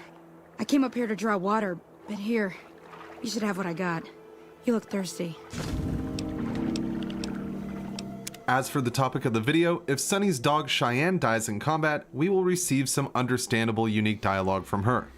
Confound it, Cheyenne. Why'd you have to go running in like that? You were supposed to stay. I'm sorry, you shouldn't have to see me like this. I'm not gonna be very good company right now. I did have another thing to teach, but I'll understand if you'd rather I just pay you so you could be on your way. Okay. Well, good luck to you. I'm heading back to the Prospector. I could use a drink about now. Thank you to Cosmo the Wolf from the Discord server for suggesting this one. In Fallout New Vegas, we assume the role of the courier and go out to look for the man who wronged us in Good Springs. Before we get to that task, we have to build our character, and we can get quite the boost if we play our cards right. When selecting perks, you should pick Skilled and Wild Wasteland. Skilled because we need it for the boost, and in my opinion it's the best perk, and Wild Wasteland because you should always use Wild Wasteland. The Skilled perk will boost all of your skills by 5 points. After this, we want to walk away from Good Springs until prompted to finalize our build. Now, we go back into the character creation process, and when we get to the perks, select Skilled again. And we will see it has stacked, giving us a total of 10 points in every skill, making the first Good Spring quest a breeze. Also, the negative XP does not stack. This can be repeated with the Auto Dock and Old World Blues as well, which will make a total of 15 skill points when everything is said and done. Most people just confirm their character and move on, missing this boost altogether, but it can really help out, especially so early in the game. Big thanks to Wishes Valentine from the Discord server for suggesting this one. In Fallout New Vegas, we will meet the Happy Trails caravan when it's time to head to Zion. Based on how we interacted with Alice McLafferty from the Crimson Caravan, Happy Trails leader Jed Masterson will have different dialogue, thanking the courier for getting rid of his competition if you take her out, or being starstruck by seeing Alice's bread and butter walk through the door if you've helped the Crimson Caravan. Howdy, friend. Heard my little broadcast, did you? Yeah, you look the type. Hang on. Ain't you the one that wiped out the Crimson Caravan's Vegas branch not too long ago? Ought to thank you for that. Knocking McLafferty out of the running gives Happy Trails a market to expand into. Howdy, friend. Heard my little broadcast, did you? Yeah, you look the type. Wait a minute, I recognize you. Yeah, you're Alice McLafferty's rising star, ain't you? You sure you want to be here? McLafferty's non-competes are pretty rigid. In Fallout New Vegas, choosing a perk when leveling up can be a tough decision. Sometimes people may want to check out something new or find the best boost for their current build. One perk everyone will want to avoid is added with the Dead Money DLC. At first glance, it doesn't seem that bad. Still, due to an error in coding, it should be skipped by every player of New Vegas. The In Shining Armor perk, promising to give the player a +5 damage threshold against energy weapons while wearing any metal armor, and an additional +2 DT when wearing reflective eyewear. This may seem great for fans of metal armor, but in reality, this perk does nothing at all. When the game checks to see what weapon type should be boosted, it gets the term energy as a reply. The problem is, Fallout New Vegas uses the phrase energy weapons instead, meaning that the game has no way to add the damage threshold correctly, completely breaking the perk. So while you may be struggling with what perk to pick the next time you level up in New Vegas, skipping this one is not only recommended, it's required. In Fallout New Vegas, when we travel to the Big Empty, there are plenty of sci-fi shenanigans to get up to. Like much of the Mojave, having the Wild Wasteland perk here adds some great spice to your playthrough, and there is one scene that we can find that calls back to a classic fable. At the construction site near the edge of the map, amongst the crystals protruding from the ground, we can find 7 intact garden gnomes, which are pretty rare outside this encounter. The gnomes have pickaxes and lanterns at their feet, and in the center of the group is a grave. This is one big reference to Snow White and the Seven Dwarfs. The garden decorations are arranged to look as if they are mining, the same profession the dwarfs from the story have. The grave is likely here to represent Snow White, and inside all we can find is some random ammo. There is some good loot nearby though, as we can grab a valence radius initiator that sits on top of the crane. This is an interesting sight to come across as we are traveling around Big Mountain, and it offers rare item hunters a boost to an otherwise incredibly scarce item with the intact garden gnomes. It just leaves me wondering who is in the grave and what exactly happened to them. In Fallout New Vegas, you may stumble across a pretty curious sight when north of Goodsprings. Chance's map, a crude depiction of the Mojave carved into the ground itself, could be something you have passed by. Sure, it's a marked location and the game will tell you that it's there, but after investigating it and taking the items you might want, the map doesn't seem to really hold much more of a purpose. To me, Chance's map is a memory, a celebration of one of the most disturbed Great Khans and his madness that led to his demise. We learn a bit more about Chance and the map in the All Roads graphic novel, which documents the lead up to Benny ambushing the courier. We see that Chance carved this map with his knife, which he later used to slaughter a whole gang of fiends at the nearby tribal village. After the battle, Chance would lose his life, and the Khans would carry on with Benny without him. All of these things are hinted at in-game as the tribal village, now infested with Cazadores, sits at the bottom of an overlook that holds Chance's grave. Plundering the site will lead to finding Chance's knife, the blood of fiends still stained on the blade. So while some locations may just seem like a quirky post-apocalyptic set piece, remember that even the smallest places can have some of the biggest stories. In Fallout New Vegas, my favorite radio host of the series, Mr. New Vegas, hosts Radio New Vegas. The station features some of the best songs in the Fallout series and some excellent banter from Mr. New Vegas himself. Another one of my favorite things in Fallout New Vegas is the Wild Wasteland trait. Taking this when starting a playthrough is highly recommended by me, as it will litter your Fallout experience with the same kind of humor that can be found in the classic games. One of the things Wild Wasteland will do is add some unique lines to Mr. New Vegas. Some lines contain references to other media and pop culture, while others are just humorous ramblings. You know, I tried to measure my charisma on a Vitomatic vigor tester once. The machine burst into flames. Welcome back, ladies and gentlemen. This is Mr. New Vegas. Thank you very, very much for listening. Stay classy, New Vegas. Mojave, mo problems. Am I right? Ask the comment. Big Saul said, quote, "The fuck you looking at? You wearing a wire, are you? I'll break your fucking kneecaps. Hey, get back here." Thank you to channel member Edgy and Azzy from the Discord server for suggesting this one. In Fallout New Vegas, we find Alpha Team from NCR's first recon at Camp McCarran. One of the more memorable group members is Corporal Betsy, a tough-talking sniper who has this to say if a male courier asks for a date. Never seen you around before. What do you want?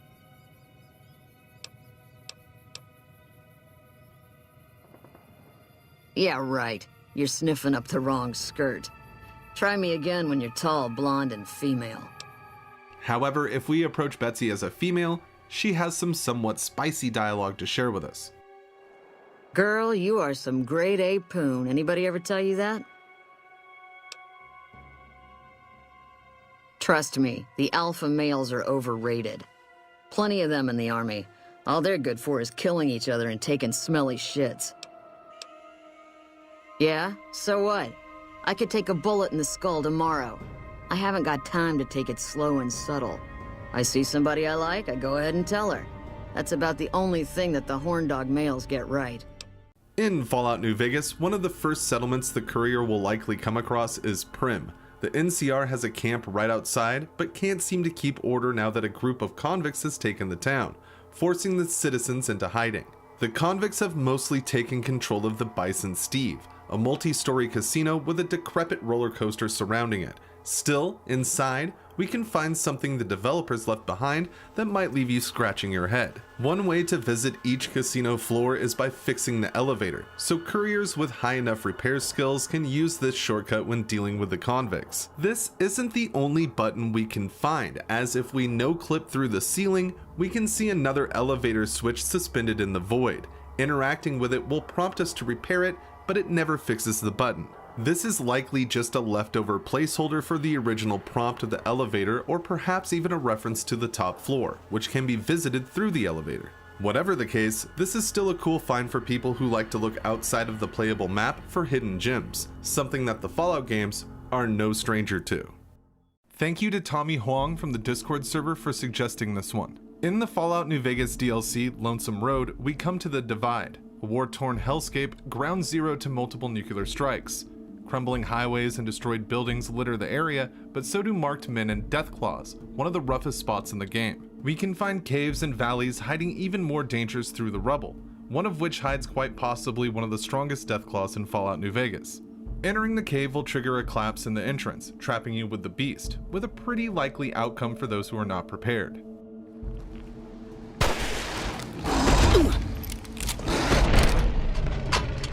However, if we come a bit prepared, this is possibly the easiest encounter with a Deathclaw in any Fallout game. Shooting a flare at Rar will cause him to flee, as he is scared of the fire. At this point, Rar will hide under the undetonated nuke that sits in the cave. Activating it with the laser detonator will cause the rocks to fall onto the Deathclaw, killing him instantly. This is a great trick to employ that makes the fight way more manageable, and it's a terrific attention to detail from the developers. It's always cool to be able to use the environment in fights, and this is a great example. In Fallout New Vegas, when visiting the Strip, we can find the Ultralux Casino, considered one of the fanciest establishments in the entire wasteland. However, very few people notice the note camouflaged by the sidewalk texture just outside the venue. The letter entitled Fine Dining reads as follows. These past few years, the very idea of fine dining has seemed beyond our grasp. Indeed, where does one even begin to look for something artfully prepared and beautifully presented by a world-class chef? Well, fellow epicures, I have found the one place left on this godforsaken earth with real food. I present to you the Ultralux. Ignore the rabble on the street, the petty farmers and the everyman types rubbing their pitiful few caps together in an attempt to elevate themselves to some semblance of class. Ignore the filthy, disease-ridden prostitutes of the Gomorrah, whoring themselves to anyone with coin. Walk briskly to the fabulous Ultralux, the only building in New Vegas worth your attention. You'll know it when you see it. Enter the doors of their restaurant, the Gourmand, and speak with the lovely Marjorie. She'll arrange for your care. Dally not, for reservations must be made as early as possible. A sumptuous feast awaits you, dear friends. Knowing what we do about the White Glove Society, this note actually gives a great introduction to their faction before we even step through the door. In Fallout New Vegas, when we come to the Strip, we have a few big casinos that we can visit. Each of them checks with patrons at the door to make sure they don't bring any weapons inside the building. Though with a little skill, we can sneak in quite a few past the guards. One guy that helps with this a bit by selling confirmed hideable weapons is Mr. Holdout, who leans against Gomorrah, waiting to push his wares on the various people that visit the Strip. We can get a discount from Holdout if we have negative reputation with the Strip. Still, we can impress him more and get a small bit of unique dialogue if the courier has the wild child reputation for the area. Hey there, friend. A bit of advice. You look like you could use some protection. Lucky for you, I got what you need. My stock and trade? All kinds of easy-to-hide weapons for slipping into and out of casinos. They won't give you a second glance. It's an honor to have my wares used by such a wild badass. Cuts on the house, friend.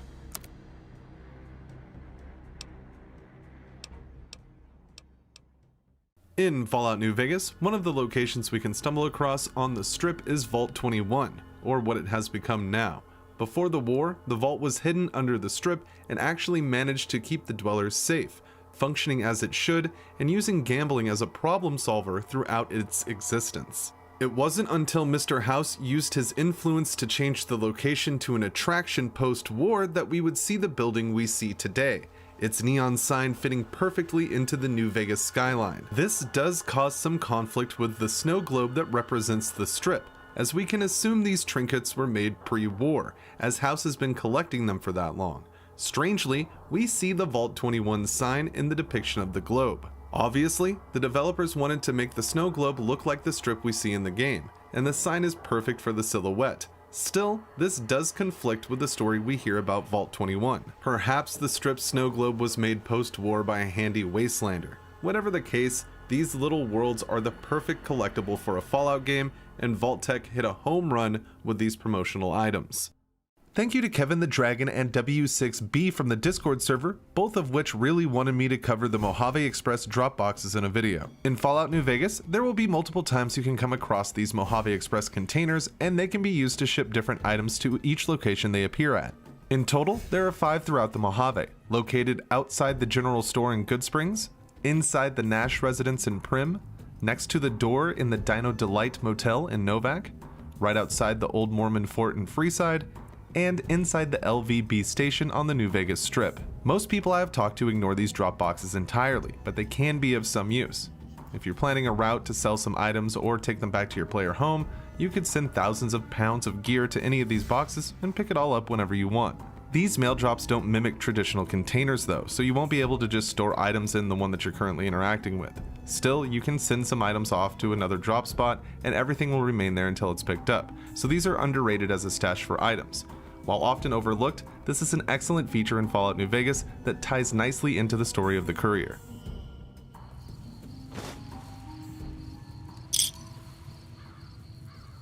Thank you to Jimmy261 from the Discord server for suggesting this one. In the Fallout New Vegas DLC, Lonesome Road, we find ourselves in the ravages of the Divide. The adventure will take us through blown out buildings and forgotten caverns containing many small details and secrets. My all-time favorite example of this is the fossilized dog we can find in the Cave of Abaddon. Marked with Ulysses' old world symbol, we can find a small opening in the cave wall. Seymour will be waiting for you on a file cabinet in the back if you happen to have the Wild Wasteland perk. The dog acts as a miscellaneous item and has no weight or value unless you're a Futurama fan. Seymour is a direct reference to the saddest episode, at least in my opinion, of Futurama, the 7th episode of the 4th season, Jurassic Bark. In this episode, we meet Fry's long-lost dog, which Fry assumed had just died of old age after moving on when he had been frozen for 1,000 years. It turns out, Seymour never moved on and just waited for Fry until his eventual death. Seymour is a must-grab for me in all of my playthroughs, and I like to think about his various adventures before showing up in New York by the year 3000. Clearly, this episode has touched a lot of people, and it's always great to see a Futurama reference. Thank you to Duck from the Discord server for suggesting this one. In Fallout New Vegas, my favorite of the minor factions that we can meet are the Kings. As a lifelong fan of Elvis Presley, it was a joy to see a faction dedicated to his character and memory in the game. If we go to the King's School of Impersonation, we can find a few unique things. Some I have covered in past videos. Still, if we talk to the resident hairdresser for this group of cats, we can obtain one of the most easily missable melee weapons in Fallout New Vegas. On the first floor of the school, we can find Sergio. Sergio cuts hair for the group and is highly recommended by the king himself if the courier earns their spot with the faction. However, the gang will not turn hostile if we take matters into our own hands and attack the barber. This is the fastest and easiest way to get Figaro, the unique switchblade. While the blade itself is beautiful, it's certainly not the best weapon you will find in New Vegas, but it is often missed due to a bug within the game. On consoles, where many people enjoy the Fallout series, Sergio often doesn't spawn. Since console commands are exclusive to PC, it will lead to Figaro being impossible to obtain. So if you are a unique item hunter and you're looking for a great knife to go with your new greaser look in the wasteland, make sure to stop by the Kings and pay Sergio a visit. In Fallout New Vegas, if we use the Wild Wasteland trait, we can find all sorts of things that will make you scratch your head, and one of the first encounters the courier will likely find is right outside of Good Springs. Next to the road out of town, we can find a fridge that has seen better days, and inside there's a skeleton with a suave gambler hat. At face value, it may seem odd to see this scene, and some may wonder how this person ended up like this. This Wild Wasteland encounter references the movie Indiana Jones and the Kingdom of the Crystal Skull. In the film, Jones manages to survive a blast from a nuclear test facility by hiding in a fridge lined with lead. What we find in New Vegas shows that this move wouldn't work out so well in the Fallout universe. 4, 3, 2, 1, 0.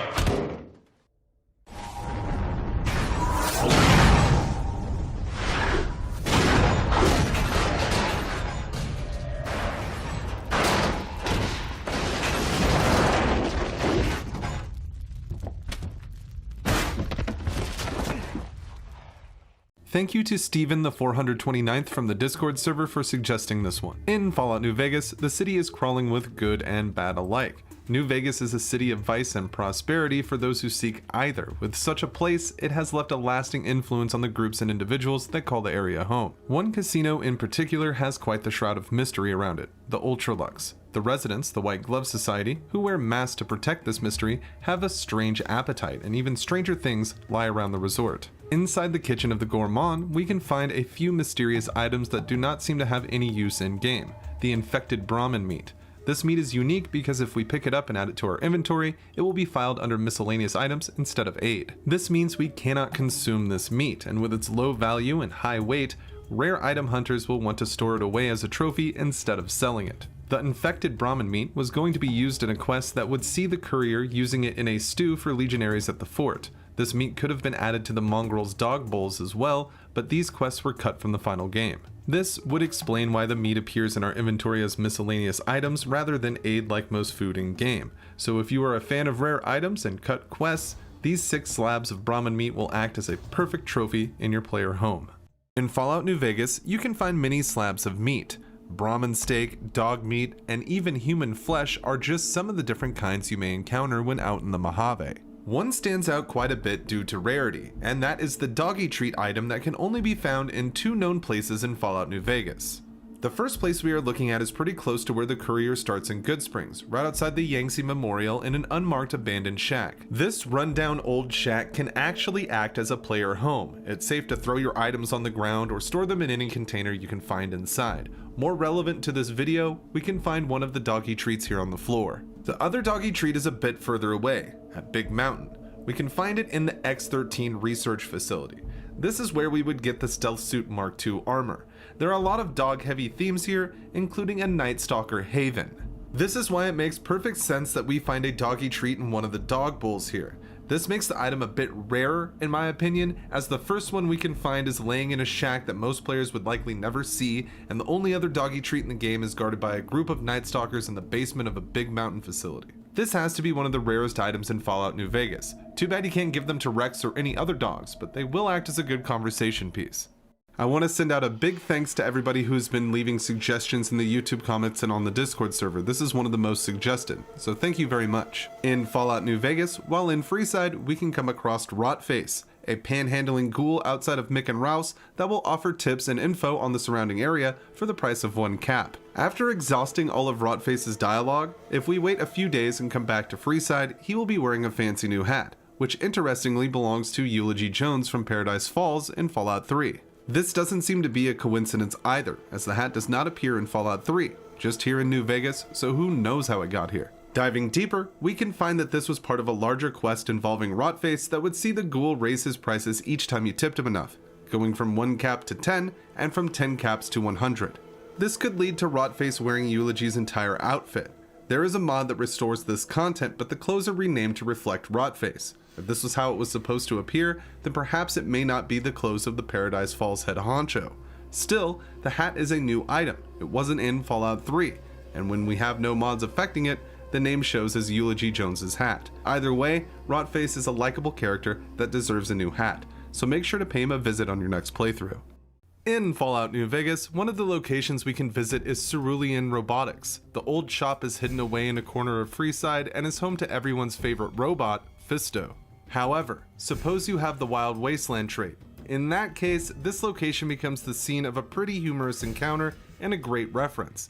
It all starts when we leave the building for the first time, where the courier will then be greeted by Maud and her gang. Lucky what we have here, ladies. Another unsuspecting Ponce. Over here!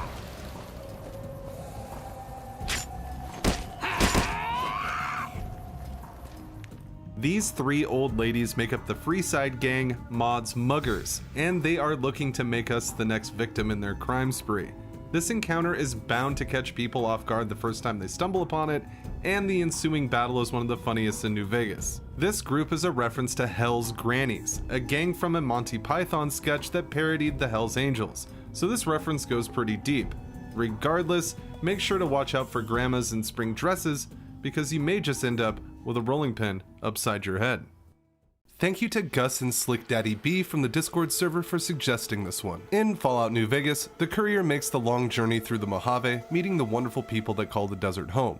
From the factions to the mutants, we have a chance to make an impact with the various choices that present themselves on our way to Hoover Dam. One of the choices we can make is taking the Wild Wasteland perk. This adds a lot of content that would have otherwise been left out and can make the trip through New Vegas quite a bit of fun. Suppose you have this perk and finish the Battle of Hoover Dam. In that case, when the credits begin to roll, the Wild Wasteland perk will add fun tidbits from the developers from the standard text that we see. Things like nicknames and funny quotes will start to appear, and it gives us a bit of insight into the humor of the team that made New Vegas. Another interesting note about the credits is that the Dead Money DLC is listed as Dead Monkey, which isn't just for the Wild Wasteland credits. This appears normally as well. While some would write this off as a typo, the DLC is listed often and each time this error occurs. I genuinely believe that you do not get the real New Vegas experience without the Wild Wasteland perk. The wacky encounters and Easter eggs that show up with the perk are worth far more than some of the items that become unobtainable when the perk is active. The Mojave is just a more exciting place with the Wild Wasteland. Thank you to Bayoyo from the Discord server for suggesting this one. In Fallout New Vegas, one of the companions we can recruit is Lily Bowen, a grandma turned nightkin who spends her time at Jacobstown. While Lily always seems to have something to say about the NPCs we meet and the scenarios that we are in, we can get some unique dialogue by bringing her to a few places. We get these voice lines by taking Lily to a vault, the Strip, Novak, Black Mountain, and the bombed out town outside Nellis, which seems to trigger quite a different response from the nightkin.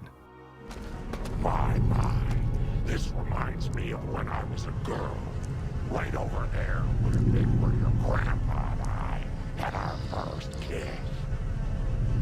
All these lights fancy. Ooh, look, Pumpkin, a dinosaur. Do you want to ride the dinosaur? I wonder if Marcus knows about this place. Loud! 1, 2, 3, 4, 5, 6, 7, 8, 9, 10. 1. Time for medicine.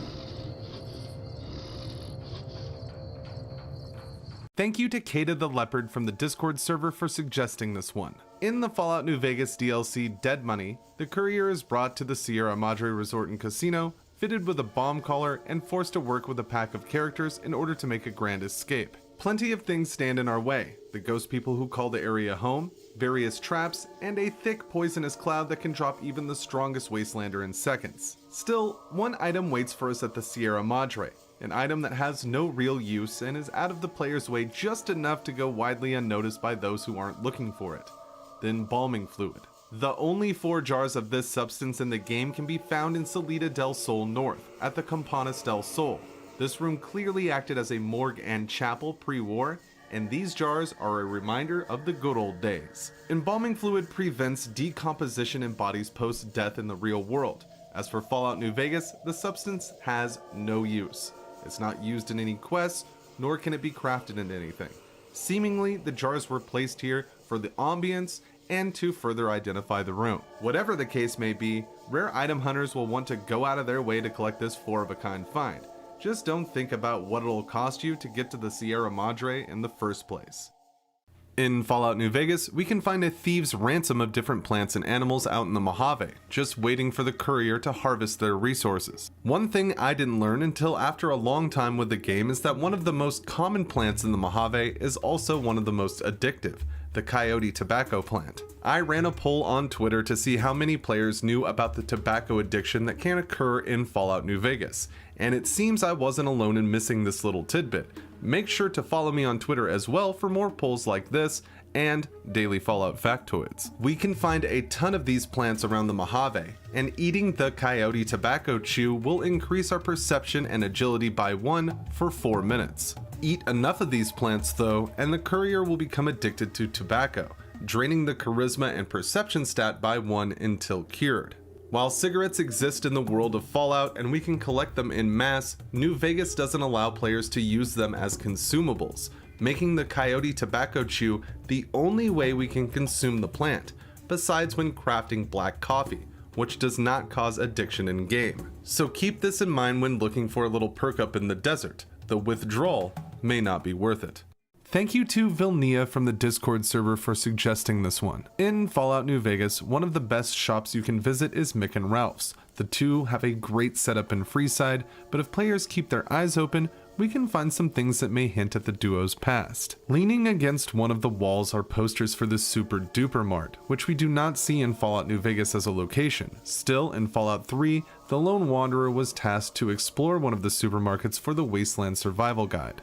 This pairs well with a poster that we can find upstairs above a desk advertising the Museum of Technology, another primary location from Fallout 3, with a nuanced picture of the Virgo 2 lunar lander. Both of these posters were in Fallout 3, and it's interesting that we would find them here, as typically Fallout developers leave things like this as clues. The final oddity that we can find here at Mick and Ralph's hangs above the register. We can see a bundle of those creepy dolls that the swamp folk like in Point Lookout. Perhaps whoever designed the store just thought that these items would tie the room together, using things they found fitting in the game's files, though it is likely that these curiosities were put here to hint at Mick and Ralph being from the East Coast themselves, or having a lot of business from someone who was. Either way, this is an interesting find for anyone in the Freeside area.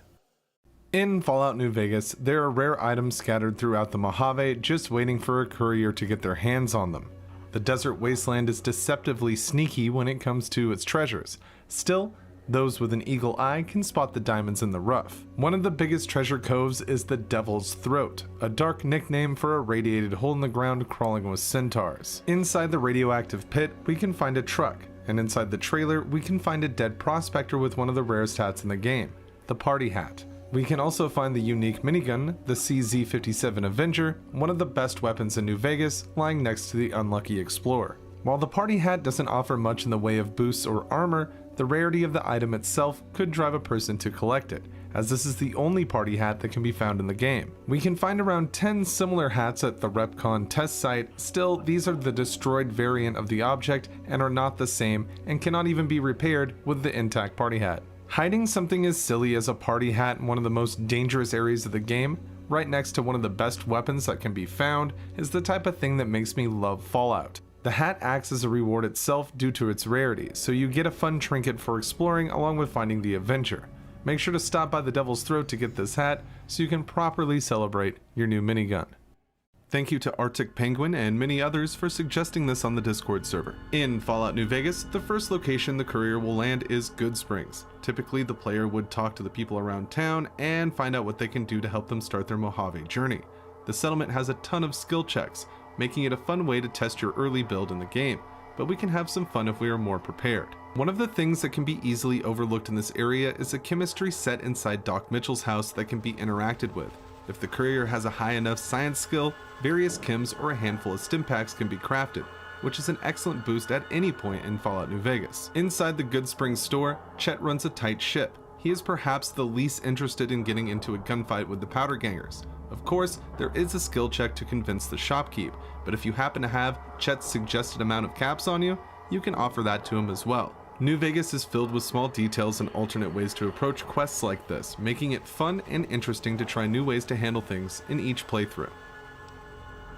Now just hold on. I never voted to take on the powder gangers. That's a 1,000 cap investment you're talking about. That's more like it. The people can pick up their extra ammo and leather armor when they're ready.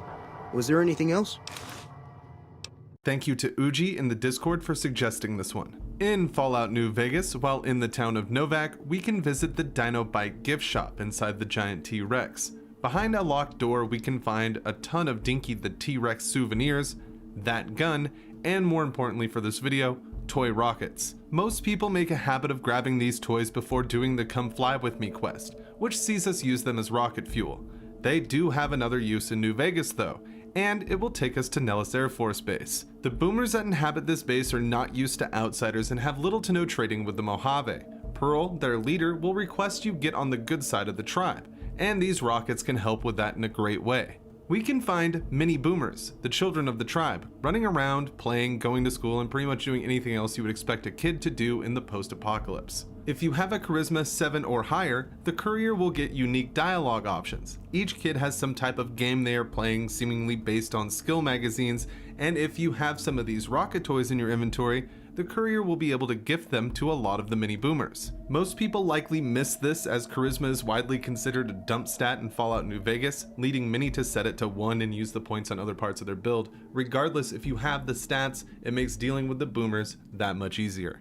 In Fallout New Vegas, we can find a ton of things left over from the pre-war times. One of the biggest examples of this is the many destroyed cars that act as rusted over set pieces littering the Mojave.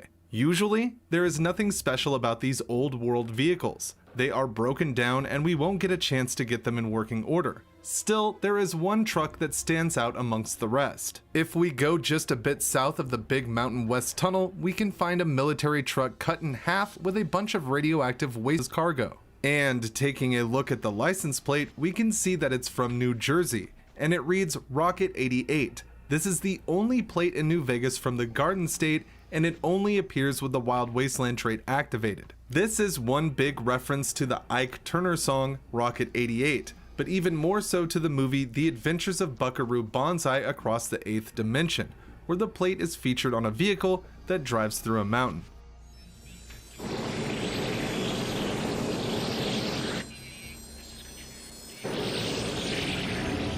What is going on? Off my scope. This is Chase 1. We got his tracks. They go right up to a wall of rock. This is Chase 2. Chase 2. We see him. Thank you to Azzy from the Discord server for suggesting this one. In the Fallout New Vegas DLC, Old World Blues, the courier is thrust into a sci-fi fever dream and dropped into the Big Empty. There are plenty of dangers to find and treasures to uncover on Big Mountain, but today we will be looking at the indoor ghost town that is Higgs Village. These houses were the homes of the think tank, but now act as shells of the past, giving us glimpses into each of the executives' personalities. Outside, the centerpiece of this cul-de-sac stands tall. This large fountain ties the whole neighborhood together, but there is a way to make it run again. Heading to the X-17 meteorological station, we can find this scale model of Higgs Village, complete with fountain. Jumping onto the terminal in the same room as the snow globe will allow us to start the weather test. This will cause rain to fall on the model houses and reveal a soggy duffel bag with some random loot. If we return to Higgs Village, we can see that the fountain is back in working order after doing this, even forming a pool at the base. Many may have overlooked this tremendous small detail by not revisiting Higgs Village. Still, the fountain ties the scene together perfectly, and it makes for a nice stop during your wasteland travels. My good friend Frobro covered this as well as many other New Vegas factoids on his channel, so if you want even more Fallout facts, check out his channel linked in the description, and make sure to let him know that you came from here. He's an awesome dude with great content. In Fallout New Vegas, there are plenty of apparel options to suit your needs throughout the Mojave and beyond. From basic clothing to the heaviest of armors, you are sure to find something to fit the type of courier you would like to play as. All clothing is not created equally though, and some can fetch quite the price from vendors, which led me to look for the most valuable clothes we can find in the game. In regards to non-armor clothing, the search brings us to Big Mountain, where the events of the Old World Blues DLC take place. And for the most valuable clothes, we have to look at the most valuable doctor on site, Dr. Mobius. Inside the Forbidden Dome, we can find a chest that holds Dr. Mobius's scrubs. With a value of 7,500, this stands as the most expensive clothing item in Fallout New Vegas. Aside from the value, the scrubs will boost intelligence by 2, charisma by 1, and science by 15. They also host the highest damage threshold of all traditional clothing. We can find the unique unarmed weapon, Dr. Mobius's glove, as well, and pairing these items with some glasses that can be found behind an average locked door in the think tank, lying on the floor of the room, that also belong to Mobius, we will complete the Mobius strip challenge for a bit of XP. This whole outfit will fetch a high price from vendors if caps are what you are after, but the fact that the entire ensemble is composed of unique items may just cause you to store it in your closet. Either way, this is an outfit everyone will want to grab on the way out of Big Mountain. In Fallout New Vegas, when we reach the Big Empty, we can find many technological wonders that await the courier around nearly every corner. Still, there were a few things cut from the DLC for one reason or another that would have added some spice to the gameplay of Old World Blues. Two rifles were cut from the final game that act quite differently than anything else we find in Fallout New Vegas. The first one we will be looking at is the Spider Rifle, which launches spider mines, as seen in Fallout 3, at our enemies. These little guys will run up to hostile NPCs and explode, causing some nice damage in the process. I consider this one the less interesting of the two rifles. The spider bots are a fun way to fight battles, but they are weak overall, though their explosion does handle business. The other cut gun based on arachnids is the Scorpion Rifle. This launches mini robo-scorpions into battle, much like we see with the spider mines. However, the scorpions are a bit stronger and will change between close range and laser attacks to fight hostiles. I understand completely why these rifles were cut from the final game. Still, it's always fun to see what could have been and take a look at the cutting room floor to see what the devs left behind. Though for some, who may not like creepy crawlies, it's probably good that these guns were cut. I received a question from a viewer that I hadn't really thought about before, and that was, do the boomers at Nellis fire on every NPC that enters their territory, or is it just Janet and the courier that are victims to their artillery shots? Well, the answer is they absolutely do, but they seem to show mercy to NCR veteran rangers.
In Fallout New Vegas, the Mojave is filled with cruel raiders, vicious creatures, and superb locations that can turn any courier into a hardened warrior in no time.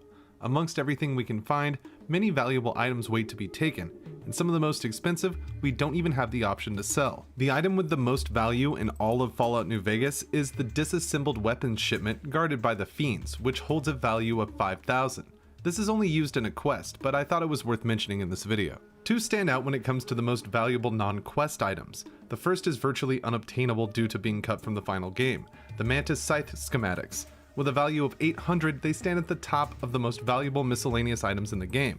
Well, in this case, cut from the game. Using console commands, we can spawn the schematics. Still, they will be added as a Deathclaw Gauntlet resource note instead of their original purpose, which was to allow the courier to craft the Mantis Gauntlet. Regarding non-quest miscellaneous items in Fallout New Vegas, the most valuable one we can find can't even be sold for its cap value. Cook's Fiend Stew Recipe.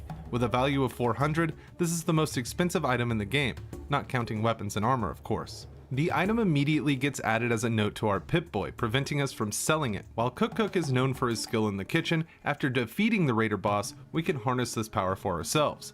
Nothing beats a good stew, even if it's over 100 degrees in the post-war Mojave. Thank you to Meat Servo from the Discord server for suggesting this one. In Fallout New Vegas, one of the factions we encounter is the Fiends, a group of dastardly raiders that want nothing more than violence and chems. They have taken up shop in Vault 3, and it's here that we can find an injured NCR Ranger, Bryce Anders. Anders is on a mission to take out Motor Runner, the de facto leader of the Fiends, who is located behind a locked door. Ranger Anders has the key to this door, and it's critical to his mission. If we pickpocket the key from Anders, we get some unique dialogue from the Ranger that shows his desperation. Is that right? And what sort of support exactly is it that you have to offer? I guess you're right. I won't be able to move fast, but I can more than hold my own in a firefight. God damn it! Is there nothing I can't fuck up here? I've lost the goddamn key. Well, this whole thing's improvised, and now we'll have to improvise some more and find another way through. I'll follow you down. It's interesting to note that when doing this, we get a duplicate of the key. perhaps as a bug, as Anders would have given it to us had we not stolen it. Regardless, this shows that even NCR Rangers are only human and make mistakes, and they beat themselves up about it too.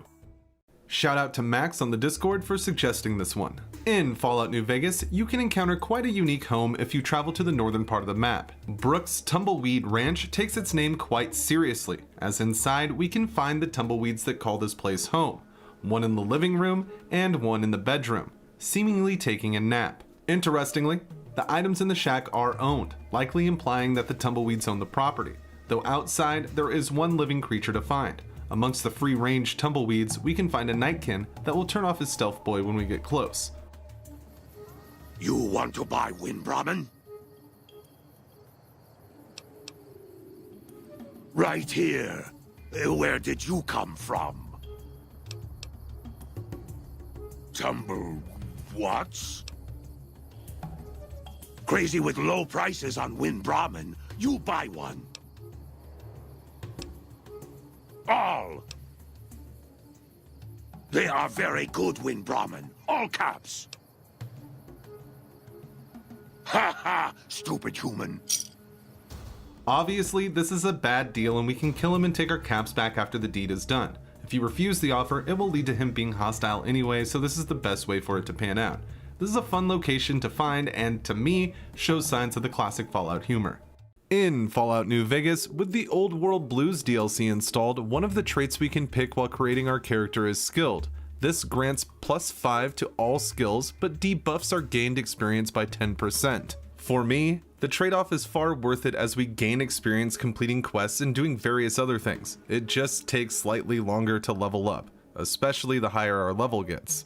Regardless, this trait becomes much more helpful when we take advantage of a bug at the beginning of the game. Traveling far enough away from Goodsprings will bring up a prompt asking if we want to change our character. It's here that we can get more bang for our buck. Going back through and remaking our character, when we come to the trait selection screen again, if we choose Skilled, it will double our skill boost, adding another 5 while the debuff remains the same. We can reapply this process in the Old World Blues DLC at the Sinks Auto Dock, bringing the total to 15 bonus points for every skill.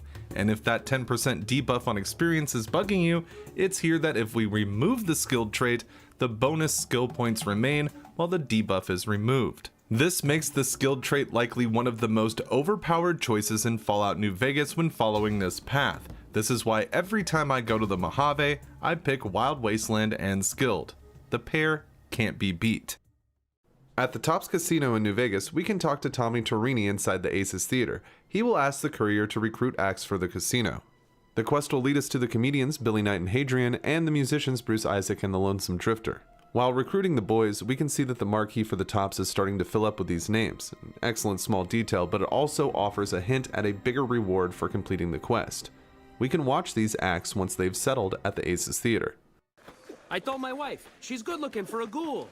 It's just too bad she's not a ghoul. Ay, ay, ay.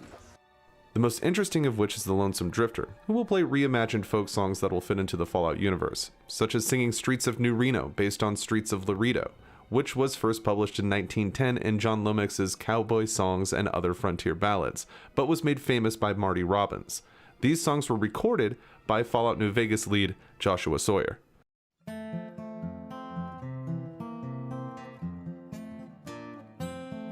As I walked out in the streets of New Reno, as I walked out in New Reno one day, I spied a young cowboy all wrapped in white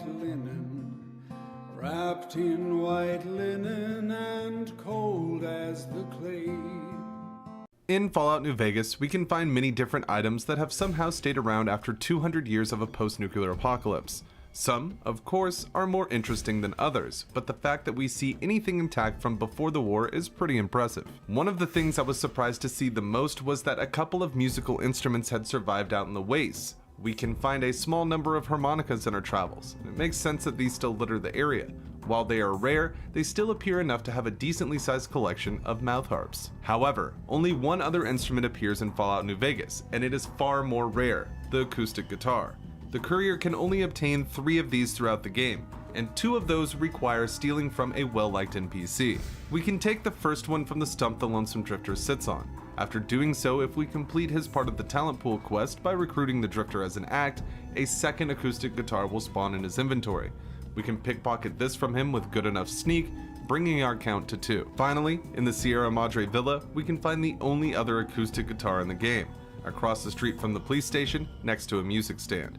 These are the only 3 guitars we can collect from the entirety of Fallout New Vegas, and I love collecting them. It's worth noting that these musical instruments serve no actual purpose as we can't play them, and that there is some writing on the bottom of the guitar. I can't really make it out myself, so I would love to know what your theories are on what the text says in the comments below.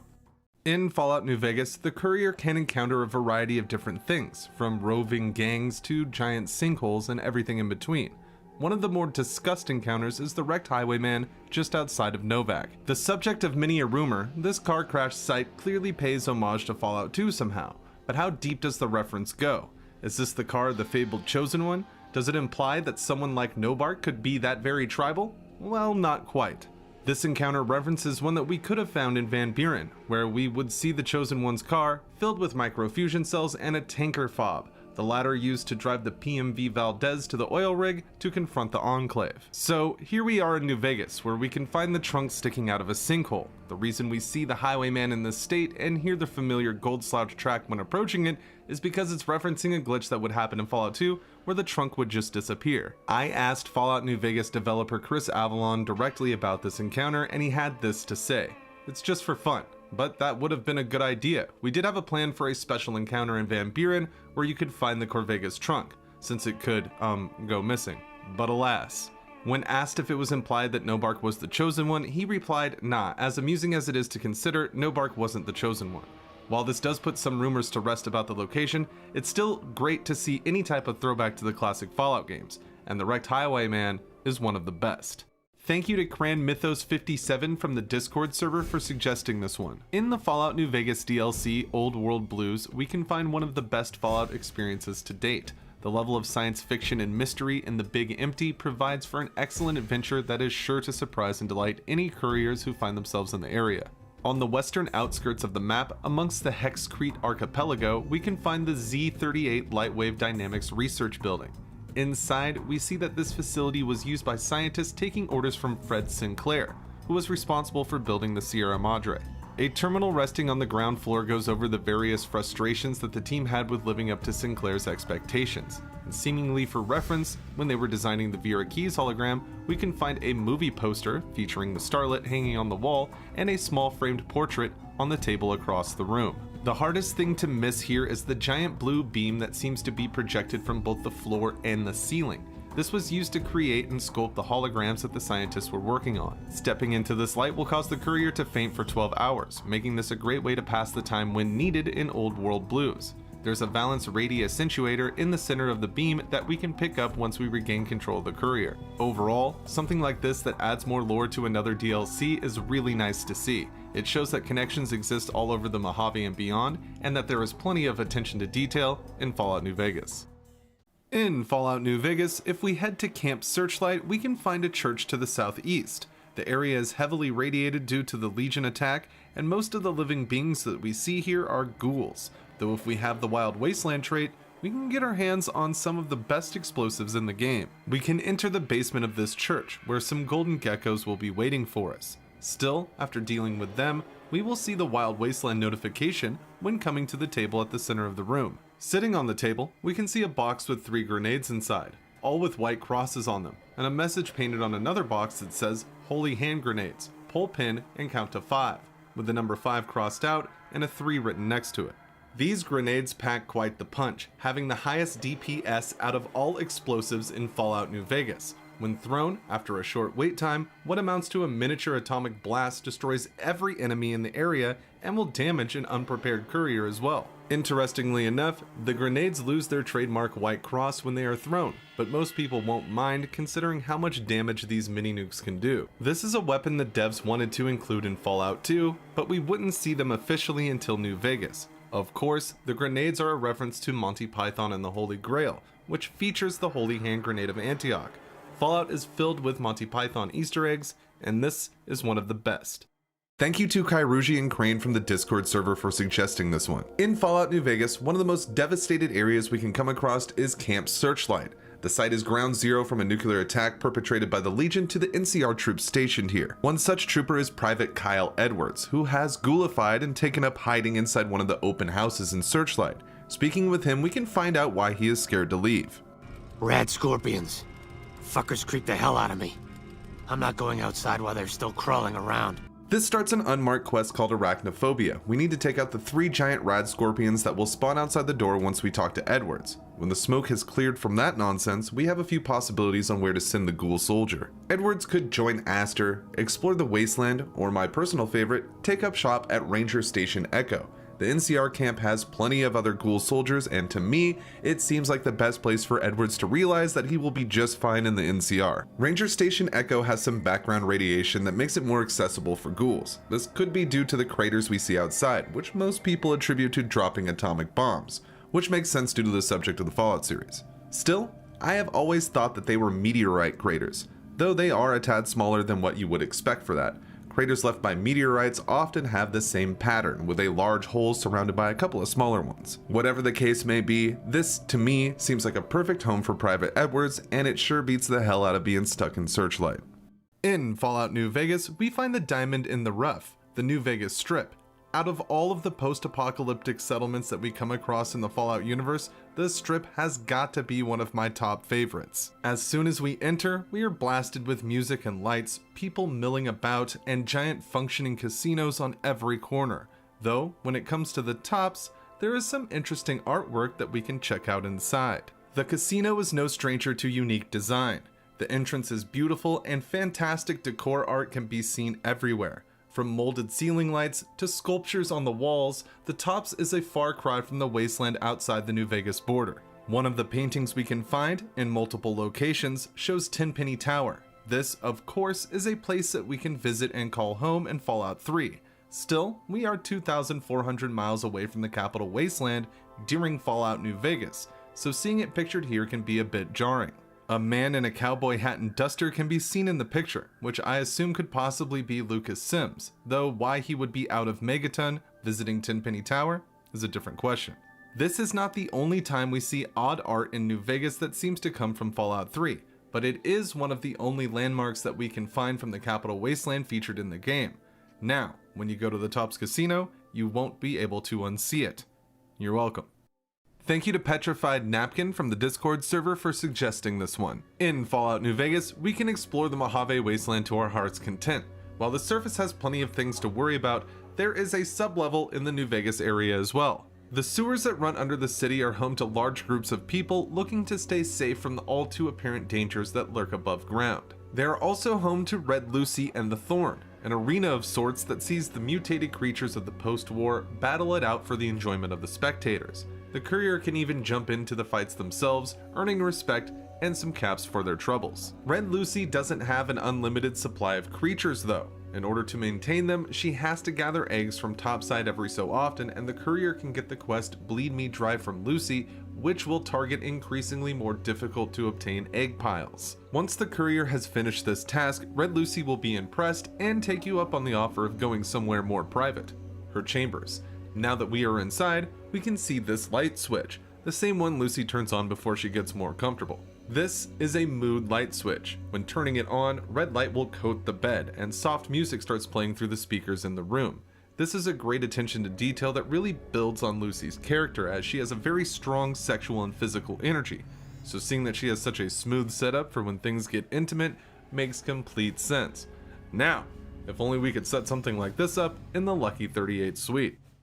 Thank you to Kitty from the Discord for suggesting this one. In Fallout New Vegas, while at Boulder City, we can find quite a few clues about the previous Battle of Hoover Dam and the standoff that happened here. On the top floor of a building here that is brought to our attention by a trail of skeletons, we can find the remains of Ranger Teresa Lutz, and next to her is a holotape that reads, "We're cut off from the rest of the platoon, and there are legionaries all over the place. There's no chance that we can get out of here before they blow the town, so we're going to hold out against them as long as we can. If anyone gets this, I'd like to make sure that Private Jeffrey Hoy and Corporal Marcus Christensen are commended for their valor and sacrifice.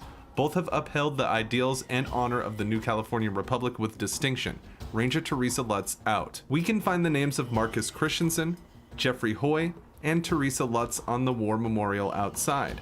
And Private Kowalski even sheds some more light on the events that took place. You here to pay your respects too? It commemorates the Battle of Hoover Dam. The Rangers lured the best of Caesar's Legion into Boulder City and blew the whole town up. The NCR still lost a bunch of troops in the fighting, though. My older brother sacrificed himself so they could evacuate some of the wounded. More remnants of the battle lie around the area, skeletons of the Legion group that came into Boulder City and the NCR soldiers that defended it. It is a charming yet solemn, small detail that tells a lot about the history of the area and the two most prominent factions that inhabit it. Big thanks to Rocked from the Discord for suggesting this one. In Fallout New Vegas, we can find Jacobstown, a quaint little settlement outside of downtown Vegas, inhabited by Marcus and his super mutant family. On the outskirts of town, we can find Charleston Cave. This cave is a nightmare, filled to the brim with Night Stalker and enough twists and turns to get most people lost fast. Deep in the flooded chambers at the bottom of the cavern, we can find something that many explorers miss. Most people are here for the quest Guess Who I Saw Today and might have missed it altogether due to the confusing tunnels here. This bunker lies hidden in one of the corners of the underchambers and is both a nice find and a disturbing one. The shelter looks sturdy and has held up well for over 200 years, and we can find some ammo, purified water, and some first aid chems on the rack. There's even a bed on the floor. We can also find an audio log that seems to be from the person using this bunker from around the time the bombs dropped, and it has some disturbing overtones to say the least. So the Reds finally hit us, just like I always said they would. Vegas is still there as far as I know, but that probably won't last long. Didn't get accepted into one of the vaults, so I did the next best thing and had this place built. Got massive debts, but who cares now? That's every man for himself now. Had to take care of the Paulson boy since he knew about this place. These supplies are for me and nobody else. There's a woman and her daughter up in one of the rooms of the lodge. Might go pay him a visit tomorrow. The man's got needs. In Fallout New Vegas, there are weapons you can only get with console commands. Being on PC certainly has its perks. Regardless of standard cut content you can find this way, we can also come across some absolutely ridiculous guns that can be a lot of fun when you're stomping around the Mojave. First, we are looking at the Federator, a debug automatic Gauss rifle that can be found in the TKs-Mantis cell, or by using console commands to spawn it into your inventory. This Gauss rifle has infinite ammo and fires automatically, making it just a killing machine. No matter what's in front of you, it's game over. But the same can be said for the other two. Like the debug mega pistol. You can get this by using console commands to spawn it into the game world, and it looks and functions just like a regular 9mm pistol. The big difference is the insane amount of damage it does. You're gonna be one-shotting anything with this pistol, period. Finally, for the laser buffs out there, the Disintegrator. This, much like the previous guns, looks just like its in-game counterpart, the laser rifle. Still, it does one-hit damage to anything, disintegrating it on contact.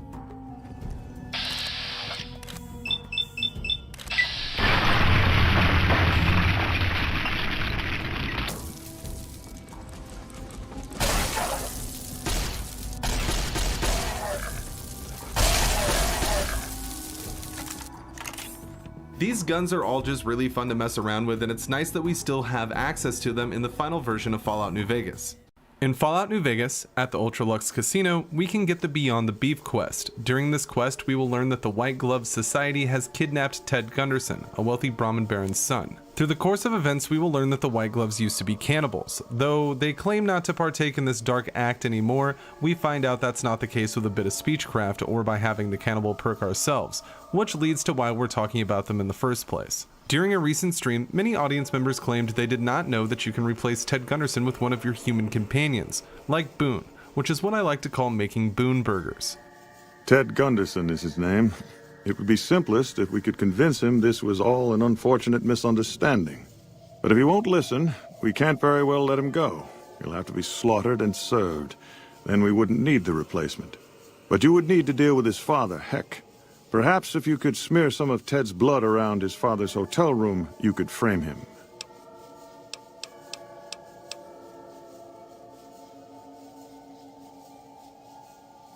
Perhaps a little rugged, a little gamey, but he's in good shape and looks healthy.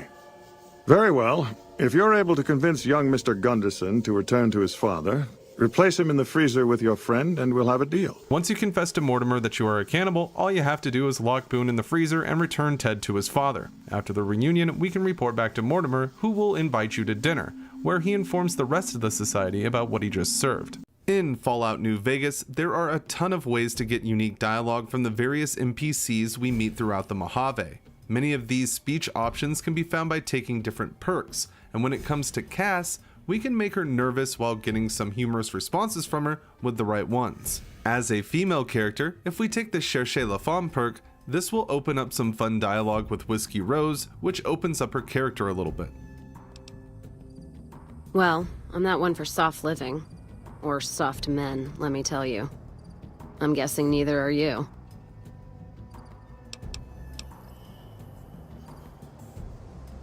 What? Oh. Damn, no offense meant. Sometimes I get so drunk, I don't care who I share a bed with, so that's fine with me. My point before is that you know the Mojave, and it's a hard place. If we take the Black Widow perk, we have another option that sees the courier make a joke about male anatomy that Cass concurs with. Well, I'm not one for soft living. Or soft men, let me tell you. I'm guessing neither are you. Well, don't let the soldiers drink too much, and I'd agree with you most time. Fucking whiskey dicks. My point before is that you know the Mojave, and it's a hard place. Thank you to one from the YouTube comments for suggesting this one. Before we start, I want to explain that this is just a fun side effect of turning on God mode in the console of Fallout New Vegas on PC. I wouldn't count this as a way to beat Dead Money in a legit way, I just think it's interesting. In the Fallout New Vegas DLC Dead Money, the courier is suited with a bomb collar that beeps when it's about to explode. The explosion can be triggered by moving too far away from the Sierra Madre, or by electronic interference from the various speakers and radios that are in the area. However, one interesting thing that can happen here is if we turn on God mode. During this time, if we allow the collar to go off, the courier won't be damaged by the explosion at all, which is why they call it God mode. It gets interesting after the collar triggers, as now we won't hear any beeping and the bomb will not go off. Elijah says that if one goes off, the rest of them do as well, but this won't affect any NPCs with the collars either. So now, if we turn off God mode, we can explore Dead Money with no collar. This takes a ton of the suspense out of the DLC, and while the bomb is a constant stress during our adventures in the Sierra Madre, it's funny to note that the devs clearly added the bomb mechanic just to make life a little more difficult, as once it goes off and we survive, we can finish the DLC with no issue. Regardless, some people may want to experience Dead Money this way. Still, I personally think it's an interesting side effect of using God mode. Plus, it's not like everything else in the area isn't trying to kill you. In Fallout New Vegas, while in Freeside, we can come across Mick and Ralph's, a humble store on the edge of town that deals with guns and general items. Mick and Ralph know how to deal and are pretty in tune with the rest of Freeside, so they are an excellent place to go to get some things moving when in the area. If we speak to Mick, we can find out that the Omertas in Gomorrah on the Strip have no longer been buying weapons from the store, which is hurting business. So Mick asks you to keep an eye out, which can lead to one of the best rewards in the game, especially for unique item hunters. This will involve starting the How Little We Know quest, and the easiest way to favor Mick and Ralph here is to just side with Big Sal and Nero over Caccino and help the bosses with their plans. Afterward, we can convince Big Sal to start buying from Mick and Ralph again. When we return to the store, Mick will be happy to hear the news about the Omertas and offer us a new and improved Pip-Boy. The Pimp-Boy 3 Billion. It's a pimped out version of the wrist device with a fancy coat of gold paint and shiny studs throughout the body. This is the only place we can get the Pimp-Boy, and it is the only one we can find anywhere in the Fallout series, making this quite possibly one of the rarest items available, especially since the quest can be buggy, locking players out if they don't follow specific paths to a T. If for some reason you wanted the old model of Pip-Boy back around your wrist, all you would have to do is talk to Mick again to switch the device. Personally, I feel there is no better way to show off your wealth in the Mojave than wearing this beautiful piece during the rest of your playthrough. Thank you to Philip and Kitty from the Discord server for suggesting this one. In Fallout New Vegas, we can travel to Bitter Springs. This location saw quite the tragedy when the NCR flushed the cons out and executed the civilians that started to flee, including the sick, elderly, and children. The state of affairs when we arrive in Bitter Springs is terrible. As Gillies will explain, this is shown to us by the NCR flag flying upside down. It's a distress call. This camp is in bad shape, and if we don't get relief soon, I don't know what will happen. We can help turn the camp's fate quite a bit, and this becomes even easier with Arcade in the party, who can teach the doctor here at the base a thing or two. Hey, if you can help, I'll take whatever I can get. Doctor's bags would be a huge help, but what I really need are medical texts. I'm not trained to deal with major psychological trauma, and we've got a lot of kids in this camp.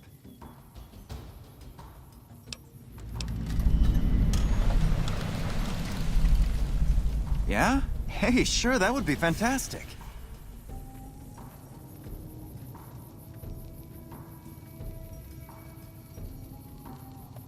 Thank you, that was very helpful. I don't think I'll need those books after all.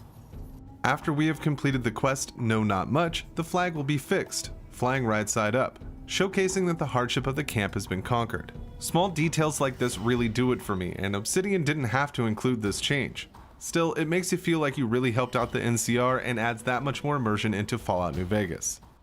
In Fallout New Vegas, the places we visit leave a lasting impression on any courier wandering the Mojave. The vast deserts offer many locations for us to see and explore. Still, some have been cut from the game, even though we can still reach these destinations with console commands. One such place is a Vault-Tec Vault, number 74. The strange thing about this vault is that we can first see the files for it in Fallout 3's GEC tutorial, while only being able to visit the vault in Fallout New Vegas. When we arrive at Vault 74, one of the first things that will catch your eye is that the door says 108. This is likely because the devs had no reason to update the door, as the vault ultimately would not make it into the final game. We still get a quest called Exploring Vault 74. This will require us to enter the vault and make our way through the mainly empty corridors and various raiders patrolling the inside until finally reaching the Overseer's office. Picking up a lone holotape in the office will complete the quest, and the log reads, Data log number 101478. The vault has been breached. There was not enough power to level 5.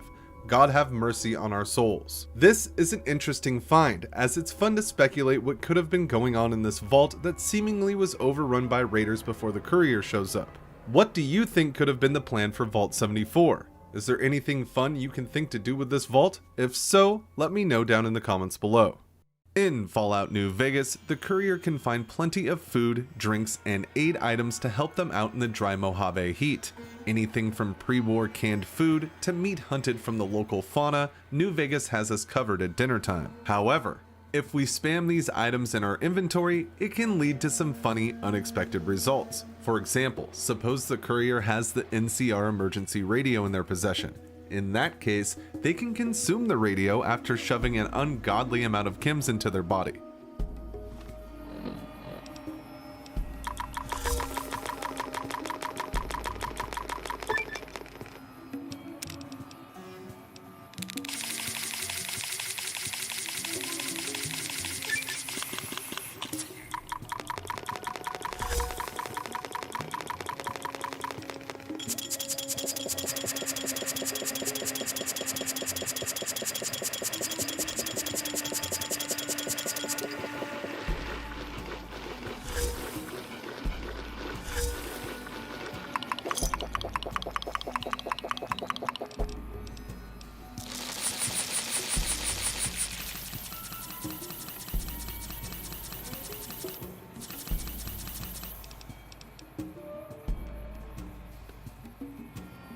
This is likely a bug or glitch caused by the effects of using the aid item so quickly. Still, it leads to a tremendous visual that my friend Meme Headroom captured perfectly.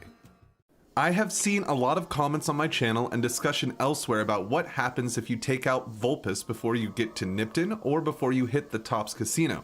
Both locations have a spawn point for Vulpes in which he will engage the player. In Nipton, Gaben will show up in his place and offer pretty much an identical speech. Don't worry, I won't have you lashed to a cross like the rest of these degenerates. It's useful that you happen by. I want you to witness the fate of Nipson, to memorize every detail. And then, when you move on, well, I'd like you to move west towards the Mojave Outpost, to let the profligates there know about the little sermon I prepared for them here. I am Gaben, of Caesar's Legion. I serve my master as the one of his Frumentari. We Frumentari are soldiers of a different stripe, capable in battle, but skilled as infiltrators and agents as well. At the tops, Illyrio shows up and gives us basically the same rundown, though he will mention the death of Vulpes. The eyes of the mighty Caesar are upon you. He admires your accomplishments and bestows upon you the exceptional gift of his mark. Your crimes against the Legion, including the death of the fearless Vulpes Inculta, are hereby forgiven. Caesar will not extend this mercy again. My lord requires your presence at his camp at Fortification Hill. His mark will guarantee your safe conduct through our lands. Incidentally, it will interest you to know that the man you seek has fled the Strip, and is likely making haste for Caesar's camp as we speak. In Fallout New Vegas, one of the locations we can visit is the Mojave Outpost, a quaint little checkpoint, home to lost soldiers and caravans alike. Major Knight is posted here, and he takes note of everyone entering the outpost. Caravan, citizen, pilgrim, or... Just need something for the logbook, keeping tabs on traffic throughout the outpost. Although mostly just in, not out these days. Knight will offer repairs for a price, but with the confirmed bachelor perk and a little flirting, we can get some unique dialogue from the officer and free gear repairs up to 74%. Oh, Knight. You must not be from around here. If so, doesn't do to get too friendly. This isn't the Republic. Oddly enough, Legion's a little more forgiving about friendships. Out here, it's not as accepted. Not that I mind being friends, it's just being open about it in the outpost. Well, I have to work here. Now wait a minute, Republic's a sight better than other alternatives. Women are serving here after all. The rest, well, might take some time. And they're more accepting back west, like I said. In the meantime, if you need something repaired, let me know. I can sign the work order. As long as caps change hands, I can put them back in yours. In Fallout New Vegas, one of the factions we can meet is the Boomers. The group originated from Vault 34 and now roams the site of Nellis Air Force Base. With giant howitzers and impressive weaponry, the Boomers live in relative safety inside their gated community. After speaking to Pearl, the de facto leader of the faction, the courier will be tasked with helping the other group members around Nellis. Depending on your build, some quests may be easier than others. The base needs help clearing out some ants, fixing solar arrays, and you can even earn brownie points by listening to the history of the tribe. One of the Boomers we can meet is Dr. Argyle, who has a few patients in his clinic that desperately need medical attention, which the good doctor doesn't seem to be able to provide. Typically, with the right skills, the courier could perform the operations and help the Boomers. Still, if we attempt this with low intelligence, we will get a unique option, and Argyle will comment on the courier's dumb luck. I have 3 patients here who were gravely injured fighting those giant ants in the generator building a few days ago. I've stabilized their wounds, but they're in bad shape. Do you have medical training? Well, I don't know, actually. I suppose it's possible. You should take a look.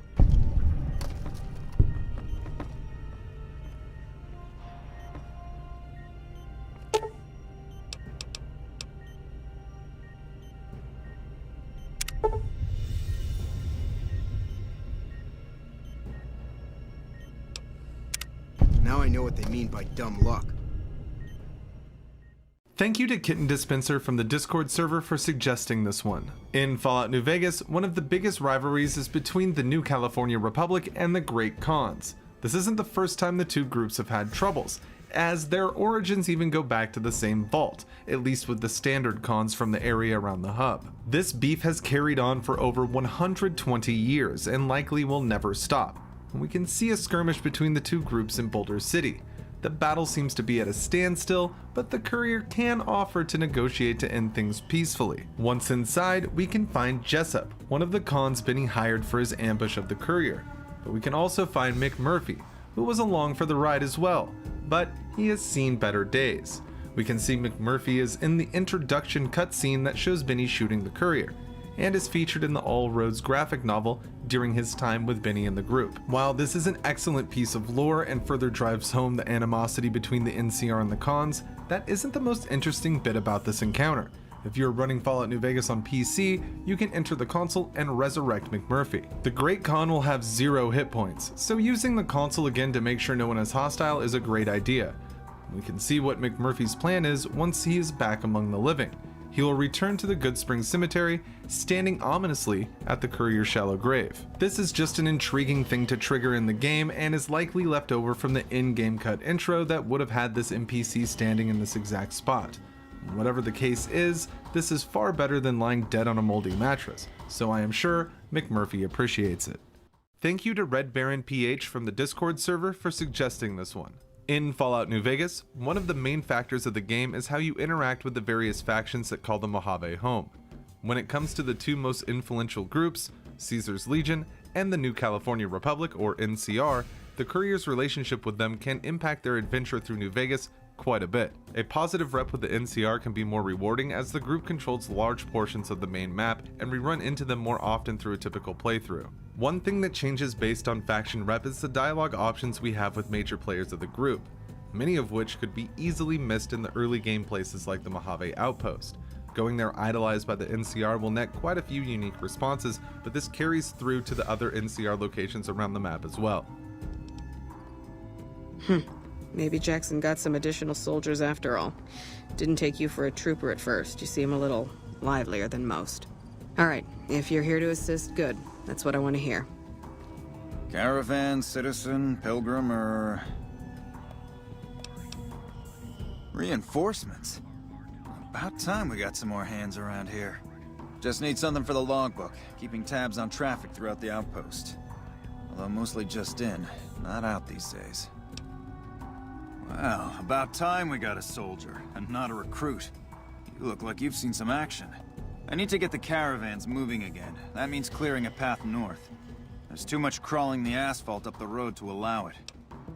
I didn't expect someone as famous as you to be here. Please tell me you're here to help.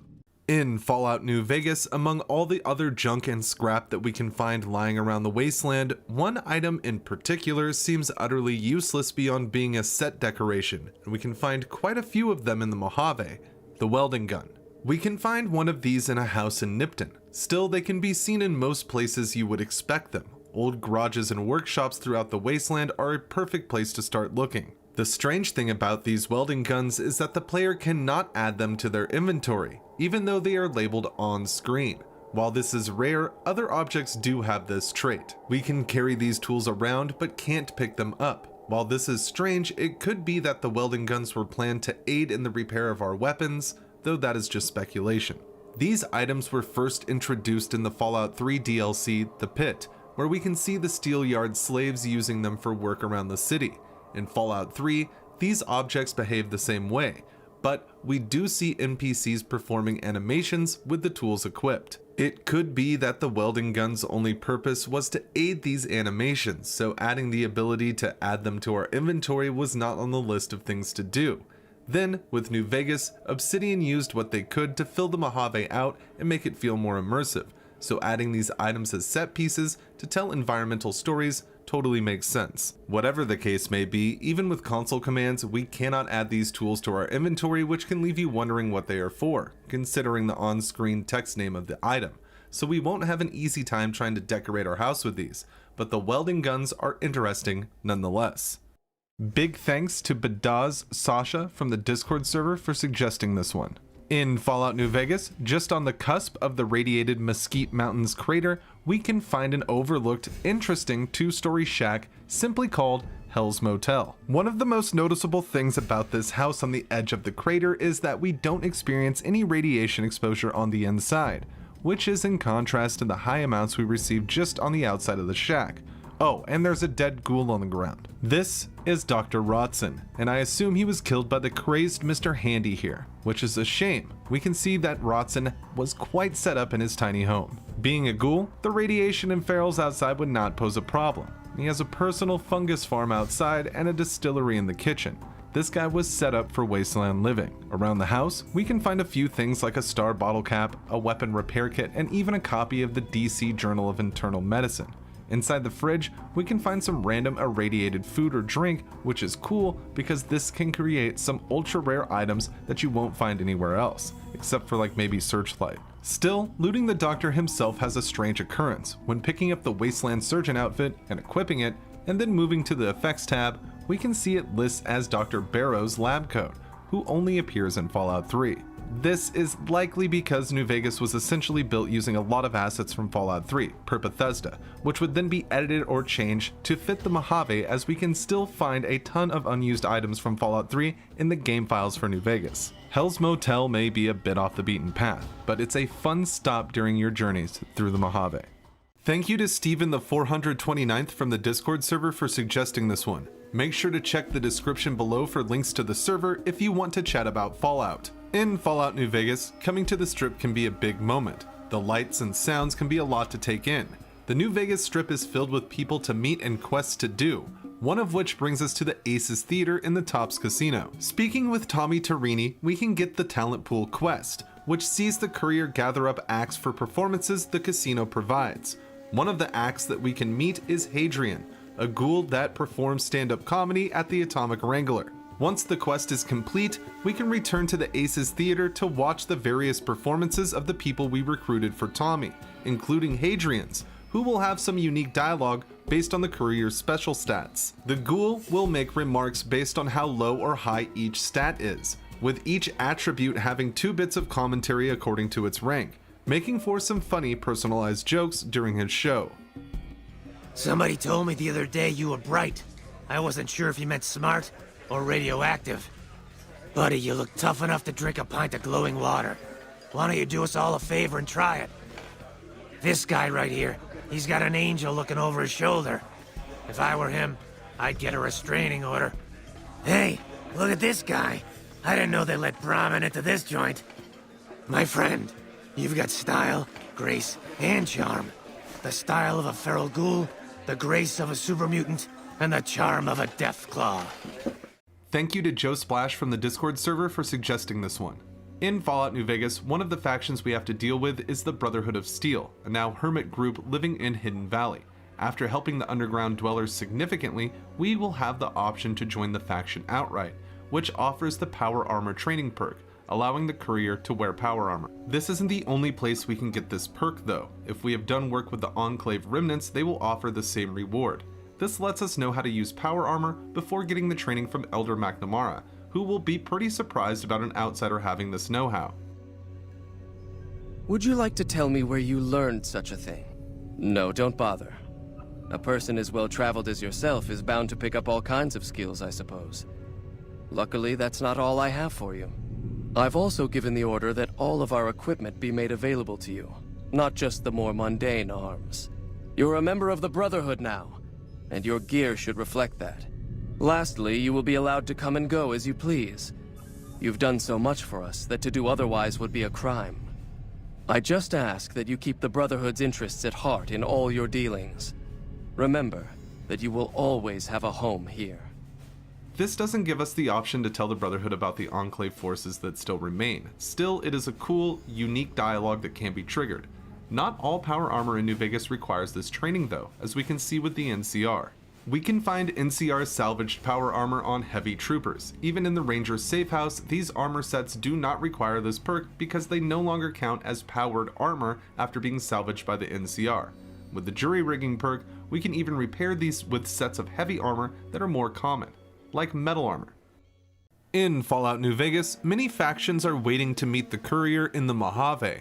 From squabbling tribes to organized military outfits and everything in between, the desert is filled with groups that can be visited by the courier. Throughout our journey, the gangs of the Mojave will take notice of our actions, which will reward the player with reputation titles within the factions, one of which is Wild Child.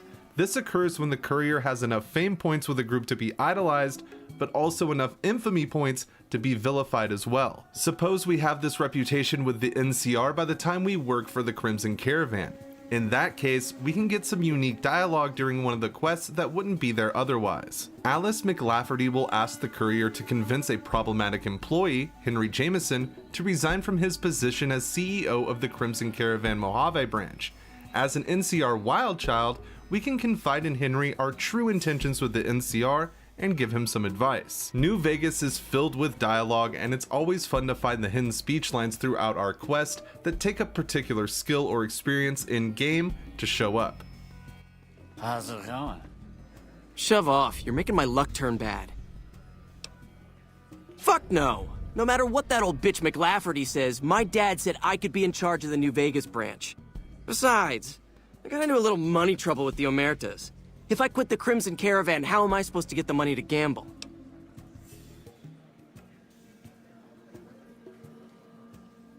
Yeah, all right. If McLafferty complains long enough, my folks might haul me back to California just to shut her up. Tell the old hag I'm gone. Thank you to Azzy from the Discord server for suggesting this. Make sure to check out the channel Atomic Media, whose video was used as a reference for this fun fact. In Fallout New Vegas, we can visit the various casinos on the Strip for some much needed rest and relaxation. One casino houses the man who shot the courier in Goodsprings and left them for dead, Benny. His tribe runs the Tops Casino. While most people will want to handle things as soon as they see Benny, this can be difficult due to the casino confiscating any weapons they find upon entering. We can still get access to our guns though, and doing so will prompt Benny to say some unique dialogue. Once inside the Tops, if we head up to the locker where the weapons are stored, we can sneak our way past the cashier. We can lockpick the container and get all of our weapons back. Now going to Benny, we can tell him what we are up to for some humorous reactions. What in the goddamn? Let's keep this in the groove, hey? Smooth moves like smooth little babies. You want a reason? How about 4? They're called bodyguards, and every one of them is packing. Me too, so baby makes 5. Add to that, every chairman in this joint is armed, and not with some holdout pea shooter like maybe you smuggled through security.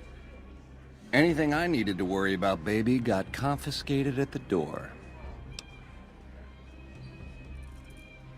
You're bluffing, baby. Except maybe you're not.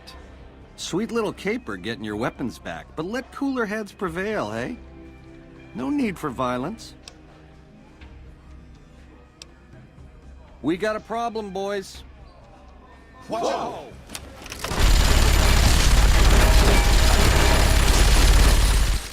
Shout out to Kitty from the Discord for suggesting this one. In Fallout New Vegas, if you travel to Camp McCarran, the courier can speak to Private Christina Morales inside the concourse here.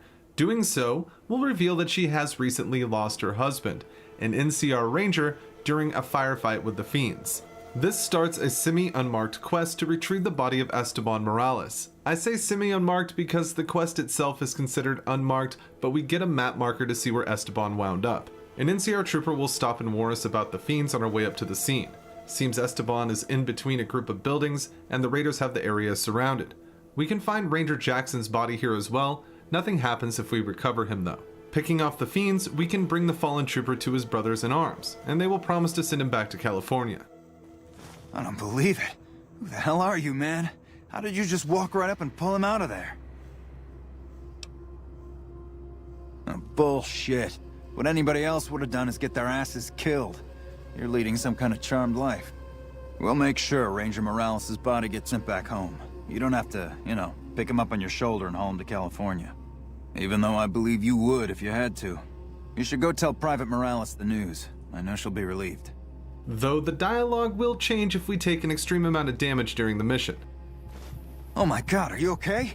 You've got to get to a medic. Doc Kemp can patch you up back at base.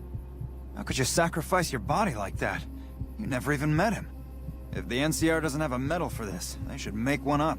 Returning to Christina puts her at ease, and the whole quest just feels nice to do. This is pretty easily missable, as one could not visit the concourse at all in a playthrough, let alone talk to Morales. It is undoubtedly one of the saddest quests in New Vegas.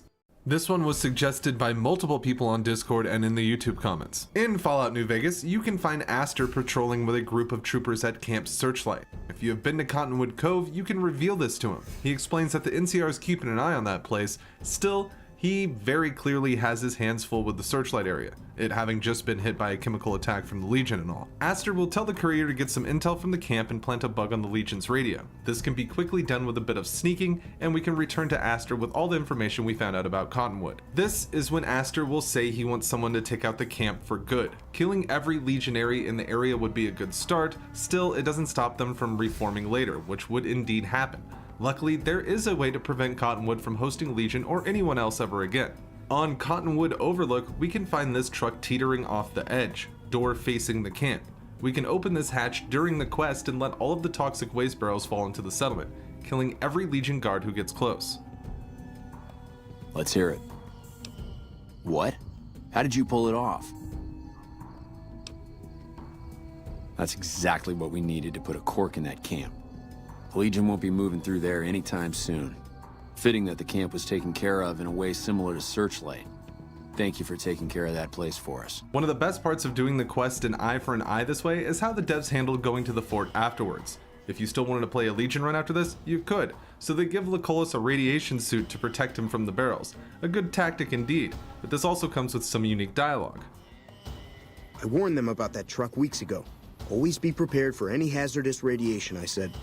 Those headstrong fools should have listened. Are you ready to head upriver? This is just another excellent example of New Vegas giving the player creative options to finish their goals. And if you have a favorite alternate way to complete any Fallout quests, make sure to tell me about them in the comments below. Thank you to Daddy Harambe and Euro from the Discord server for suggesting this one. Also make sure to check the links in the description to join the server yourself or to follow me on apps like Twitter and Instagram. Fallout New Vegas is renowned for player choice and spoken dialogue, with many lines hidden behind certain stat and skill checks. We can find one in Freeside that some players may miss due to the low intelligence required and because it's interlaced with Veronica's companion quest. We will need to speak to this vagrant to find the rangefinder Veronica is looking for. Typically, the NPC will mutter incoherently and not make much sense, even when you open his dialogue.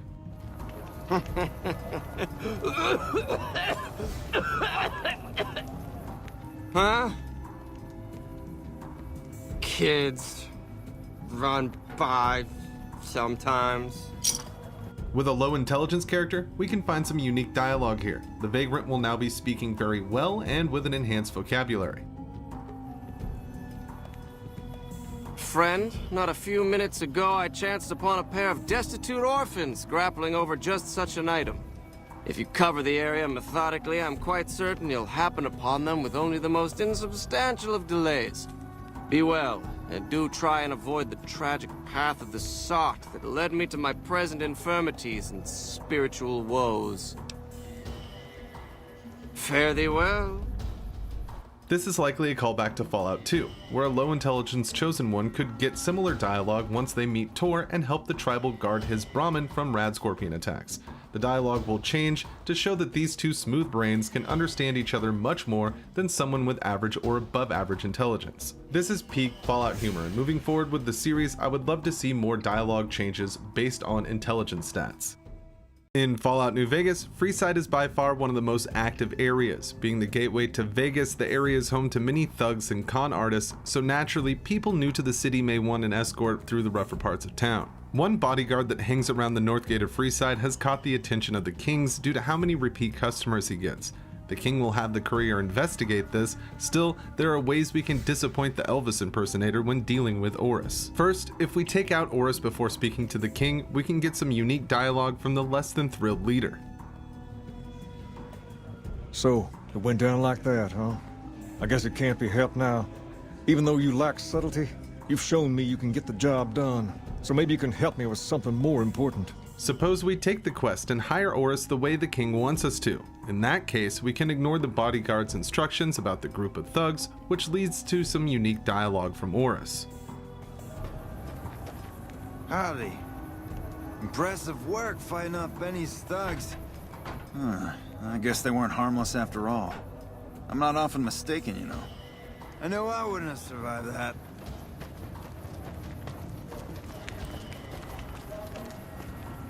Well, here we are. No worse for wear, are you? I trust that if you need to cross Freeside again, you'll know who to hire. Afterward, the King will be upset that we didn't find anything wrong with Oris and send us back out to hire him again. this time without covering the charge. What do you have for me? Oh, he did he? Well, that just ain't good enough. Get back out there and hire him again. Hire him 100 times if that's what it takes. And before you ask, I'm not gonna cover the cost this time. It's bad enough I'm giving the man more business. In Fallout New Vegas, one of the unmarked locations we can come across is a rundown old neon sign shop known as Zapp's. It's one of the harder to miss locations in South Vegas, as a bunch of unique objects are placed around the building. One of the objects is misidentified in the Fallout New Vegas game guide as being the same feat as the Tallboy statue in Paradise Falls. Looking at the model from Fallout 3, we can see that the feet are not the same color, not in the same pose, and are seemingly not the same model as the feet we see behind Zapp's in New Vegas. If these somehow are the same feet that we see on the Tallboy statue, then Obsidian did an incredible job of changing it completely. This is just the beginning, as when we come inside, we will see Duke. This fiend boss stands at the top of the staircase, guarding the administration room and taking pot shots at the various mines and extinguishers that are littering the area. Duke is one of the only fiends not wearing traditional faction armor. While he is a named NPC, he has no interaction with the player character outside of being hostile. The most interesting thing about Duke is that he is one of only 5 characters in New Vegas to be flagged with a very evil karma rating. Past Duke and inside the room that he's guarding, we can find a couple of Nuka-Cola quarts. Still, more interestingly, we can find an upside down first aid kit on the wall here, its latches facing upwards. Moving to the terminal, we can see that it refers to this location as McMurray's Neon Sign Designs. This could be a former name of the business or just an oversight on the developer's end, but it's curious nonetheless. Places like this can be found all over the Mojave, with bizarre things to discover and hidden gems to collect. Zapp's Neon Signs stands out due to the many odd things that we can find in such a small area. Thank you to Rex from the Discord server for suggesting this one. In Fallout New Vegas, we can meet the people of the Mojave. While not all of them are the friendly type, one of the most beloved can be found as soon as we start our journey. Doc Mitchell is the resident medicine man of Good Springs, and he spends his time patching people up and tending to his home. Though times seem good for Mitch now, that wasn't always the case, and if we do some traveling, we can piece together his story. Doc Mitchell is from Vault 21, and if we visit the vault on the Strip and speak with Sarah, we can get a bit more info about the Good Springs doctor. Mitch? You mean Molebutt? I hadn't thought about that name in a long time. I was just a child and he had a big mole in his rear bumper. You understand, kids and all that. Everyone knows about each other in a vault. There's no other way. I hope Mitch is doing well. If we head back to Doc Mitchell after speaking with Sarah, we can ask him about being from Vault 21. He will then reveal the saddest part of his story. Yep, he sure did. Wanted himself a hotel, and to make sure once he made the change there'd never be any going back. We didn't get a say. I don't know how you'd argue with a fella like that anyways, everywhere and nowhere all at once. So, just like that, we was all homeless. Went our separate ways, and that was all she wrote. Eventually, we made our way out here, but, when folks spend their lives in isolation, sometimes that ain't the best of things for learning to fight off germs. We was going to California, but Good Springs was as far as we got. After she passed, wasn't no reason to keep going. I stayed so I could keep close to her. In the Fallout New Vegas DLC, Old World Blues, we find ourselves at the mercy of mad scientists turned post-apocalyptic robots in the Big Mountain facility. Dr. Klein and his group of wayward floating brethren have removed your spine, heart, and most importantly to this video, your brain. Because of this, we actually get some dialogue with what is essentially ourselves during the endgame of the DLC. One of the first things people notice about this brain is the voice. Many people relate it to the sound of Stewie Griffin from Family Guy. This is no coincidence, as the voice actor, Sunil Malhotra, confirmed he based the character on the Family Guy star. Well, look who finally dragged themselves in out of the wasteland. And where have we been, Crawling through pits of radioactive muck again? If you are playing a female character, the voice will remain the same, but our brain does have an explanation for this. as to that, you'd be surprised how hard a feminine-sounding voice modulator is to find in the Forbidden Zone. It's not as though brain-sustaining life support tanks grow on trees. I had to take what I could get. It also seems our brain has picked up some tunes on the various ventures around the wasteland, as we can hear it hum the Begin Again song from the Dead Money DLC, which regularly plays on the mysterious broadcast around Big MT. Begin again in the night. Let's sway again tonight.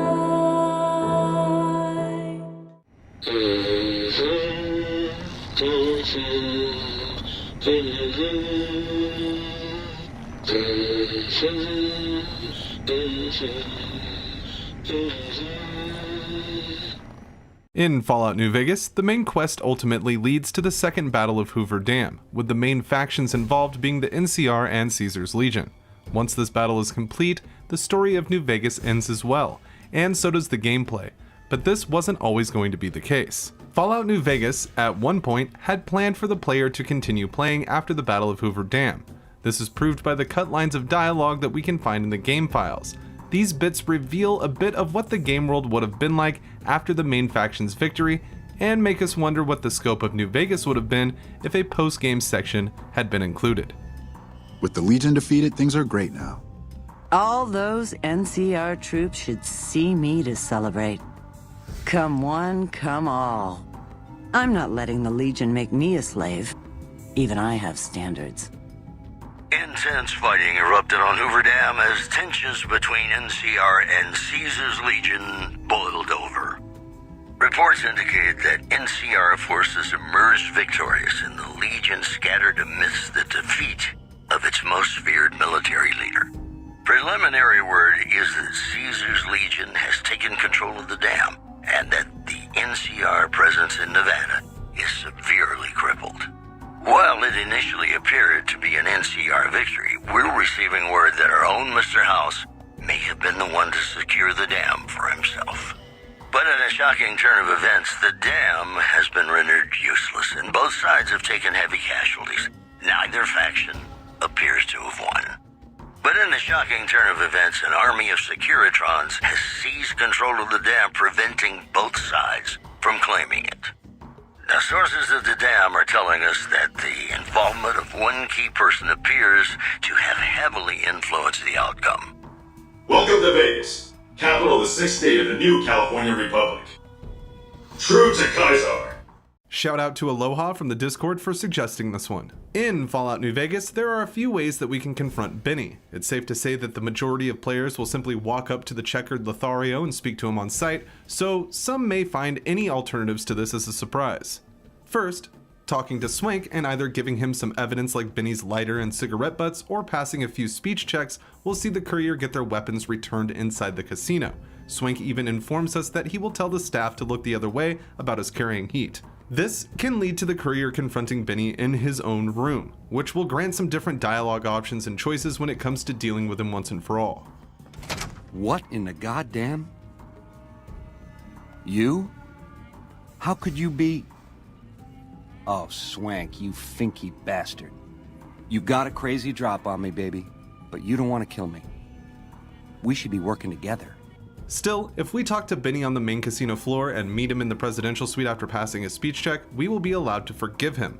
Let's take him out after making this choice. We get a rather unique set of circumstances to see an area that will not be open during any other part of the game. When Benny starts to leave, New Vegas sees this as him fleeing, as he will be making his way to the fort after this and ultimately will get captured by the Legion. Because of this code in the game files, the elevator door to Benny's secret escape tunnel will be unlocked to allow him to use it to make his way into the Legion's loving embrace. By killing him before he leaves the presidential suite, he never reaches the door, which is coded to remain unlocked during this script until Benny passes through this door, which will immediately relock and require a key that doesn't exist to open it. So by doing this, we have the only way to see and visit this tunnel without console commands or any special tricks. This means this is the only way on Xbox and PlayStation to go to this location. The tunnel is pretty bare as it really was never supposed to be seen, likely cut with the myriad of other things that lie on the cutting room floor for New Vegas. Still, this is a small detail that many people will likely miss as the drive to kill Benny in other ways is strong, and the game encourages us to follow a different path. In Fallout New Vegas, some lost souls that we find in the Mojave can join the courier on their wasteland adventures, like Veronica, a Brotherhood scribe with quite a storied history, and while she has an in-depth companion quest, I find her personal goal much more charming. If the courier asks Veronica what she wants, the scribe will start gushing about pre-war dresses. I want a dress. Yeah, a good one. Something elegant and classy, you know? But still stylish. Something that's eye-catching and sexy, but also says, don't fuck with me. I keep hoping I'll come across some old-world designer gown when I'm scavenging, but it never happens. Maybe I should move back to California. Hey, you try getting a date wearing scribe robes. Might as well be wearing sweatpants. I just like them, you know? They make you feel like a woman. Those ladies before the war, they knew what they were doing. This starts the unmarked quest, You Make Me Feel Like a Woman, that involves finding a suitable dress for Veronica and placing it in her inventory. A few clothing items count for the quest, even Vera Key's gown from Dead Money. However, I only got Veronica to engage the final part of the quest with the formal wear. Once we place it in her inventory, Veronica will be beyond excited about the new fit and teach the courier the scribe counter unarmed perk, allowing a decent counterattack after blocking in combat. For me? Do you mean it? No, it's too much. Well, okay, but it's too much. Oh, it's perfect. Thank you. I wish I had something to give you. Wait, what about punching? That's the gift that keeps on giving. I could work on your punching with you, if you like. Show you how to counter like a scribe. All right, put him up. Let's see what you got. The perk is a great reward, but nothing beats how genuinely excited Veronica gets just to have a lovely dress to wear when she's roaming around the Mojave. Thank you to Daddy Harambe from the Discord server for suggesting this one. In Fallout New Vegas, we are all familiar with Helios 1. The power plant is one of the most sought after landmarks in the Mojave. When doing the Lucky Old Sun quest, we have a few options that will change the future of fan favorite, Fantastic. Suppose we follow the NCR's plan, sending the power to the Strip and McCarran. In that case, Fantastic will get a promotion to Hoover Dam, claiming to be in charge of the whole shebang. Well, look who it is. Fantastic's little helper, all grown up, following in his master's footsteps. What's it look like, man? I'm fucking king of the NCR. Caesar's Legion has Caesar, the NCR's got Fantastic. It's Fantastic's NCR now. This whole war's about power, man. Caesar wants it, NCR wants it. Fantastic's got it. After I fixed Helios 1 and basically saved the NCR from the dumb shits who run it, I got myself a little promotion. Now I run the whole shebang. Still, if we arm Archimedes 1 and wipe out the NCR, returning a few days later, we will see the Legion has taken Helios. Due to this, Fantastic will be donned in Legion gear and spouting his pride for a job well done. Hey man, when in Rome. Man, I don't even know. It's crazy. Shh, you feel that? That's the winds of change, baby, and Fantastic's riding them with his magical angel wings. They saw the shit I did for the NCR, how I carried them on my back, brought the fire to the heathens. I wasn't gonna help them, but they begged. Well, somebody begged. Couldn't say who for sure. It's all a blur, you know? Chems, man. What a trip. I'm working on some top secret shit I can't even tell you about. It's so mind-blowing. But here's a little taste. You know how you can only collect sunlight during the day? Well, what if you could make it daytime all the time? Crazy, right? Or is it? I'm gonna find somebody smart and ask him that question, see what he says. It'll be fucking intense. Adios, amigo. This has been suggested by many people on Discord and in the YouTube comments, but most recently by PZEasy23. In Fallout New Vegas, we can come across many small details and exciting discoveries that really tie the game world together. One such location is the unmarked Deathclaw Promontory on the east side of the river, across from a prospector's camp. Here, we can find all of the Deathclaws New Vegas has been hiding from us, and if you thought Quarry Junction was rough, this place is like the hard mode version of that area. No place to hide mixed with tight valleys make this peninsula a literal death trap. But if you can manage the Deathclaws, there is quite the reward waiting for you. We can find 2 prospectors here, each wearing power armor, with one wearing quite possibly the best and rarest in the game. The Enclave Remnant's power armor can be looted, and if you have the power armor training perk, it's yours to wear. With the OP jury rigging perk, you can even repair this armor with the T-51B you find here, but now we have to find the helmet to make this complete. That journey will bring us to Silver Peak Mine, which lies on the road to Jacobstown and is pretty close to the Remnant's bunker itself. This place is no walk in the park either, as the mine is dark and filled with the shadows and noises of Cazadores, which will make short work of any explorer foolish enough to breach the entrance. After working our way through the flying killing machines, we can find an unlocked gate that will have the helmet we are looking for lying next to the skeleton of an assumed Enclave member who spent their last days here. Looting it, we can use jury rigging again to repair the helmet with the T-51B piece that we found at the promontory. And now, we are rocking the best armor in the game, at least in my opinion. This is not the only way to get this armor set in the game either, but it certainly is the fastest, as Arcade's quest can take quite some time, and the Remnants will only really have this towards the end game. An interesting fact about the Enclave Remnants armor is that game director Joshua Sawyer had planned to make every NPC in the game hostile to the player if they were wearing this, taking from the Fallout 2 story of the Enclave being vilified by most everyone in the area. I imagine this would involve people being surprised to see a set of this armor out in the wild.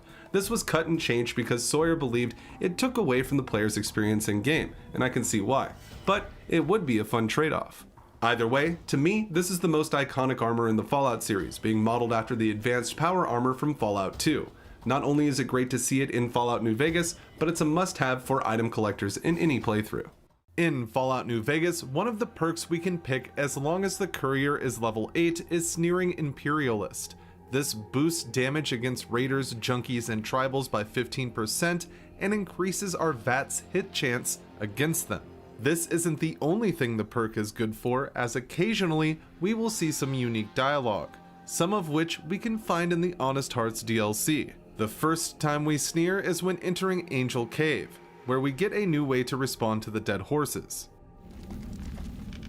Hoi, Auslander Zuka Joshua Graham?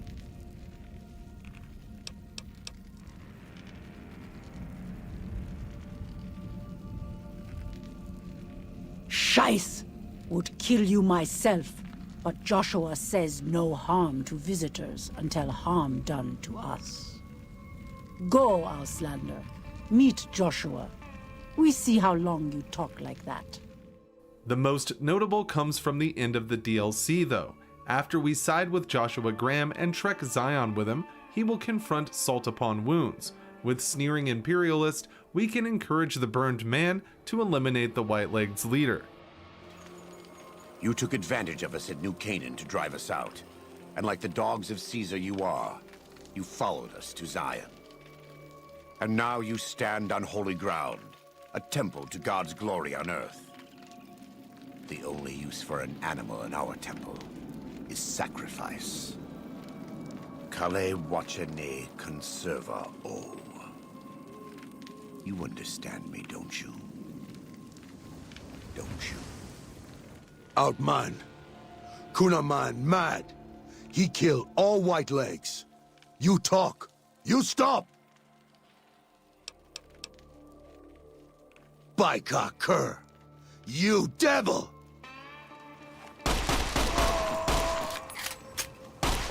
There. That's it. It's finished. When they hear what happened here, the white men crawl back to their great Salt Lake. If Caesar doesn't kill them, they'll wither and die like the cursed mongrels they are. Come, let's find Daniel. Tomorrow we'll be here soon, and there is still much work to be done. Howdy, partner. Might I say you're looking fit as a fiddle? In Fallout New Vegas, we meet Victor, the lovable cowboy-themed Securitron that resides in Good Springs. I want to talk about a couple of things that it seems some players miss due to the way the game is laid out. Victor digs the courier out of their shallow grave, and we wake up in Doc's bed. After leaving Doc Mitchell's house, he's the first NPC we come across, so naturally, he is usually the first person we talk to outside of the dock. During the first real quest that shows itself to us, Ghost Town Gunfight, we are tasked with mustering up as many townsfolk as possible for the upcoming raid from the Powder Gangers. Everyone involved with the quest is marked except for Victor himself. The first bit of unique dialogue happens here, where we can recruit Victor for the battle. Trouble with rustlers, huh? Count me in, partner. Those varmints will be running home with their tails between their legs soon enough. Victor will no-show the fight, so catching up with him after, we can use a science skill check to reveal that an override was issued remotely in his programming. Howdy, partner! So when do the rustlers show up? Really? I must have dozed off. Although that's never happened before. Alright, but put everything back the way you found it. Override? That can't be right. Probably just a malfunctioning tube somewhere. I truly am sorry I couldn't help you, partner.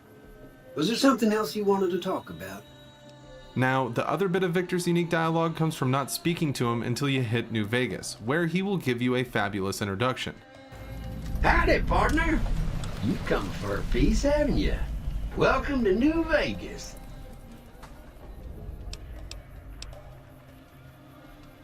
Allow me to introduce myself. I'm the Securitron that dug you up in the bone orchard outside Good Springs. I thought you'd gone up the flume, but that Doc Mitchell knows his trade. It's good to see you up and around, right as a trivet. Consider me your personal welcome wagon. Now hear this. The head honcho of New Vegas, Mr. House, is itching to make your acquaintance. Just head for the Lucky 38. It's the big old tower shaped like a roulette spinner. Yeah, partner. That's the spirit. He'll be waiting for you. I love the attention to things like this in New Vegas. It's quite the reward for players that don't really follow the beaten path. Thank you to Azzy from the Discord server for suggesting this one. In Fallout New Vegas, we see firsthand the battle between the Legion and the NCR. Many different towns and locations are affected by this, and one of the most notable is Nelson. The town of Nelson has been overrun by the Legion, who have NCR troopers displayed on crosses in the center of the settlement. Ranger Milo is one of the NPCs that we can meet just outside on the road leading to the site. Milo has a few unique interactions that are worth mentioning. For example, Ranger Milo is one of the only NPCs that the courier tells their name to, which will prompt an NCR reputation check, changing Milo's dialogue depending on the relationship with the faction. My apologies, but that name and face ain't ringing the old school bell upstairs. Afraid I can't let you through until the situation is resolved. Fair enough. It's not like any of the troopers around here are jumping up to volunteer. Oh heck, I've heard of you. Supposed to be a regular hero or something, ain't that right? But maybe you're a little too reputable to get involved in some dirty work for the Republic.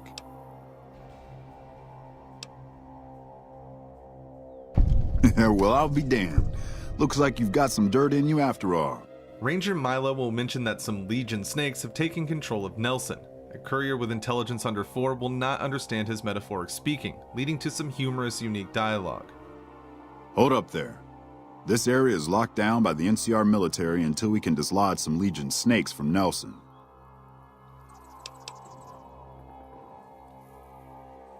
You're one of them special folks, ain't you? They ain't real snakes, see? They're Legion soldiers. I just called them snakes because they're low down and sneaky. Like a snake.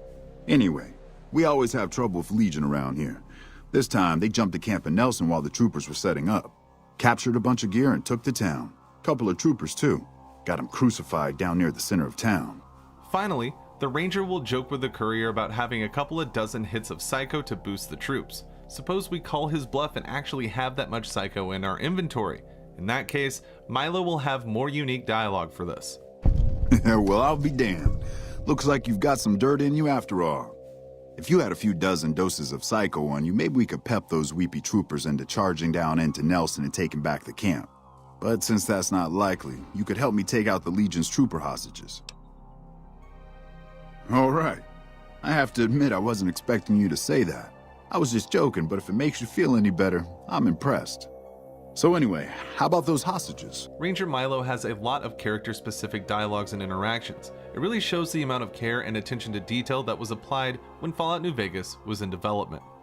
Fallout New Vegas follows the events of the Mojave after the courier is shot and left for dead in Good Springs. The bulk of the game is about deciding the fate of the Mojave by taking one of 4 paths. The courier can side with major factions during the upcoming battle at Hoover Dam, such as the NCR and the Legion, or they can fulfill the dreams of Mr. House by securing New Vegas under his guise. The possibility of taking matters into their own hands even exists through Yes Man. Some New Vegas players may not know that there is a hidden ending buried under a few requirements that sees the courier and Father Elijah take the Mojave. Before starting the Dead Money DLC, this can happen if the courier is vilified by the NCR and has recruited Veronica as a companion. Of course, making sure to ask her all about Father Elijah. I would say he was my tutor, but that doesn't cover it. After my parents passed, he looked after me. The whole Brotherhood brought me up, really, but he made sure of it. I never had a grandfather, not that I knew anyway, but Elijah was in some ways what I'd imagine a grandfather to be. Now, you would have to take on the task of going through the Dead Money DLC. It doesn't matter who lives or dies by the end. Once you're at the Sierra Madre Vault, talk to Elijah about Veronica. Veronica? She survived Helios? She would. Resourceful. Elijah will then express his desire for the Mojave, and since we're vilified by the NCR, we can agree with him. Now, we get the most hidden ending slide in New Vegas. Perhaps I was too quick to put a collar on a potential ally. Very well. I'll come down and show you what the Sierra Madre has in store. In the years that followed, the legend of the Sierra Madre faded, and there were no new visitors to the city. Years later, when a mysterious blood-red cloud began to roll across the Mojave, then west toward the Republic, no one knew where it had come from. Only that it brought death in its wake. Attempts to find the source of the toxic cloud failed. The Mojave was cut off. Through the cloud, lights were seen from Helios 1. There were stories of ghosts immune to gunfire who struck down anyone they saw with rays of light. The last chapter of the Mojave came when a modified Repcon rocket struck Hoover Dam, releasing a blood-red cloud, killing all stationed there. All attempts to penetrate the cloud and retake the dam failed, and both the NCR and Legion finally turned away from it, citing the place as cursed. Only 2 remained alive in the depths of the cloud at the Sierra Madre, waiting for their new world to begin again. In Fallout New Vegas, after being dug out of a shallow grave, we will meet Doc Mitchell, the Good Springs Town doctor. Mitchell will guide us through character creation while offering some delightful banter along the way. When it comes time for the Vitomatic Vigor Tester, Doc Mitchell has a ton of dialogue that can be triggered by going extremely high or terrifyingly low on each special stat. That's some serious atrophy, even for someone who's been in bed a while. It's a wonder you can move at all. Surprised anybody'd want to tangle with you. Heck, you could go Deathclaw hunting with a switch. Now, I ain't no optometrist, but maybe we should fit you for some glasses while you're here. Nothing gets by you, huh? Could've used you when I lost my keys last month. I just don't get it. A stiff breeze would tear you in two, but a couple of bullets and you're right as rain. I guess that explains how you're still alive. You're built solid as an oak. Huh. Must be some frontal lobe damage. Good to see them bullets didn't affect your charm none. Sorry, son. I fixed up your head as best I knew how. I guess I missed a spot. Look at that. Maybe them bullets done your brain some good. Don't have all your coordination back yet, looks like. You should think about doing some rehab. Most patients don't get out of bed after being shot and then move like they was in perfect control. You're unusual, I'll say that. Now that don't make a lick of sense. Seems to me you're the luckiest son of a gun in New Vegas. With luck like yours, I'm surprised them bullets didn't just turn right around and climb back into the gun. Yeah, that's a pretty standard score there, but after what you've been through, I'd say that's great news. Doc Mitchell will also have different items to give out depending on your build, like the boxing gloves for unarmed characters. Fallout New Vegas never ceases to impress me with how much detail it has packed into such a great game.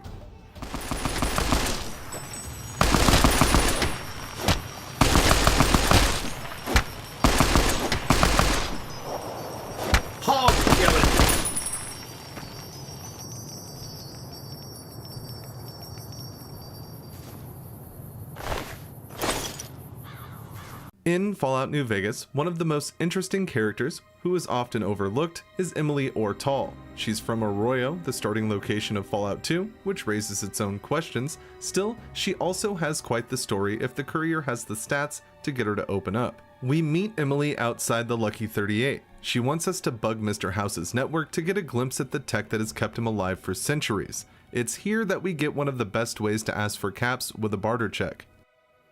Right. We just want to find out what sort of technology Mr. House has used to stay alive for all these years. It could be of great benefit to the people we try to help, many of whom suffer from hard-to-diagnose illnesses. Ah, I see. I suppose I can give you some medical supplies for your efforts. I assure you they will be worth plenty of caps. That is not the end of the unique dialogue though, as we can get more information from Emily with an intelligence check or a speech check, respectively.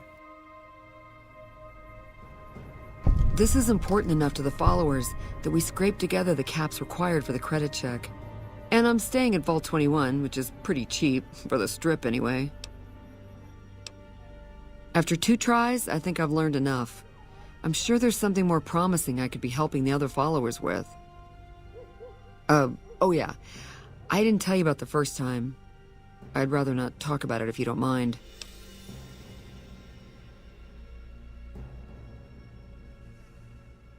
True. Alright. The first try was a little less professional. Someone important on the strip had access to some of House's technology. Specifically, a Securitron. And more specifically, the someone was Benny. I know, he shot you in the head and everything. But this was a while ago.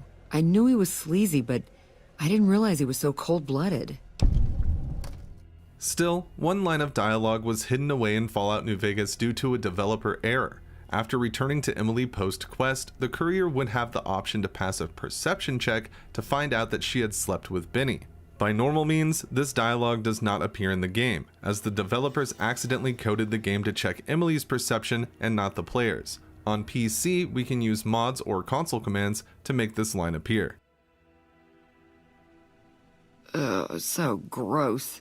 It was bad enough that I didn't get any data out of the Securitron. This is why I didn't want to talk about it. It only happened once. I chalk it up to sleep deprivation and one atomic cocktail too many. I take it you're speaking from experience. You're right, though. He's gone now, so I'm not gonna let it bother me anymore. Thanks.